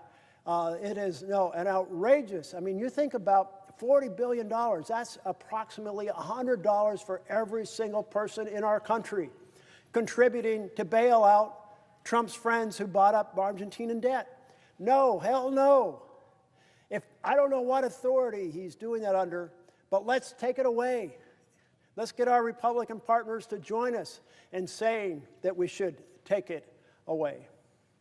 If the senator would yield to one more question. Yes, I will yield for a question. I want to just follow up on something that you talked about with the attempts by the Trump administration to consolidate and get some control over our voting process in this country. One of, I think, the strengths of our country is while we should have high national standards for free and fair elections, we have control over elections at the local level. And that gives our electoral system a lot of resilience. I want to just thank our Secretary of State in Minnesota, Secretary of State Steve Simon, for refusing to provide to the Trump people our voting rolls and data about our voters as a way of protecting our local control over our ballots. And I want to just follow up also with what the senator from Oregon was talking about, with the way that the president is ignoring the rule of law, ignoring the Article 1, ignoring the powers of Congress. And, I was thinking a lot about what the preamble of our Constitution says. I mean, the preamble of our Constitution says, "We, the people of the United States, in order to form a more perfect union, establish justice, ensure domestic tranquility, provide for the common defense, and promote the general welfare, and secure the blessings of liberty to ourselves and our posterity, do ordain and establish this Constitution for the United States of America." That is the promise that we all make each other in this great democracy. And what I think we see happening, I wonder if the senator would like to comment on this, what I think we see happening is that President Trump is trying to undermine that promise. And he's trying to exhaust us and distract us and make us feel like we actually don't have any power to have much of an impact on what he and Russell Vought and his administration does, and that will cause us to just give up and give in. But of course, Americans are stronger than that. Americans are more resilient than that. Americans care more about their democracy than perhaps Donald Trump believes or expects. And one of the powerful things that I see happening, that I saw happening this weekend and I see happening all over the country, is Americans standing up and saying, basically, we know a bully when we see him. He's not as strong as we think that he is, and he's not as strong as he wants us to believe that he is, and we're going to stand up to it. And that, Senator Merkley, gives me a sense of faith and a sense of hope as I see people put their faith in this democracy into action every single day in the ways that is meaningful for them personally. My colleague from Minnesota, appreciate the question, but I particularly appreciate the recitation of the preamble. And I grabbed my pocket constitution here that I've been bringing up various points through the night. And the line that I have highlighted here from some previous time was, "and secure the blessings of liberty." Secure the blessings of liberty. You know, psychologists may say there's a hierarchy of needs. You need food, you need water, you need shelter. But we're Americans, and I can tell you liberty is at the top of this list. Like the idea that I can't say what I want, the idea that a private university can't teach what it wants, the idea a private law firm can't provide its contributions to the legal help to the nonprofits it wants to provide help to. It goes on and on of the compression of liberty. People around the world have come here dreaming of liberty. They have seen Lady Liberty with her torch held high, welcoming people from around the world. Where you may be oppressed back home, but you come to this shore and you can say what you want, you can worship as you want, you can have your company operate within the law, making its own decisions without government oppression. And suddenly, all of that is being challenged. And so I do appreciate a lot your emphasis about that this component, which may seem more abstract, if you're a family struggling with health care and your children are hungry, but even for families that are dealing with the challenge of getting onto their feet, the basic challenge, they still have the DNA of American liberty throughout their body, knowing that they may not have all the food they want, but they can say what they want. And they can criticize the President of the United States. And that president damn well better not put them on an enemies list and proceed to tell the Justice Department to go on some kind of a search to get them arrested or charged or tried or in prison. And yet that's happening right now. An enemies list. Let's be blunt about it. The president has been transparent about it. on the things he may not be transparent on. Comes to an enemies list, he's transparent as hell. He lays it out to the press. These are the folks I'm going after. He does his tweet to Pam Bondi. Why haven't you acted yet? Why haven't you done it yet? I read one of those tweets sometime in the hours past, and it's stunning that the president clearly feels he has full ability to weaponize the Justice Department as his personal revenge factory. And he's all in on it, and we have to stop it. Thank you. And I noticed that my colleague from Massachusetts has arrived, and I would welcome a question if he has one. Well, thank you, and thank you so much for raising all of these issues about the threat to our democracy, authoritarianism run rampant, healthcare, education, our environment, all being threatened in violation of the United States Constitution.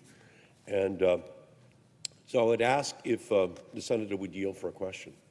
I would be delighted to yield for a question. Thank you. So Republicans are shutting down the government to cut Americans' health care. In fact, Donald Trump and the MAGA Republicans have been shutting down our government since day one. We are witnessing a Robin Hood in reverse as Republicans make deep health care cuts and steal from those most in need, all to pay tax breaks to CEO billionaires in our country. And as a result of Trump's big ugly bill, over 320,000 Massachusetts residents could lose insurance coverage. That's almost 5% of the entire state. The Commonwealth could lose over $2 billion in Medicaid funding annually, with Massachusetts hospitals losing $424 million each year, erasing 19,000 healthcare jobs in the state of Massachusetts alone. And after ripping healthcare away from hundreds of thousands of Massachusetts residents, MAGA Republicans are now willing to dramatically raise health insurance costs for even more families. If the premium tax credits from the American Rescue Plan expire at the end of this year, 337,000 additional Massachusetts residents will see their health insurance costs spike. And in the process, our residents collectively will lose $425 million in tax credits each and every year, averaging over $1,300 per enrollee each year. Some could see their premiums surge over $1,000 a month, leaving them an annual premium of more than $25,000. So this healthcare premium bomb is about to go off all across our country, on kitchen tables. Dramatic increase. Republicans want to jack up the cost of health insurance, forcing families from Boston to the Berkshires, from Portland, Maine to Portland, Oregon, to make difficult choices to make ends meet. So right now, thanks to these tax credits, a couple in their 30s earning $50,000 in the city of Boston with 2 children could pay just $4 a month for their health insurance premiums. But soon, if Trump and MAGA Republicans decide to let these credits expire, that couple will receive a notice in the mail that they will have to pay $176 a month, a 4,000% increase, costing thousands of dollars more per year. A 62-year-old couple living in Watertown who earns $86,000 a year could pay $1,700 more each month. A 58-year-old living in the Berkshires making $32,000 a year could see their premiums increase by 170%. And last week, Democrats on the Small Business Committee, on which I serve as ranking member, released new data showing that over 10 million small business owners and their employees rely on the Affordable Care Act's enhanced premium tax credits to afford health insurance. Small businesses are the heartbeat of our economy, but Republicans are turning Main Street into Pain Street. Republicans are making a Jenga tower out of our healthcare system. They remove one block, access to Medicaid, and then another, health insurance tax credits. They already have put us into a healthcare crisis. But they don't stop there. Republicans have cut or frozen over $1.3 billion in grants to Massachusetts from the National Institutes of Health for life-saving medical research and clinical trials. They're gutting our public health workforce by revoking temporary protected status for Haitians and Venezuelans and directing ICE to terrorize lawful immigrants who are disproportionately health care and human service workers. We know these cuts will have even worse impacts on Black and brown communities. Right now, 60% of Black children rely on Medicaid for their health care. 60% of Black children in our country rely upon Medicaid for their health care. If these cuts go through, millions could lose access to checkups, asthma treatments, and mental health care that keep families healthy and children in school. It would leave parents with impossible choices between medicine and meals, and restrictions on Medicaid don't just trim budgets, they cut into lives. And with each Jenga block Republicans remove from the tower, Americans' health care becomes more and more unstable. And we know how Jenga ends. The tower collapses. That's where we are heading right now.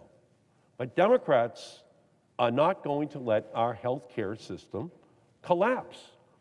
The Republicans want to loot the health care system of tens of billions of dollars and then hand it over in tax breaks to the Republican billionaires who are their supporters. Well, the Democrats are not going to drive the getaway car in the biggest health care financial heist in the history of our country. We are not going to do that. We're fighting to keep the premiums affordable. Republicans call it a government shutdown because they don't want to admit what they and Trump are doing. It's a healthcare shutdown. And Speaker Johnson has Republicans in a political witness protection program right now. They're scattered all over the country.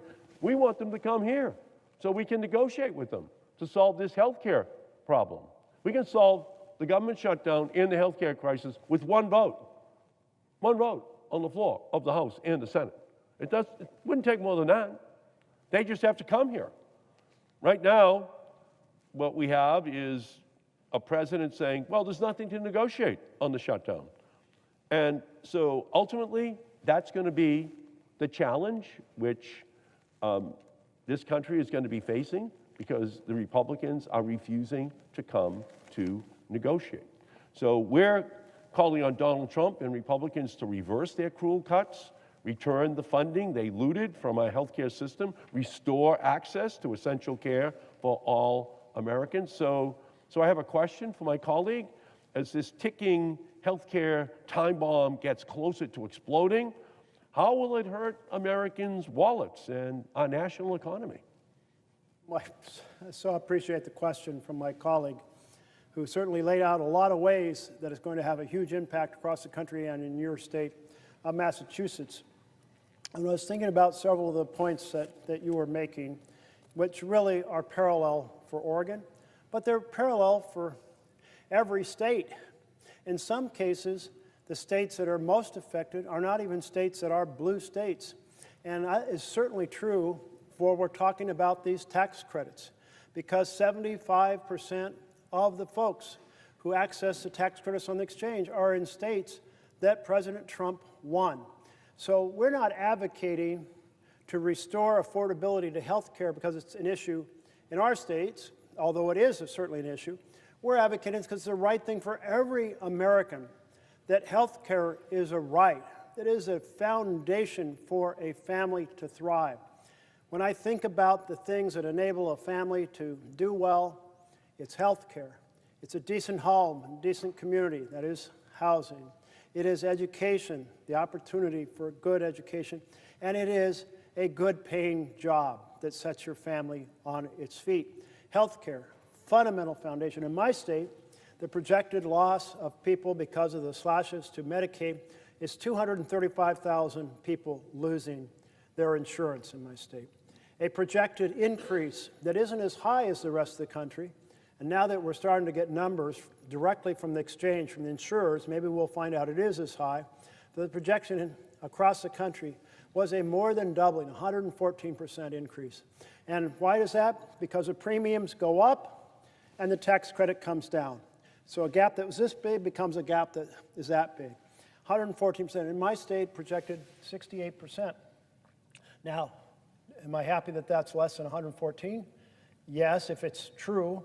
But here's what I know about inflation in a fundamental item. People get pretty nervous when they have 5% inflation. They get really upset when they have 10% inflation. When they have 68% or 70% or 100% or more inflation, they're not going to buy the health care policies. And you mentioned Main Street is Pain Street. Maybe I heard you say that in the past. If so, thank you, because I've been using that phrase, and I'll try to give you credit for it, because it may well have been in something I overheard you say. And I talked yesterday, because we had folks representing small businesses visiting here on Capitol Hill, and one of the individuals said there are two things that are causing us a lot of pain, and I couldn't resist. Main Street turned into Pain Street. And he said one is tariffs, and the second is the health care. He said so many of us small business owners, we don't have enough to negotiate with a Kaiser, Blue Cross. We have our folks, our employees, go to the exchange. And he said he'd talked to 3 of his 4 employees, if I got the numbers right, and he said it doesn't sound like any of the 3 of them are going to buy health insurance. They're going, if it's that expensive as what it appears when I go online right now and I see the premiums up and the tax credits down and the gap in the middle that I have to fill in too big for what I earn, I'm just going to take the gamble. In various forms, it sounded like that's where his staff were in. And he knew that any one of them might win that gamble. They might get through a year without a health care problem. But if there's a group of them, a few of them are going to have significant problems. And then they're not going to go to the doctor because they don't have health insurance. And then the problem's going to get worse. And when they do go, a small problem becomes a big problem. And when they do go, they're in the emergency room, which is the most expensive place to provide health care. And the preventive care disappears, which is such a big piece of what we tried to do on the exchange. Either you get insurance in which you are covered for pre-existing condition, insurance that your children can stay on your policy to age 26, insurance where preventive actions are free because an ounce of prevention is worth a pound of cure, and tax credits that make it affordable. You eliminate that affordability factor, we're back where we were. And I tell you, that impact on rural Oregon, it is devastating, because rural Oregon is less affluent than urban Oregon. So there's a higher percentage of folks who are on Medicaid, our Oregon health plan. And when it comes to children, we're talking 70% of the children in rural Oregon have the Oregon health plan. What does knocking 235,000 people off do? And what does it do to the revenue of the clinics and the hospitals that have to shut down projects? Or according to the Sheps Institute, 300 hospitals across the country will probably be forced out of existence, and they won't even have a hospital. They won't have any programs. Where are you going to go 70 miles down the road to find your next hospital in rural America?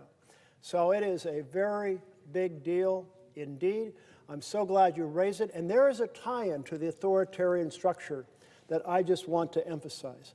And that is, when you have an authoritarian who starts their year with a speech backed up by billionaires, and then does a bill that's about savaging programs for families to fund tax breaks for billionaires, well, those two things are connected, because an authoritarian doesn't feel like the need to pursue government by and for the people.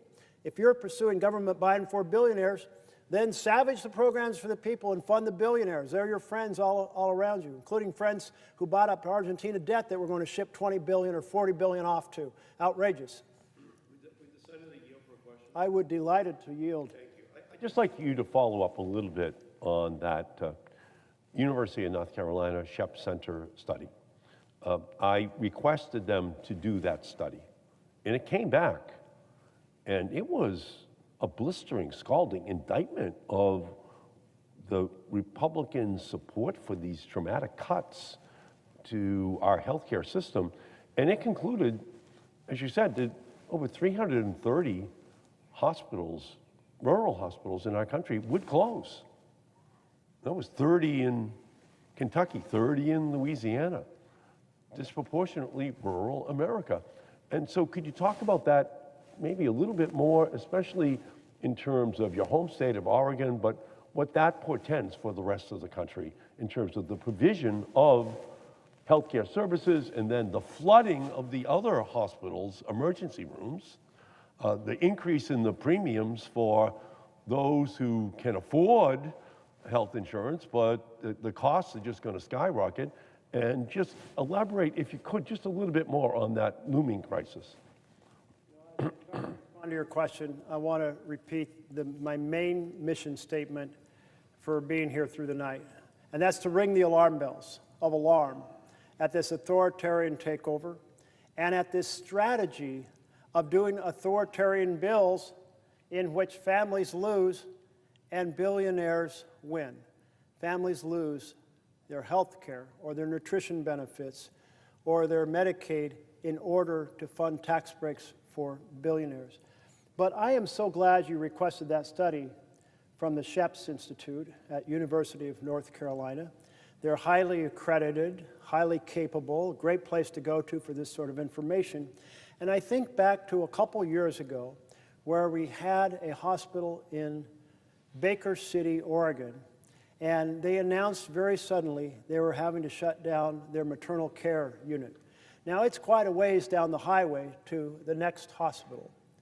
And depending on the roads you take, can you even get down those roads in winter when there's ice or there's snow if you're having to go 40 to 70 miles depending on your undertaking? And boy, the idea that when you're trying to get prenatal care, you got to go that far, round trip, the idea that maybe it'll be harder to get classes that you're supposed to take to help you prepare for being a good parent. The idea that when you go into labor, you only got a limited time, and are you going to make it to the hospital? Anyway, it's a big deal to this medium-sized town to lose their maternal unit. But why'd they lose it? Well, that is inherently an expensive program. So what happens when hospitals are looking at increasing costs, and they've got significant personnel costs? They may now have increasing costs from the tariffs, because the tariffs affect some of the drug prices, and they're going, well, we're not balancing. We gotta, where are we losing the most? And so they cut a program like that. Or maybe they cut their drug addiction program, and folks who needed drug addiction just have nowhere to go. Or maybe they cut their mental health program. But the point is, sometimes they are so close to the line, they're like, we cannot make it anymore. We have to consolidate into a single hospital further down the road, or we have to partner with someone else, and we got to shut the whole thing down. And so that's where I think this 300, the possibility of using 300 or more hospitals comes in, particularly in rural Oregon. You have a whole bunch, or rural America, you have a whole bunch of families that don't have insurance. They're going to the hospital for care, they're going to get care, but then they can't pay the bill, and suddenly the crunch is too big. 235,000 people in Oregon lose health insurance through Oregon Health Plan and can't pay their bills. Maybe additional group, significant group, loses the ability to get health care through the exchange. That's a lot of uncompensated care, and maybe that hospital just can't make it. That's what's happening. We've been losing hospitals in rural America for that reason. They're already at the edge. And so this type of blow, which in the Republican bill was placed for January 2027. Now, that may have seemed like a long time from now, but that is basically 15 months from now, we're going to be seeing the implementation of this dramatic assault on health care. So that's why I see as it seems legitimate to me that we can see that sort of damage to health care across the country with hospitals in rural America shutting down. I appreciate so much my colleague having joined us. And I see my colleague from Connecticut. If you happen to, let me see what the right thing to say here is. If you have I'd be willing to yield for a question if you have one. Mr. President, thank you, Senator Merkley. And let me just say how much I appreciate, your colleagues appreciate, many Americans appreciate the labor that you have put in to raising these alarm bells tonight. And I would appreciate the chance to ask you a question. Listen, Question. Thank you, Senator Merkley.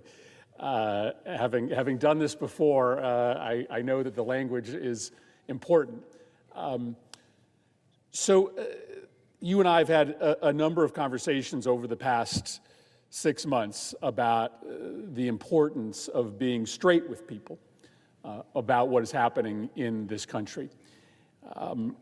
I'm sure that a lot of our Republican colleagues on this floor look at what you have been doing overnight, look at some of the similar speeches that I and others have given on the floor, and think that we are engaged in pretty remarkable hyperbole, right?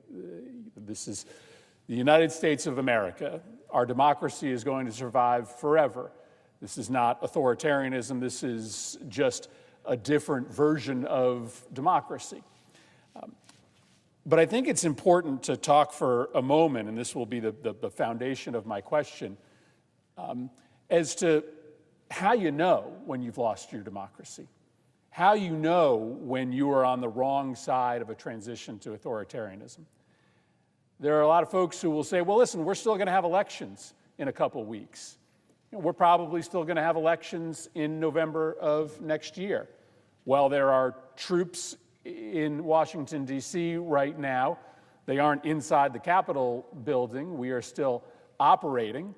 Well, many of Trump's critics have been taken down off the air, like Jimmy Kimmel temporarily and Stephen Colbert soon to be permanently. There are still plenty of people who oppose the president's policies who are on television and are talking openly about their disdain for his policies online. And so I understand many of my colleagues say, well, this still looks like a democracy, maybe different than it was a few months ago, but it's not authoritarianism. And I guess what concerns me is that there's not going to be this day when democracy turns off. There's not likely going to be a cancellation of elections because President Trump is following a playbook that many other would-be autocrats have used successfully to transform democracies into either autocracies or deeply illiberal democracies in which the opposition party never wins. That's what happens in a place like Hungary or a place like Turkey. They still have elections. There are still critics of the regime.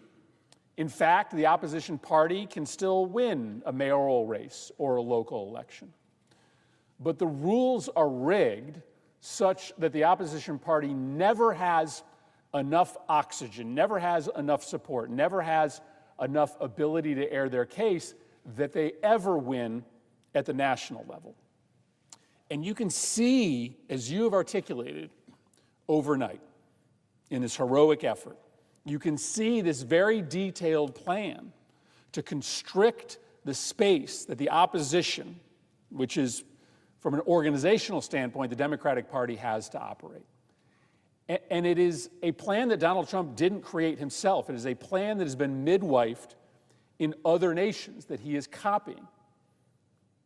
It's first and foremost about punishing dissent, targeting individuals who have been critics and using government power, whether that be the Department of Justice or the FCC, to silence those critics. It's about commandeering the spending power of the federal government to say, if you criticize me, you are not going to get federal spending. Right? Just a few weeks ago, the president canceled all energy projects in Democratic states. Just in Democratic states. A clear signal and sign that if you speak up against me, you are not going to get federal funding. It's about using the military to try to disincentivize protests and mobilization, especially in places like American cities where there are a lot of folks that oppose the president. And then it's about rigging the rules. The president has been openly targeting Act Blue, which is the primary way that Democrats raise political contributions. It seems as if he may try to shut down the vehicle by which people make contributions to Democrats. He is instructing Republican states to do something exceptional, which is to change congressional boundary rules outside of the normal schedule, so that even if he's deeply unpopular, even if Democratic congressional candidates get the majority of votes nationwide, that his party will still control Congress because they have rigged the rules of how these boundaries are set. And so whether it be the seizure of spending power, the use of the military, the manipulation of federal regulatory and law enforcement powers to quash political dissent, or the rigging of the rules to make it much harder for Democrats to be able to win in elections, it's a comprehensive plan. And I guess my question to you, Senator Merkley, is this. How do we know when we've lost our democracy? Do you agree with me that it is very likely that we are still going to have elections? They just aren't going to be free and fair elections. That not every single opponent of the president's will be thrown in jail, just enough so that it quells the interest of the public and of corporate leaders and of civic leaders to speak out. That not every critic of the president will be taken down off the air, but enough such that media companies will figure out that if they want their next merger approved or if they want their license to broadcast continued, they better just tilt the coverage towards the president and just make sure that they don't have too much criticism on the air. This is my worry, that there are a lot of, frankly, our colleagues, and there are a lot of Americans out there who believe that our democracy is still alive until the day when it dies. But we're not going to know that day. There is just going to be a moment at which the president has successfully rigged the rules, punished dissent, seized so much power that the minority party doesn't have the ability to win a national election. We'll still exist as a Democratic Party, but just like the opposition parties in Hungary and Serbia and Turkey, we won't be in a position to engage in a way that gives voters an actual choice. So my question to you is, do you share that view of how his campaign of repression of political speech is happening? And do you worry that people are just waiting around for that epiphany, that conflagration where the democracy disappears, when that may not be how this plays out? My colleague has described very well the way this works. In the past, in general, you had military coups. People with guns stormed in, took over, shredded the Constitution, tossed it out, had command of the armed forces, and indeed, it was an observation even at the start of our country. I had this quote from Madison during the Constitutional Convention in 1787. A standing military force with an overgrown executive will not long be safe companions to liberty. The temptation to use that military. The means of defense against foreign danger have been always the instruments of tyranny at home.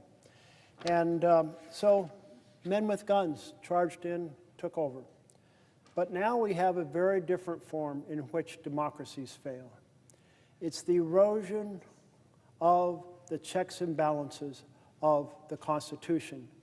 So let's take a look at how those are being eroded. Well, we see that we have changed the rules of the Senate, so we are now doing mass confirmation of the president's list of desired individuals. I think, did we not have a list that was well over 100 the other day? No consideration really of whether they are suitable at all to serve in the desired positions. Well, that's an erosion. Then we have the power of the purse. And the vision is that in a democracy, the decisions on what programs should exist, how they will operate, and how they will be funded are made by the Congress. The president executes. So you deliberately fence off those decisions from the president. But what do we have right now? We have those decisions being made by the president of the United States of America. The programs he doesn't like, he's exercising a version of a line item veto by slow walking the funding disbursements, by canceling grants, by impounding funds, by waiting till the end of the fiscal year and filing a request to have funds reversed, funding authority reversed, and then during that waiting period, the end of the fiscal year comes and poof, the funds authority evaporates. All of these are strategies to put the power with the presidency that belongs in a democracy here, right here and down the hall in the House of Representatives. And let's take a look at the Supreme Court, whether they are continuing to defend the separation of powers. No, hell no, they're not. They made a decision, and the decision is called Trump versus the United States, where they said the president is above the law. There is no clause in our beautiful Constitution, our We the People Constitution, no clause at all that says the president is above the law. No one ever thought the president was above the law until Trump versus the United States case goes to the Supreme Court, and originalists who know the founders were terrified of a president trying to become a king suddenly give him the power to violate the laws at will, no accountability. And with pardon power, meaning the whole executive branch is above the law. That's another erosion. The liberal use, the use of the pardon power to essentially give a free pass to hundreds of people who stormed this Capitol while you and I were sitting here in this chamber and were calling for the execution of the vice president. Those are all erosions. And then we can look at the freedoms. Are the freedoms deteriorating? Well, one freedom is to criticize the president without the power of the state coming after you. And yet the power of the state is now coming after the people on Trump's enemies list, and he's telling in public tweets his attorney general to go get them. Go get them fast. Now I want action. They shouldn't have gotten off. Let's get them. Well, that's the tone of those tweets. And we have one of the people who's high on that enemies list is a fellow senator. If you have the whole power of the executive branch coming after you, targeting you, not because you've done something wrong, but because they want to take you down, that's an authoritarian state, and it's happening right now here in the United States of America.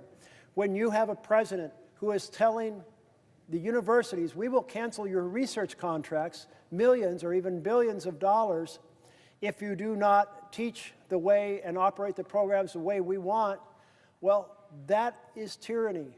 If you proceed to have a president say to the networks, if you want that merger or you want that broadcast license to be sustained, you better get that program off the air or that comedian off the air who insulted the president. That is tyranny. When you have folks being shipped out of this country because they express an opinion on policy in the Middle East, and it's being done with no due process, that is tyranny. So I would say yes, authoritarianism is here now. Let's ring the alarm bells. Would the gentleman yield for one additional question? Yes, I would. Thank you. I wanted to ask you about, and I'm sure you've talked about this many times already, but what is happening, what has been happening in your city, what is happening in Chicago. I wrote a book a couple of years ago about the story of violence in America, and in it I talked about the founders' worry about a standing army. And I did that because while I actually believe there's a common law right to private gun ownership in this country. I do think that's guaranteed in the United States of America. I know the real history of the construction of the Second Amendment. The Second Amendment actually was written to make sure that this country could muster a militia, given the fact that our founding fathers were very specific about their desire for there not to be a standing army. Now, of course, a lot has changed since the founding of this country. We now have the biggest standing army in the world. But you've spoken a lot about the conversation our founders had, having watched the experience, having lived the experience of British monarchical rule. And they did not want a standing army, specifically because they had seen how that army had been used against them and had been used throughout Europe to try to destroy the ability of people to dissent, that it was used sometimes in foreign action to defend the country and the nation or to conquer, but it was often used domestically to try to control speech and control political opposition. And so our founding fathers, I think, would be watching the deployment or the planned deployment of the U.S. military into the streets of this country with the same kind of alarm that you are bringing to this speech overnight, because this doesn't have to do anything with public safety. This is a means to try to intimidate people into not speaking out. You've described scenes in Portland where you have the military essentially trying to provoke conflict. And they're trying to provoke conflict in part to just make it seem as if things are out of control in neighborhoods where things are not out of control, but they're also just trying to scare people into not coming out and protesting. Listen, it's absolutely understandable that an American citizen who has never engaged in political speech or political protest but thinks this moment is extraordinary and wants to raise their voice would think twice before going out onto the streets if they were potentially facing the barrel of a gun from a member of the U.S. military. That's intimidating, and it's intended to be intimidating. And so as you've talked about our founders' worries about how this country could fall into despotism, what do you think they would say about the use of the military today, 250 years later, to try to politically intimidate U.S. citizens in our cities? Well, I thank you for that question. And I start with their strong thought, let's not let this happen. Let's not have a standing military. It's expensive, and it's too big a temptation for our executive to use it against the people the way we had seen in so many other places. That second stanza, or that second phrase of what Madison said during debate at the Constitutional Convention, the means of defense against foreign danger, that's the Army, have always been the instrument of tyranny at home. That's using the Army against your own population. So that's why they were so worried. Over time, the security demands of the country and a variety of various wars, we did pursue a standing Army and a standing Air Force, and we expanded and so forth. Got the Marines, got the Navy, and we have the militia, the National Guard. And I think they would say, you've been pretty lucky so far that the understanding was so deeply rooted that these could not be used against your own population, except in extraordinary situations. And one of those extraordinary situations would be if the civil rights of individuals were being disturbed and you needed a deployment to help restore them because the local forces wouldn't protect those civil rights. And it's written into the law in just that fashion. And that's why there was a deployment to help students go to school, black students be able to go to school when folks were trying to block them to go to school in the South. That's what that deployment was about. But then you have this other standard that can only be deployed if there is an invasion or rebellion. And just an understanding that that's a high test to meet. But the concern you can have an erosion of the common understanding that it's a high test. And we saw that in two of the justices in the three-judge panel out in the Ninth Circuit. And they said, well, you used a definition, district court, that was appropriate for the time the laws were written, and that would normally be enough, but maybe you need to have a more flexible version of rebellion, of definition. And maybe you need to go back in time a few months when there were a few more arrests, and maybe that gives a stronger case to recognize that the president might be able to deploy. And you should give high deference to the president's interpretation, separate from the facts. And I mean, just that last point, high deference to the president's view. And what it says is it destroys the barriers put in place, the standards put in place. No longer do you need a rebellion to be allowed to use federalized National Guard in America. No longer do you need evasion. You just need a president to say, looks like a rebellion to me. And we have, therefore, that's what happens with an authoritarian president. They're not hesitant to say that.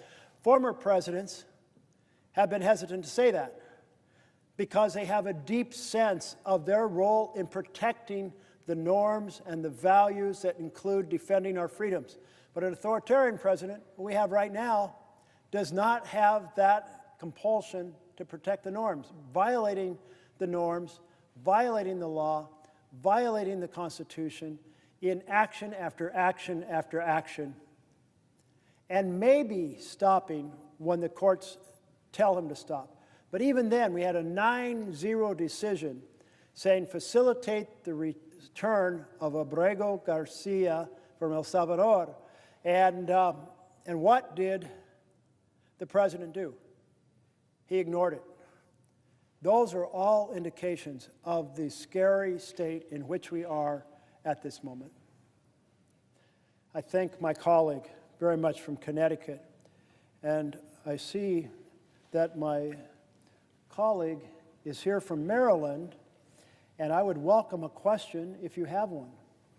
Well, I was going to ask if my colleague would yield for a question. I will yield for a question. Well, I want to start my question by saluting the senator from Oregon, Senator Merkley, for standing strong and long in defense of our democracy and our Constitution, and ringing the alarm bells. Authoritarianism is here, and it is here right now. We are facing a lawless president who, when he was asked whether he had to comply with the Constitution of the United States, said, I don't know. And a president who every day is attacking the foundations of our democracy and of the rule of law. And I know my colleague from Oregon joined 7 million Americans last Saturday to say no kings in America. I was very heartened to see thousands of people come out across the state of Maryland, joining their fellow patriots from around the country in saying, in America, we have no kings. And you've been highlighting all night the way the President of the United States, Donald Trump, is assaulting the foundations of that democracy and our Constitution. And on No King's Day, we reminded one another, all fellow Americans were out there saying that we're not going to go back to the days of King George III. We fought an American Revolution to secure the blessings of liberty. And it was out of that experience that our founders developed the Constitution of the United States and then the Bill of Rights. So I want to zero in on a couple of those things and then ask you a question about one of those pillars that is being attacked right now by Donald Trump. You just mentioned the attack on due process.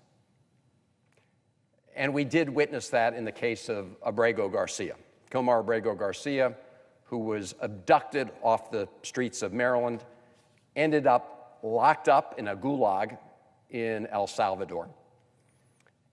And the Supreme Court of the United States, by 9-0, said that his rights had been violated, A Fourth Circuit judge who had been appointed by Ronald Reagan said that what happened to Abrego Garcia was a textbook case of violation of due process. And despite that overwhelming evidence, for a period of time, the Trump administration took the position that they would never allow him to set foot back in the United States. We prevailed, and ultimately, he is now back here before the courts of the United States.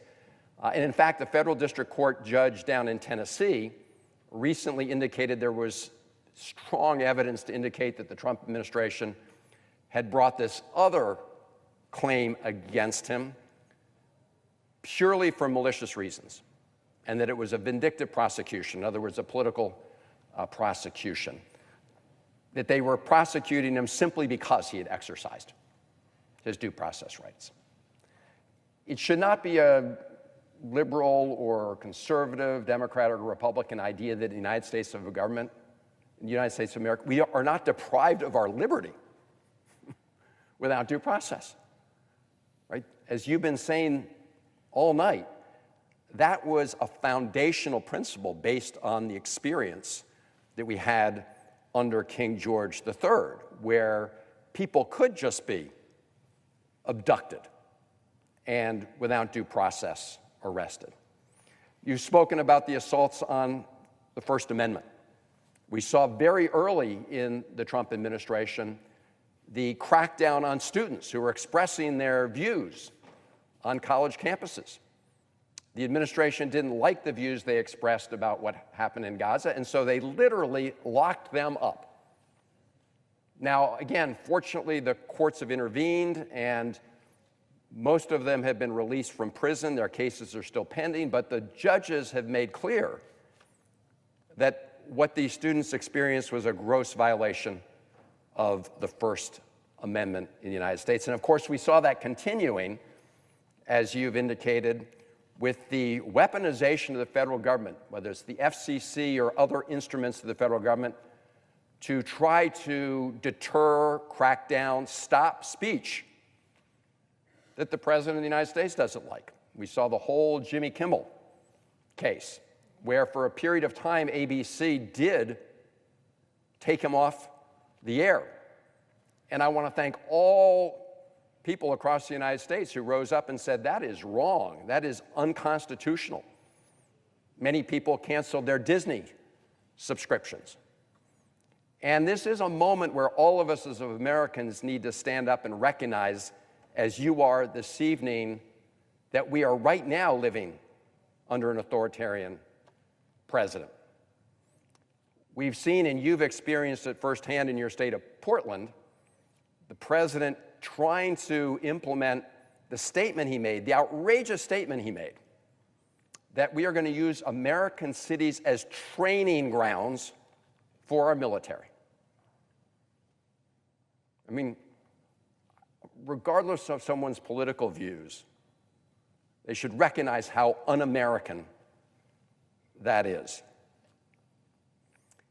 And the list goes on, but another major assault by the President of the United States on our Constitution is one that you've been speaking about, and as the ranking Democrat on the Budget Committee and senior Democrat on the Budget Committee have been really leading the way on, is this direct assault on Article 1, this direct assault on the power of the purse. Because there were very good reasons that the framers invested the Congress with the power of the purse, and that power of taxation and the power of spending the people's money to make sure that our budgets reflected the will of the American people. And as you pointed out, it is simply illegal for the President of the United States to look at that budget and say he's going to cherry pick the parts he likes and implement those and discard the parts he doesn't like. That's not how it works, and you've talked about the Nixon line item veto and how the Supreme Court shot that down. But this president is trying to do that, is doing it right now as we speak. And as part of the proposal that Democrats have put forward to reopen the government, and we want to reopen the government, we also would like to establish some guardrails to ensure that the President of the United States cannot engage in that illegal activity. And I call it illegal, and I'm on strong grounds to say so. The GAO, which is the independent watchdog, has reached that conclusion that the President has illegally impounded funds. That's the technical term, and they have found that the so-called pocket rescission is illegal. And I do want to also just, quote from Senator Susan Collins, the chair of the Appropriations Committee, which we both serve on. And she goes into a good description of why this unilateral impoundment of funds is illegal and unconstitutional. And she says, and I'm quoting here, "Any effort to rescind appropriated funds without congressional approval is a clear violation of the law." It's one of our Republican colleagues, Senator Murkowski, who's also on the Appropriations Committee, has also pointed out that this is an illegal action. It's one of a series of illegal actions the President has taken. And I want you, if you could, to talk about measures that we need to take to put up some guardrails and protections about it. You've done that through an amendment, the Merkley Amendment, with regard to the other part of the rescissions process. You've spoken eloquently about this issue, but if you could just go to the heart of the matter, why the President's unconstitutional withholding of funds is a direct assault on our democracy and the vision our framers had of checks and balances. When they said checks and balances, they didn't mean a blank check for a lawless president. So maybe if you could, Senator Merkley, if you could talk to that and answer that question. I very much appreciate your zeroing in on this question of how the President is violating the law and the Constitution by taking the power of the purse. But before I address that, I want to thank you for going to El Salvador to visit Abrego Garcia in prison, because if you'd not taken that initiative to highlight it, I don't know that he would ever have gotten out of there. The phrase used for that prison is, there's a one-way door going in and only coffins come out. That's the type of horrific situation. He may have easily been killed. He may have suffered the deprivations of that prison, been affected by health issues, and he may never have gotten the attention necessary for the administration to finally help facilitate his removal. By elevating that issue, you did two things. One is you helped that man return to his family, which is a huge victory. And I know he has more battles to come because of his being targeted.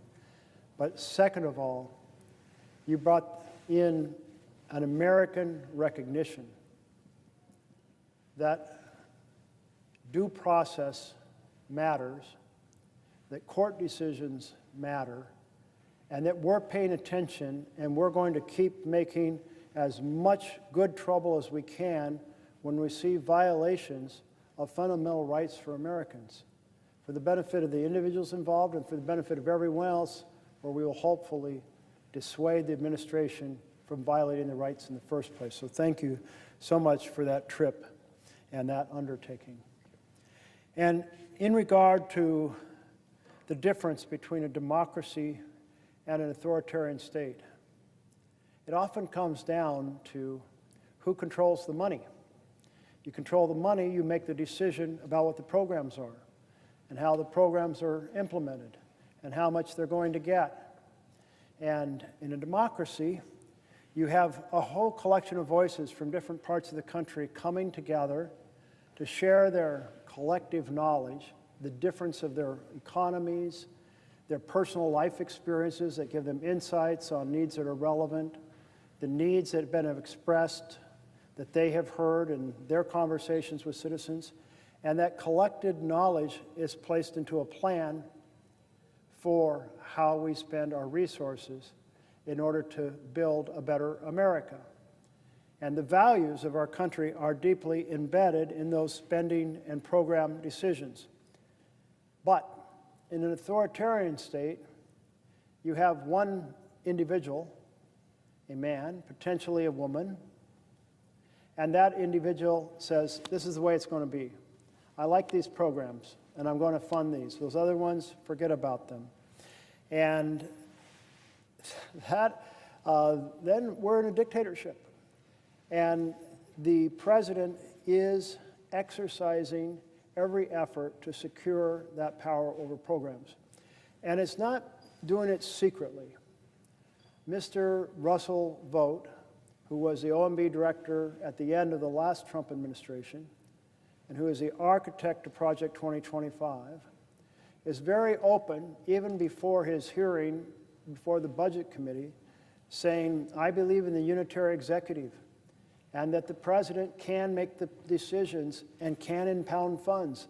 I don't agree with the Supreme Court decisions of the past, and I think we get the Supreme Court, we're going to get a different decision this time around. And we did get a little taste of that just recently in a shadow docket decision in which the question was, if the president submits a request to reverse a funding decision, that's called a rescission, but reverse a funding decision, submits it within the last 45 days, and there's a 45-day grace period in the law that the president doesn't have to disperse the funds, and therefore you reach the end of the fiscal year and poof, now you're outside the window. And that money evaporates. The authority to spend that money evaporates. So that was the strategy that was tested with the court.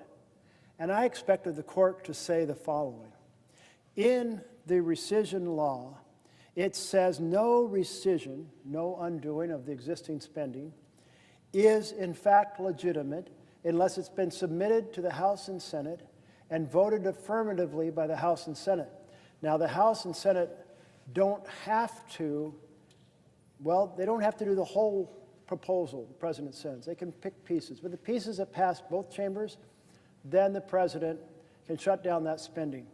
But in this case, there was no vote of the House and Senate to undo existing law. And yet the court said, well, we're giving deference here to the president.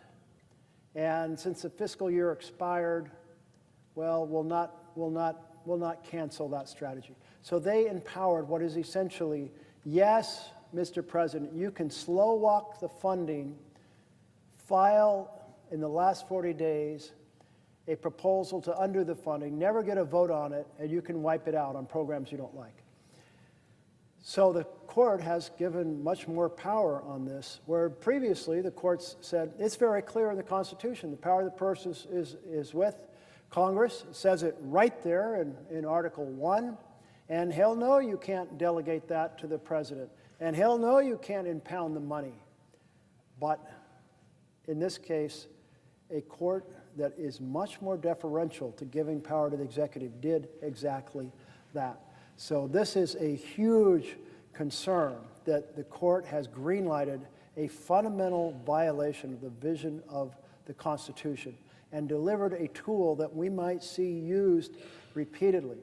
My hope, like yours, is all 100 senators will join together, or at least a significant majority of both sides, and say we are going to protect our constitutional prerogatives. And so we are going to put in a clause into any spending bill and say, yes, there is a 1974 bill that says the president can submit a proposal to undo spending that has been approved, but the provisions that we pass in this bill are exempted from that power. They cannot be undone through a simple majority, what was passed through a supermajority. They cannot be done in a partisan basis, what was done on a bipartisan basis to address the wealth of understanding about what different parts of the country need. So that's the proposal that we need to put into each bill. Every bill saying, yes, can be undone by future spending, but we do that all the time, by the way. We do a FY26 bill and we say there's 2-year and 3-year money in there, and it's clear that that money's not needed for that program, and we undo it. But that's done by a bipartisan basis to undo a bipartisan decision, not a partisan. Will the senator yield for a question? Yes, I would be delighted to yield for a question. First of all, my question starts with a thank you, Senator Merkley, for raising the issue of the growing threat of authoritarianism in our country. I thank you for noting and being a champion of the very principle that our country was founded on, which is that we are a country, a government of, by, and for the people. And as I think about what that principle means, I think about the fact that in a democracy, what our founders wanted to ensure was that our governing bodies, our elected officials, would in fact be accountable to the people. So what does being accountable to the people you represent mean? Well, about 50 years ago, this Congress came together and in a bipartisan way passed something called the IDEA, the Individuals with Disabilities Education Act. Why? Because families all across this country, from every political persuasion, understood that their children with disabilities could learn and thrive if they had access to public education just the way other kids did. And because families spoke up, because individuals spoke up, we now have seen 50 years of IDEA, special education, in our schools. We have more work to do in that direction, to be sure. We need to get more resources to our local schools the way the IDEA originally promised we would from the federal government. But because families demanded it and their elected representatives heard them and listened and acted and believed they were accountable to them, the quality of life for children and families with disabilities has improved exponentially. Then I think about Medicaid expansion. When I was governor of New Hampshire and the Affordable Care Act passed, one of the things that states had the opportunity to do was adopt expanded Medicaid so that people who had mental illness, for instance, or substance use disorder, addiction, could get care under Medicaid, or people who were working part-time and had chronic illnesses could actually get health care. And at first, in a divided legislature, a legislature that was one chamber Democratic and one chamber Republican, the Republicans blocked Medicaid expansion. But gradually, the people in my state of New Hampshire, the live free or die state, spoke up, spoke out, and said, this is really important to our families. And as a result, we found bipartisan agreement to expand Medicaid, provide health insurance coverage so that people could get better and could get fully employed and could then go on to private insurance, something critically important. Again, this happened because the people in my state, the elected leaders in my state, believed they were accountable to their constituents. Now, I think a lot about authoritarian regimes and their lack of accountability, because authoritarians don't believe that they are accountable to the people. They believe that the people are their subjects and are accountable to them. And that, of course, is what we are seeing from Donald Trump right now. I think about the fact that in 2022, we passed in this body the PACT Act, and it was signed into law. That is the law that provides health care to our veterans who have been made ill by toxic exposure during their service. These are our brave heroes that we owe everything to, we owe our very freedoms to, and this body came together because veterans all across this country and their families and their supporters came forward and said, we have been made ill in our service, we need health care, and we came together and on a bipartisan basis because we believe and know that in a democracy we are accountable to the people, that we then delivered something that the people, the veterans, our heroes, the people we owe the most to, we owe our way of life to, could get the health care they needed. That is the difference that having elected leaders in a democracy makes. And so, as I think about this administration taking health care away from millions of Americans right now, one of the challenges we're facing is that people's health insurance premiums who get their health insurance on healthcare.gov, those premiums are due to at least double on November 1st. In my home state, that means that a 60-year-old couple earning $85,000 a year is likely to see their health insurance go up by $14,000 a year at a time when a recent report says that if you are a family of four in New Hampshire and earn $100,000 a year, you cannot make ends meet because of the cost of housing and groceries and energy, daycare, health care. So we now have an administration led by a president whose authoritarian tendencies you have laid out so well, who is standing idly by while this healthcare calamity is facing us. Because, of course, it's not just people who get their health insurance on healthcare.gov who are going to see their costs skyrocket. It's going to be the entire health insurance premium marketplace that is going to see increases. So we are looking at a president who is busy building ballrooms, buying vanity airplanes for his Secretary of Homeland Security, doing all these things to satisfy himself and the people around him, but who doesn't seem to believe he's actually accountable to the people. I always thought that in the United States of America, we weren't subjects to be ruled, we were citizens to be heard. So, Senator Merkley, can you speak a bit to how this administration's attacks on our democracy have real impacts on the day-to-day lives of Americans? I appreciate so much this passionate question from my colleague from New Hampshire. And there's no one here among the 100 senators who have spent more time working on issues of disability, bringing their own life understanding to bear to help millions of people across this country. And when we expanded the folks eligible under standard Medicaid, it had a huge impact on the availability of health care for disability. And then the additional work we did to try to say health care is a right, it's a foundation. Let's build a system where everyone has access. But the way you have framed the difference between a democracy and an authoritarian power is powerful.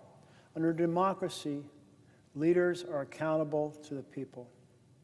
And I'm pretty sure that these 100 senators all think about the fact that people elected them because they said they would lead on certain issues and carry the fight, and that they have a responsibility to follow through and make it happen, to honor that social contract they have with their voters, that they're accountable to them.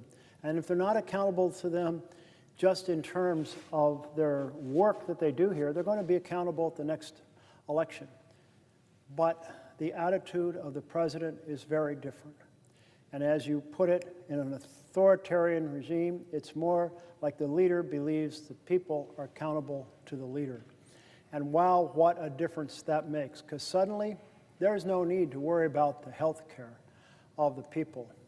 And you can lay out legislation that does damage to the people, but takes good care of the rich and powerful, because that's the world you live in, and you want to help those folks, and that's just okay because you're not accountable. And that's the connection we see between the authoritarian presence of the president, who proceeds to attack and diminish due process, free speech, academic freedom, free press, proceeds to weaponize the Department of Justice to go after his list of perceived enemies, and then strives to create conflict in order to send the military in to address the conflict and expand his authoritarian power. So that's one world. But on the other end, we have the legislation he championed. And how could a leader accountable to the people do a bill, support a bill that cuts 15 million people off health care in order to fund tax breaks for billionaires, or run up 30 years of debt, 30 trillion over 30 years, to run tax breaks for billionaires? That debt is going to haunt us in the future in terms of being able to do basic programs in healthcare, housing, education, infrastructure, job creation. And the answer is because he's an authoritarian leader. And that's how these two things are connected. And these real impacts that you're talking about are so evident. Child nutrition programs, savaged to do tax breaks for billionaires. And here we are in this Republican shutdown designed to ensure that the cuts to health care continue. And there's more damage to come to ordinary people. States will run out of their women and children funding. States will run out of other basic programs. Food banks are going to run out of food probably because of the additional burden that they're sharing.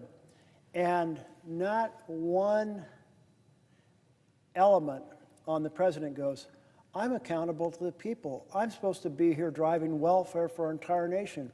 I can't let the health care go double in price, as you pointed out, on average across the country. I can't allow a program go into effect 15 months from now. In January 2027, there was millions of people losing their Medicaid. And then even in that bill, he has a third attack on health care, which is to change the way that states can receive or develop their match. And if states can't raise enough money to do the match, they've got to really shrink the programs. And that's like a 2028 impact. So it's like impact, savage, the health care in multiple layers. And this is the connection between the authoritarian mentality and the real effects that devastate families in our country.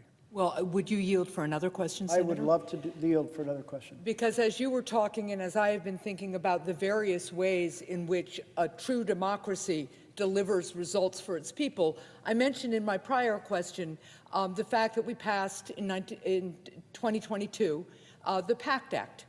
And, you know, I was with a group of veterans right after we passed the PACT Act, and I thanked them for all the advocacy that they had done to get it over the finish line. And then we got talking about the war in Ukraine and why it was so important to stand up with the Ukrainian people who are fighting for the very freedom, for the very form of government that we so cherish, our democracy. And I found myself asking them the question, and I'll ask it to you now, Senator, would Vladimir Putin take care of his veterans the way the PACT Act proposes to take care of our veterans? So what are your thoughts about that? Thank you for posing this question, which has not come up in the many hours that I've been standing here, but is very relevant to the question of what happens under authoritarian control. And worst, recognize that Russia retained some trappings of democracy, but it's clearly a dictatorship. And that's the danger. When you have that authoritarian presence, certainly Putin is that personality. And he did get the Duma basically to become the rubber stamp. And he did get the courts under his control. And everything that flows out from his authoritarian presence. And when it comes to how he views the Russians that he's sending to war, he sends them expendable pawns. I mean, they were sent on unbelievably unsupported missions to be shredded. And over time, certainly the Russian military has gotten much better. But in those phases where he just wanted to pour people into the front and enormous numbers were dying, I still think actually the number is pretty high per day, it was like, again, he's not accountable to the people. And one thing he did, which was very effective, is control over the press. because I expected the mothers of all those folks being sent in to be shredded to become a massive force, that resistible force that would shake the foundations of Russia. But they didn't, in part because the information was so dramatically controlled. And this is where even these early stage efforts to control and discourage dissent, or I guess you could say uncomplimentary programming by our networks or by our newspapers, the suits that have been filed against CBS and ABC and told basically you have to pay off these suits if you want the government to do its basic function to approve your mergers. And the attack on public broadcasting and the attack on the Wall Street Journal and more. I mean, the list is long. But when a president, an authoritarian president, wants to control the press and at least discourage, make people think twice about challenging him.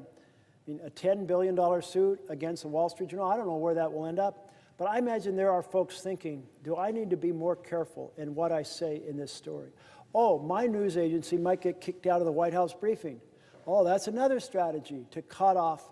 So you have, the answer is no, I do not think the PACT Act, which said, hey, our soldiers were exposed to these chemicals, and there's a lot of diseases that flow from that, and we should absolutely make sure they get treatment, and we shouldn't put them through a long list of, oh, maybe somehow, somewhere you have to prove it. How do you prove that disease, when we probably started, but how do you prove it? PACT Act, great act. And on Ukraine, I mean, here is a country that threw out a president who was trying to put them under a thumb of Putin. Here is a country that said, we're not asking you to come to fight with us, but give us some arms. We are fighting for our own freedom. This is a country that said, we reject the idea of having a dictatorship, Putin style. We want to preserve democracy with our freedoms, and we're willing to die and fight for it. That is the American vision. That is Lady Liberty. That is the best of what we have in America. And the Ukrainians stood up to Russia and have done a phenomenal job against extraordinarily large country with massively more resources, and they are still in the fight for their future and their freedom. I see my colleague from New York is here. I had a few questions earlier this morning of my great colleague, and once again, his strength, his indomitability, and his caring about this democracy, which we all know is at risk, is just amazing. And so my question relates to something he touched on before in his discussions with our great senator from New Hampshire. There are so many ways this administration is trying to rip apart democracy.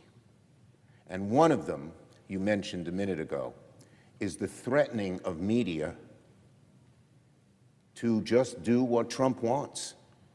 And the man who's head of the FCC seems to be an instrumentality of that. Trump has said, things they say I don't like should not be put on the air. And they've held over the heads the broadcast licenses of some of our great media companies. In other ways, they're getting some of their friends to take over some of our media companies.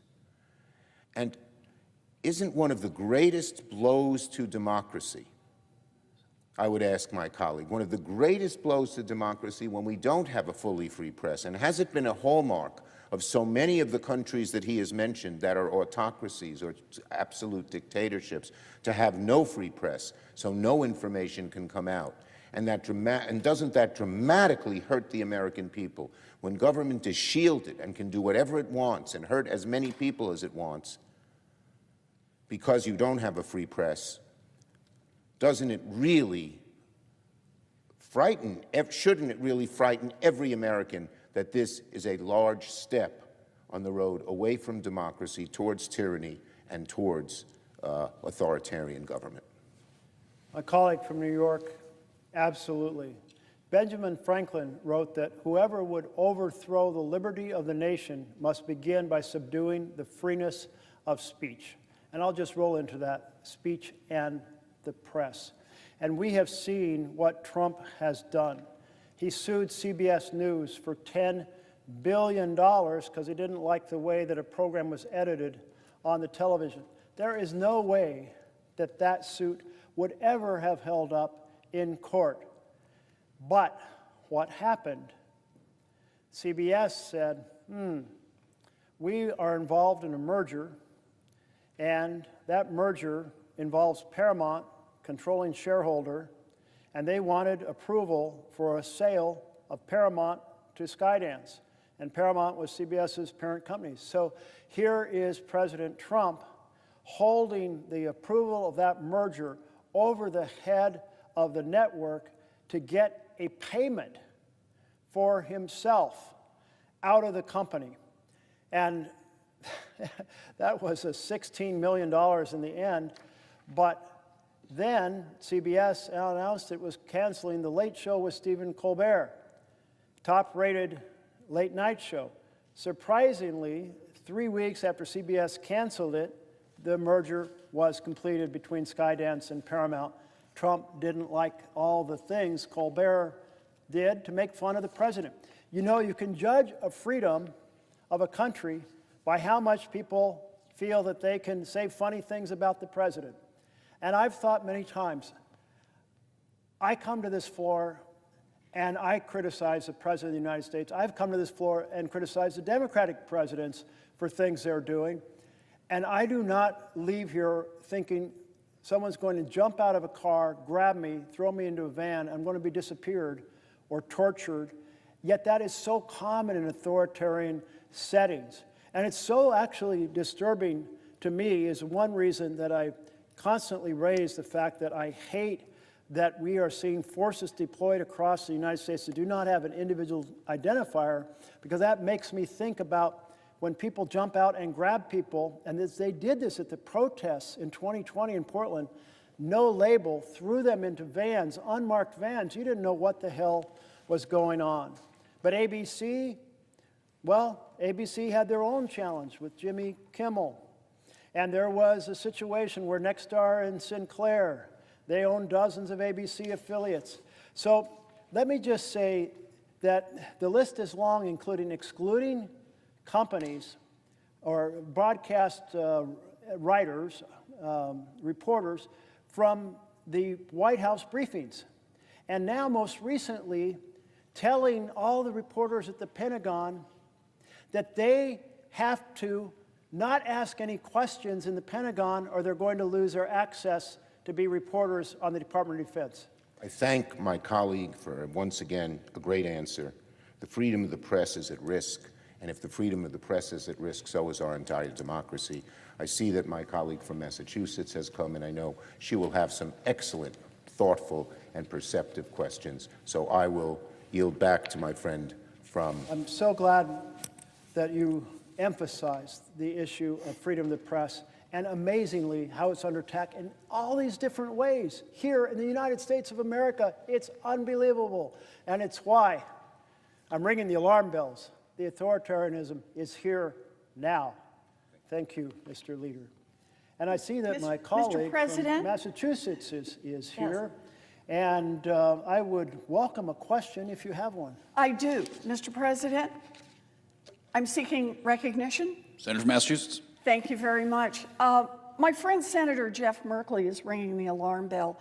He is carrying the momentum of millions of peaceful protesters at No King's Day directly onto the floor of the United States Senate for all of the spineless Republicans in Congress to see. I want to be clear here. Peaceful protest is patriotic. Holding the floor to protest the Trump administration's lawlessness is patriotic. Standing up for what is right, that's patriotic. And I am proud to join my friend Jeff Merkley in saying this part out loud. Donald Trump is not a king, he will never be a king, and America does not bow down to kings. So thank you, Jeff, for reinvigorating that energy and bringing it to the floor of the Senate today and every day. You are a true patriot. So let's talk for just a minute about what's going on here. New reporting from the Wall Street Journal this morning says that the average cost of a family health insurance plan is now $27,000 a year. That's a stunner. $27,000.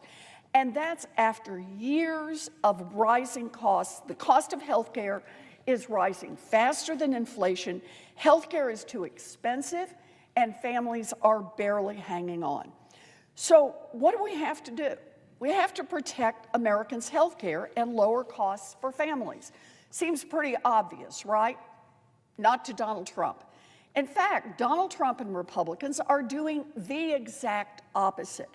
Their genius plan was to pass legislation that will rip away health care from 15 million Americans, jack up premiums for millions more, force rural hospitals and community health centers to close down, and shut down the entire government instead of coming to the table to save health care and lower costs. Now, Republicans just keep to have lost their spines, go to the doctor and get a spine transplant. But instead, they are willing to make it more expensive for everyone else to go to the doctor. Make no mistake, our healthcare system is already broken, but Donald Trump and the Republicans are making the problem so much worse. Families in Massachusetts are now starting to get notices this week telling them that their healthcare premiums are going up next year. We are taking hundreds of dollars a month. Some families are seeing their premiums more than double. Others will get priced out of their plans completely, leaving them with no coverage at all. And it's not just Massachusetts. Americans across the country are counting on us to lower health care costs. And I want to share some of their stories right now. From a family who gets their health care through the health care exchange, quote, "If our premium doubles, we will simply not be able to afford it. Either my husband or I will have to scramble to find a job with benefits in a saturated market, or we will be going without insurance for the time being." So that is the story of a family who could get kicked off their insurance altogether because their costs will go through the roof. More uninsured people means more costs for everyone else, and that is a lose-lose for the American people. Here's another one from a teacher. "My healthcare costs are going up by 39%. How do I even live?" Families across this country are asking themselves exactly the same question. Democrats are here right now fighting for every single one of those families. Here's a story from someone else. Quote, "If my premiums go up, I'd have to cancel my insurance because my check would be gone and I have an autoimmune disease. It would be over for me. How could I raise my 2 boys and care for my parents? I'm the stronghold of the family."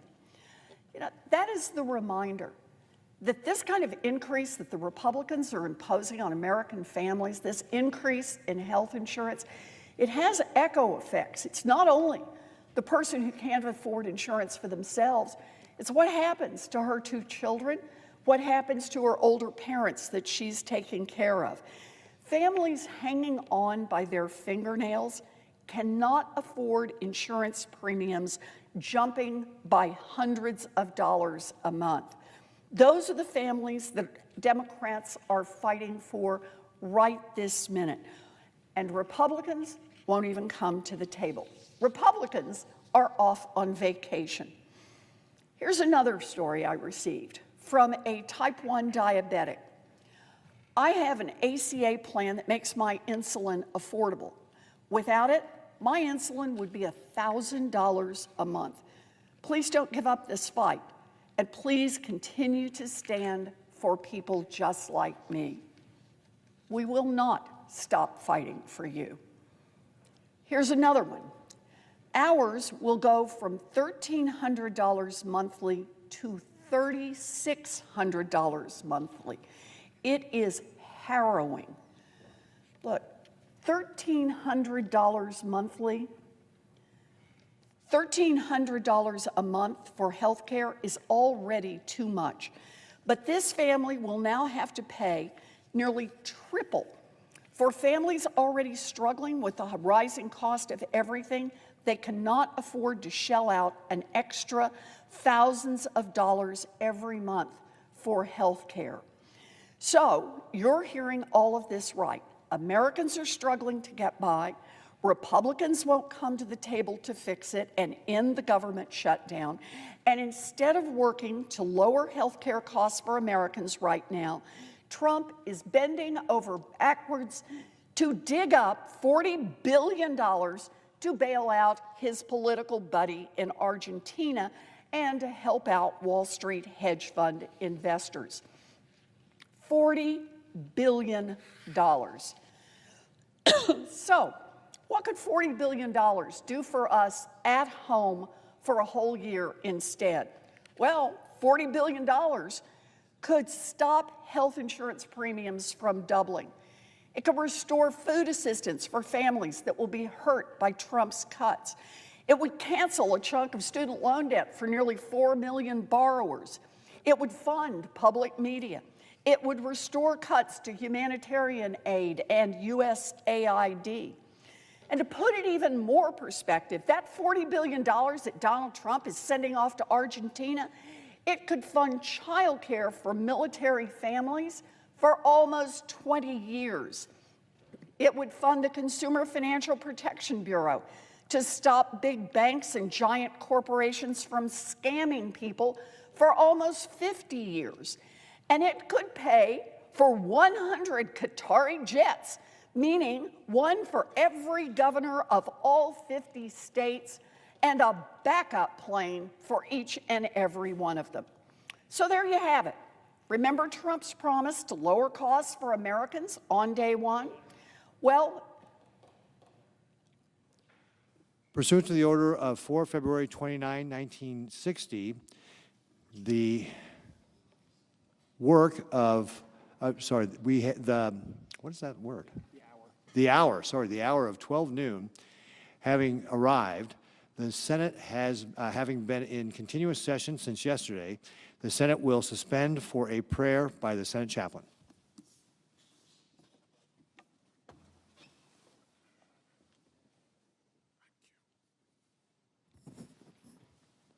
Let us pray. Eternal God, who alone spreads out the heavens and rules the raging of the sea, we cry out to you, refusing to believe that the problem of this government shutdown is too difficult for you to solve. Lord, you have been our help in ages past. You are our hope for years to come. Today, give our senators a faith that will not shrink, though pressed by many a foe, that will not tremble on the brink of any earthly woe.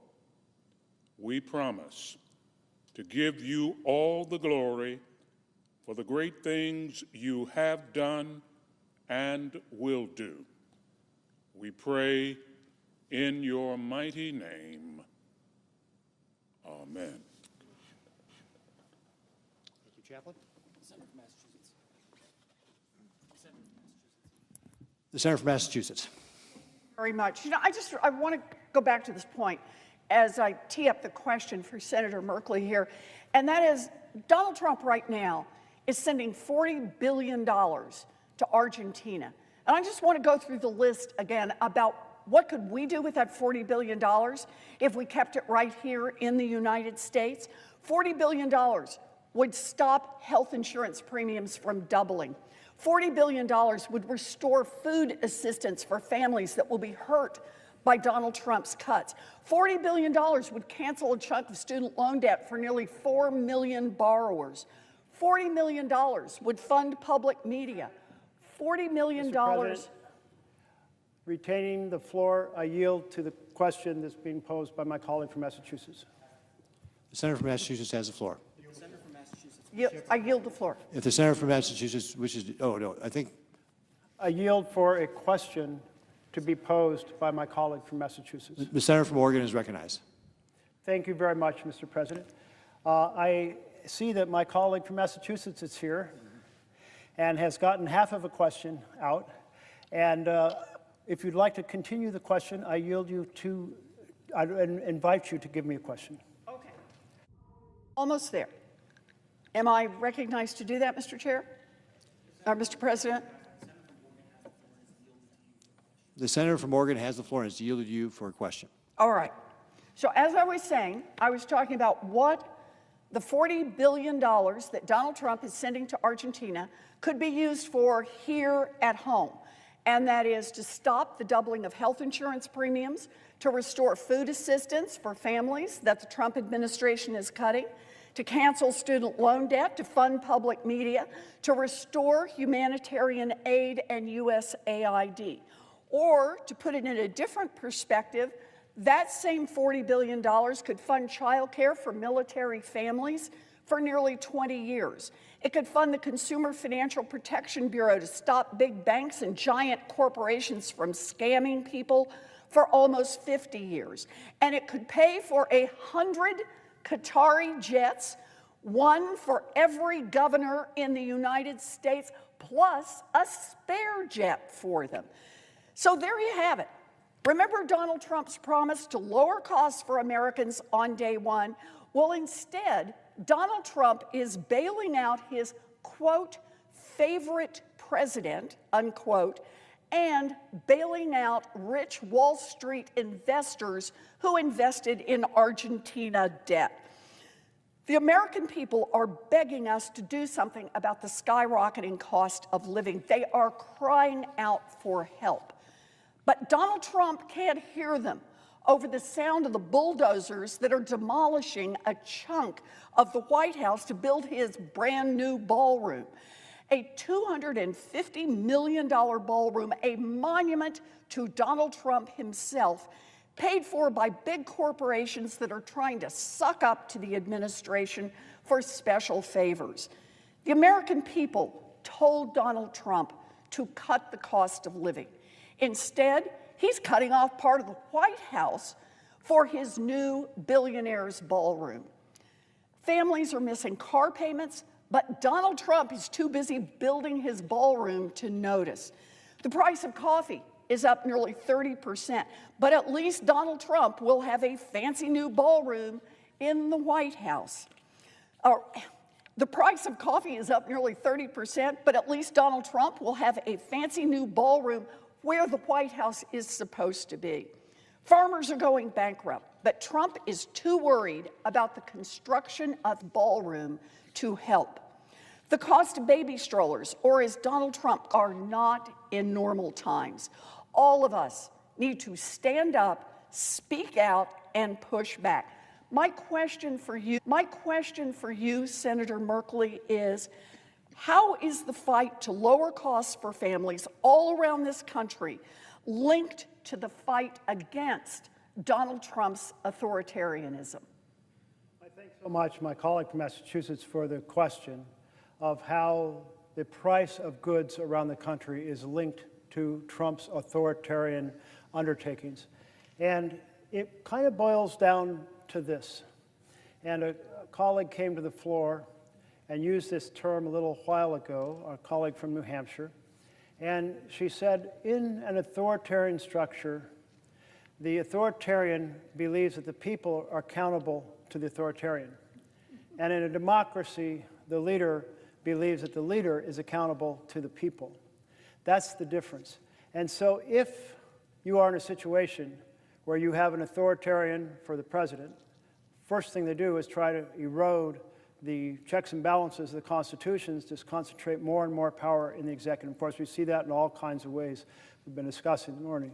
Then they proceed to try to change the rules for elections so that they can rig the next elections. And then they start to attack any form of dissent, suppress freedom of assembly and freedom of press and freedom of speech and due process. And we see that. And then they say, now we want to free the military.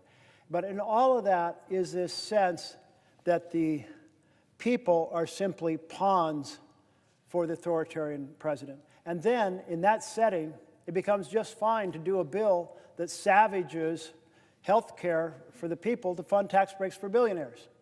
It becomes just fine to do a bill that savages child nutrition to do tax breaks for billionaires. It becomes just fine to run up debt over the next 30 years, $30 trillion, to fund tax breaks for billionaires. That's the way that the authoritarian personality is connected to the policies that emerge from bills that authoritarian champions. They're not bills by and for the people, they're bills by and for the powerful. I see that my colleague from Connecticut has come to the floor, and I would be happy to yield if you have a question. I am very grateful for the opportunity to ask a question and for the senator from Oregon yielding to me. And first of all, I want to thank him for his leadership, his fortitude and determination exhibited so eloquently over these last 24 hours. He's really providing a model for all of us in standing up and speaking out. Let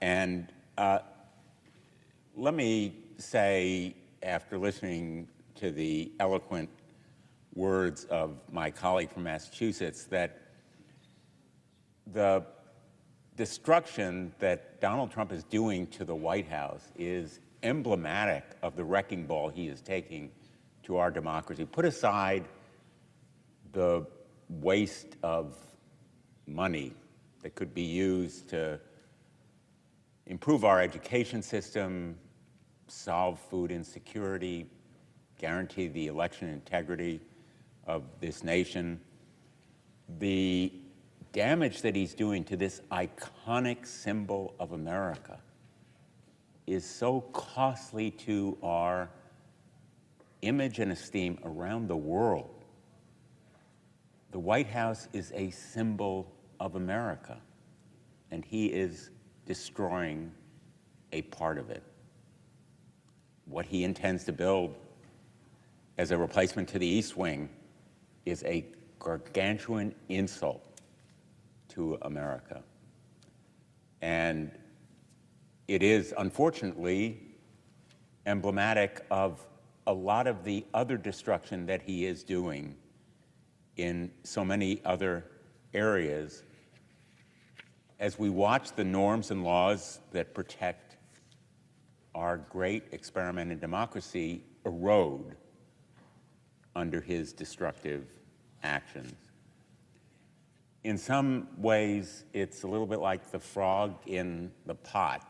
The water begins to heat without our noticing it. The acts seem benign when taken individually, but cumulatively, they will boil and destroy our democracy.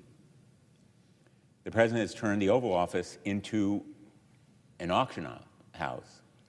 He has put a for sale sign on the White House lawn. Influence and power are the way to a quick profit, whether it's crypto or pardons or many of the other perks of office. He is using it for his own personal ends and weaponizing the Department of Justice against his personal opponents, his political adversaries, a violation of basic norms of the Department of Justice and of our democracy. He is prosecuting political enemies in courts that he's filled with MAGA zealots and a Department of Justice that's run by his personal lawyers, and he's punishing constituents of Democrats by canceling billions in federal programs and firing dedicated public service during a government shutdown when he simply fails to find them worthy. Last week, he announced that the administration is sending $20 billion in bailout money to Argentina, perhaps another $20 billion in private funding. And what he is doing in tariffs has been eclipsed by all the other stuff, but it hits Americans in their pocketbooks. Groceries are skyrocketing in price. Americans are finding it more difficult to put food on the table, and farmers are being crushed by these tariffs as well. Healthcare, the tax credits that make healthcare insurance affordable to millions of America, will end at the conclusion of this year because he has failed to provide leadership in extending them. And that's why the government has been shut down by Republicans, because they have refused to agree to extend those health care tax credits. But maybe most alarmingly, as is visible in the streets of Oregon, California, Chicago, Los Angeles, is the deployment of our military, our National Guard. And the senator from Oregon has spoken so powerfully and eloquently to bring a critical lens to this desecration of democracy and the impact on our military itself, because they are being used for a purpose that goes against the fundamental purpose of our military in this country. The Founding Fathers were deeply worried about the use of a standing army, potentially within the homeland. And many were opposed to a standing army because of that concern. And so we have laws, posse comitatus, that forbid the use of the military against American citizens on American soil. The health of our republic depends on the proper use of our military against foreign adversaries and threats from abroad. But the President of the United States, in effect, has decided that he will use our National Guard as a police force, supplanting local and state police. And the damage is done not only to institutions, which should be supported, and we should be providing more resources to local and state police, more training and equipment to them, so they can do the job of keeping order and maintaining our democracy, but also to the military itself, which is demoralized and potentially degraded by the misuse of these resources that are designed to support them in countering adversaries abroad. And of course, to the faith and trust of Americans in the military as they see it misused. And so I want to ask my colleague from Oregon about perhaps his personal experience as he watches this deployment of the National Guard in his state. How are the people of Oregon reacting to the misuse of our National Guard? Is their faith and trust in the military affected by the President's deployment of the National Guard in a circumstance that a federal judge has found is unnecessary, because whatever protests have happened in the past weeks and months have been peaceful and without the necessity for this kind of military intervention? Well, I really appreciate the question from my colleague.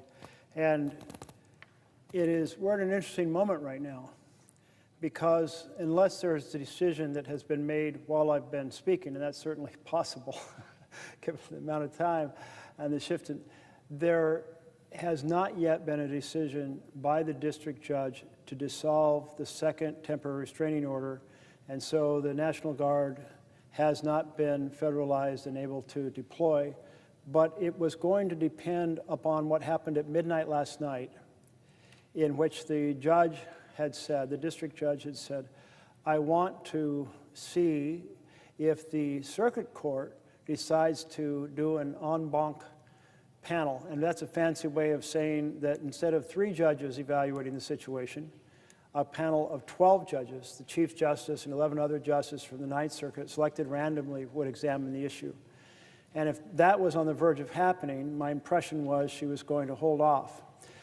The other thing that was unfolding was that the Seventh Circuit, including Illinois, and of course Chicago's been really affected by this, the Seventh Circuit made a decision in support of the district court there, but that looked like it was going to the Supreme Court, and they might do a shadow docket decision very soon, any moment, which could affect also what happens.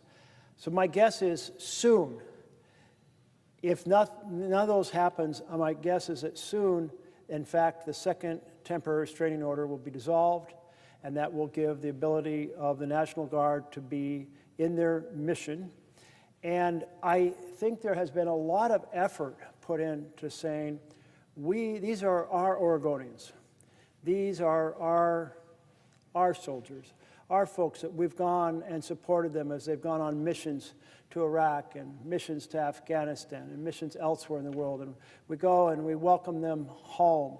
And that we think that they will have a very deep understanding that whatever they're instructed to do, they will not deliberately do provocative things. The thing that would really sour the situation, and I'm putting up a little picture here that I know you can't see, but it's a picture of one of the federal agents, not the Oregon National Guard, walking up and just spraying a protester straight in the face. She had gotten out of the way as she was requested. She was, giving a, saying she was sharing her opinion in a vocal manner, but not doing it, not in the way of anything had moved as requested. And when people see that, or other things where agents start assaulting peaceful protesters, that's when things get dicey. And so far, the Portlanders have said, this is what Trump wants. He's almost instructed people, these other federal agents, to come and provoke a riot. In fact, they even staged a fake riot last week, which was an extraordinary thing that should trouble every American. They asked the protesters to back up several hundred yards, and they did without conflict. So there was no tussle, there was no breaking the line, there was no throwing things. They backed up. But behind the line of the federal agents, probably Federal Protective Services, were videographers. And the goal was to tape a fake riot. So after they'd been backed up, on command, the Federal Protective Services threw down flashbangs, which sound like gunfire. They threw down tear gas, which big pluming smoke, and of course very irritating. And they fired pepper balls at the crowd.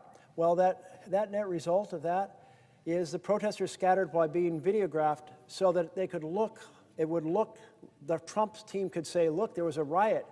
And I just can't believe that our government would stage a fake riot like that. But it was carefully observed and reported on by Oregon Public Broadcasting. So I have confidence in what I'm saying about what happened.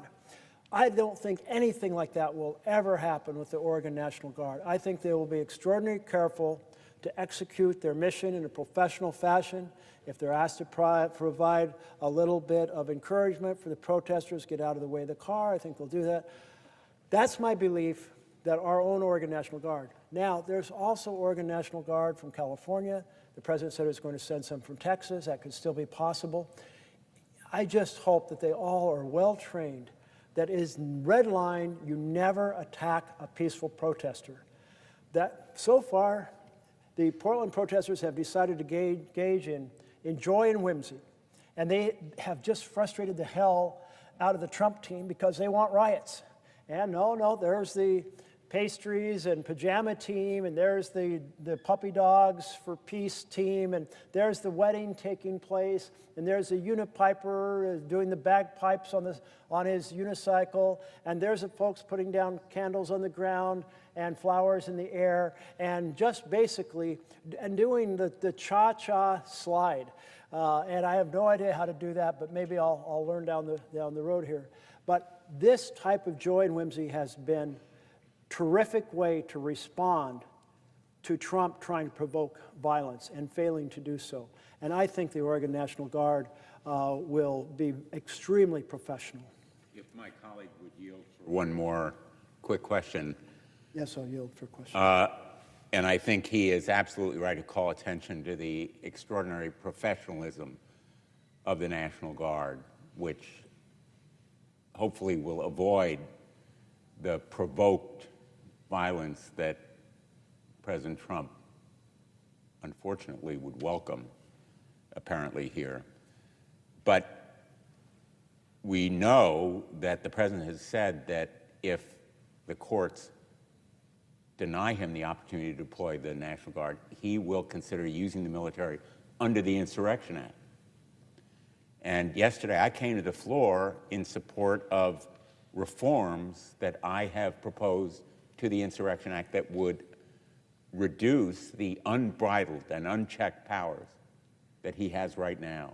The Insurrection Act makes modifications to the posse comitatus law in ways that potentially provide him with unbridled authority. And so my reform bill would require accountability, would enable use of the military in the event of a claimed rebellion or insurrection for a limited amount of time, require the President then to come to Congress and make the case and Congress to approve a set of reforms that would protect the American people against misuse of the military in the event that he could not deploy the National Guard in this way.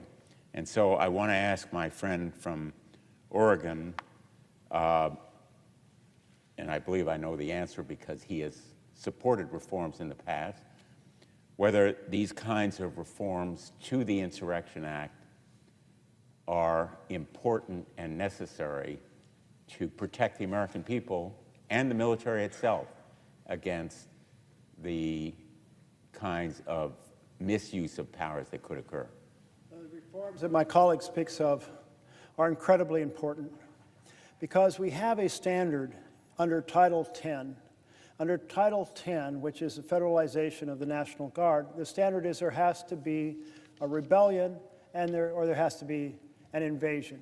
A rebellion, a sizable group, well-organized, well-armed, seeking to overthrow the government. An invasion, a significant military force coming across to attack us. They're well-understood terms. Even with that Title 10, I am very nervous because even though the law does not say give deference to the President in Title 10, two judges said you should give deference to the President, which I find absurd because what it means is these standards that were crafted in legislation here, I'm sure broadly and intensely debated and said, no, it has to be a rebellion or it has to be on the verge of a rebellion. And the understanding what that would look like. And to say it's a rebellion just if the President says there's one when there's nothing, like that type of deference, that's just throwing open the gates to say an authoritarian president can roll out the military under Title 10. That's scary as hell. But the Insurrection Act, in a way, is even scarier because it does have an explicit deference to the executive.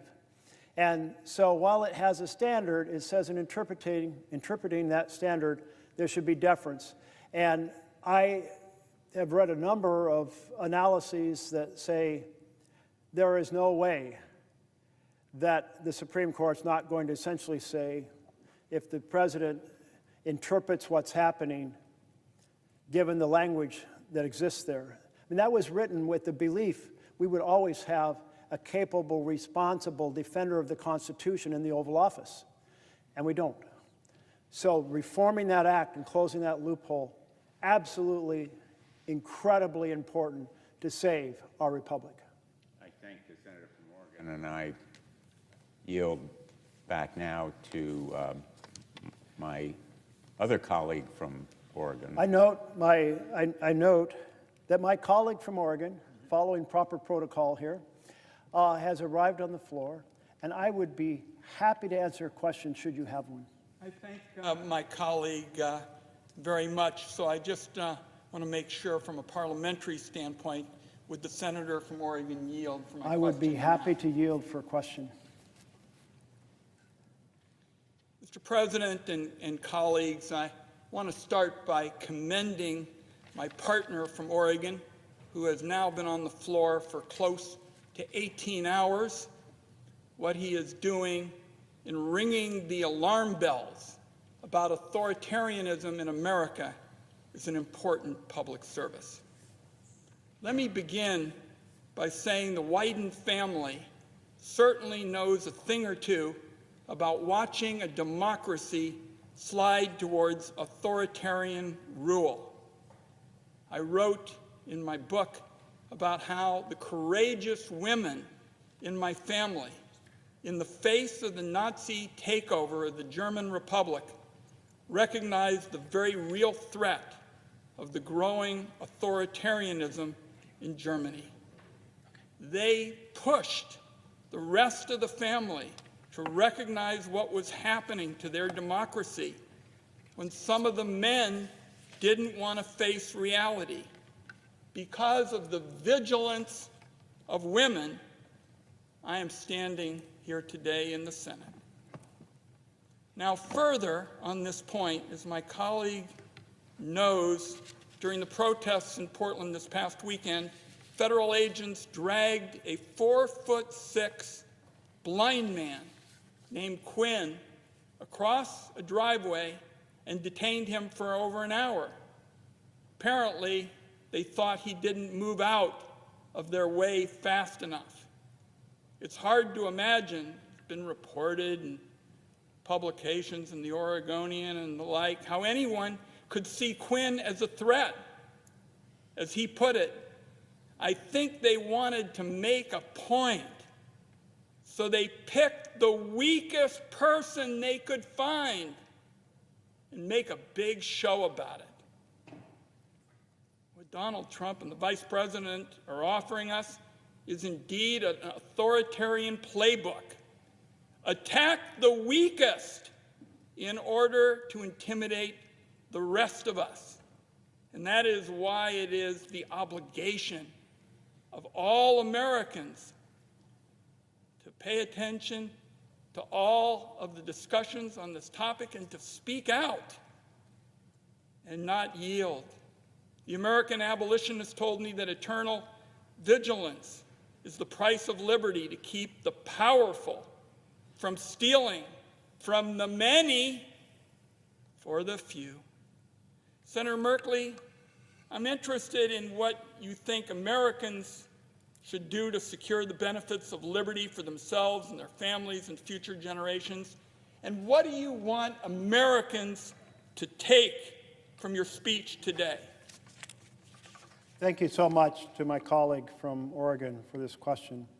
And it's very powerful to think about how fast the menace grew to the Jewish community in Germany, and how if one did not recognize that threat, and if I understood right, the women in your family were the ones that said, we have to get out of here. That's correct. And saved their future and therefore your future.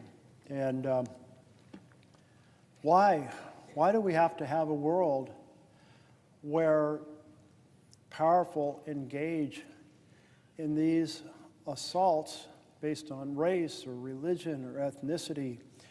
I sometimes hear Rodney King in my head, why can't we just all get along after he'd been badly beaten? And the fact is, it seems like we have a long ways to go to erase prejudice from our hearts. And when people gain positions of power who carry that prejudice in their heart, it often becomes open hatred and amplifies the ability of others to more openly discriminate or engage in provocative acts. So anyway, I hope that generations to come will find a better path. But in your question on securing liberty, this most important message is, and I'll have my team put it back up, is the alarm bells are now. The authoritarian actions are not down the street. They are not around the corner. They are not something to worry about 2 months from now. They are here right now. All the basic characteristics of authoritarian control are present at this moment in the United States of America. Stealing the power of the purse so that the president makes decisions on what programs are funded. Taking and ignoring due process, which is our guarantee of freedom from authoritarian state. Attacking the issue of liberty for the press to be able to write what they want and not be compelled through using licenses or mergers as a way to coerce them to put up what the government wants. Telling the universities that they need to shape their education the way the president wants and support his political agenda. Are you kidding me? And so forth. And then weaponizing the Department of Justice to go after an enemies list. So it's here now. That's the main thing. And what Americans do to sincere liberty, what you did on Saturday. What you did on Saturday, 7 million people taking to the streets, the largest demonstration in the history of this country, saying no kings in the United States of America. Our presidents are not kings, our laws are not suggestions, and our Constitution is not optional. Because that outcry, both inside a chamber like this, but very importantly in the streets, is the outcry that tells the rest of the country this is not okay. This is not acceptable. This is breaking the law. This is shredding the Constitution. This is attacking our freedoms, and we, the people, will reclaim our Constitution, our separation powers, and our freedom. That's why the action of demonstration and the action of speaking out are so important at this moment, and it needs to work towards the next election where people of any party, if they believe in our Constitution, campaign and win on the basis that they are going to secure for the next generation, our generation, the next generation, the freedoms and the characteristics of our Constitution, and make sure this doesn't happen again. Senator Merkley said it very well, and it seems to me America is the last bastion of liberty in the world. There is nowhere to flee to, no mighty republic that stands if American democracy fails. I want to commend my partner from Oregon for taking this exceptionally important stand. And this is a message particularly for all of America. And it's high time it be made on the Senate floor, and I commend my colleague. Thank you so much for my colleague from Oregon.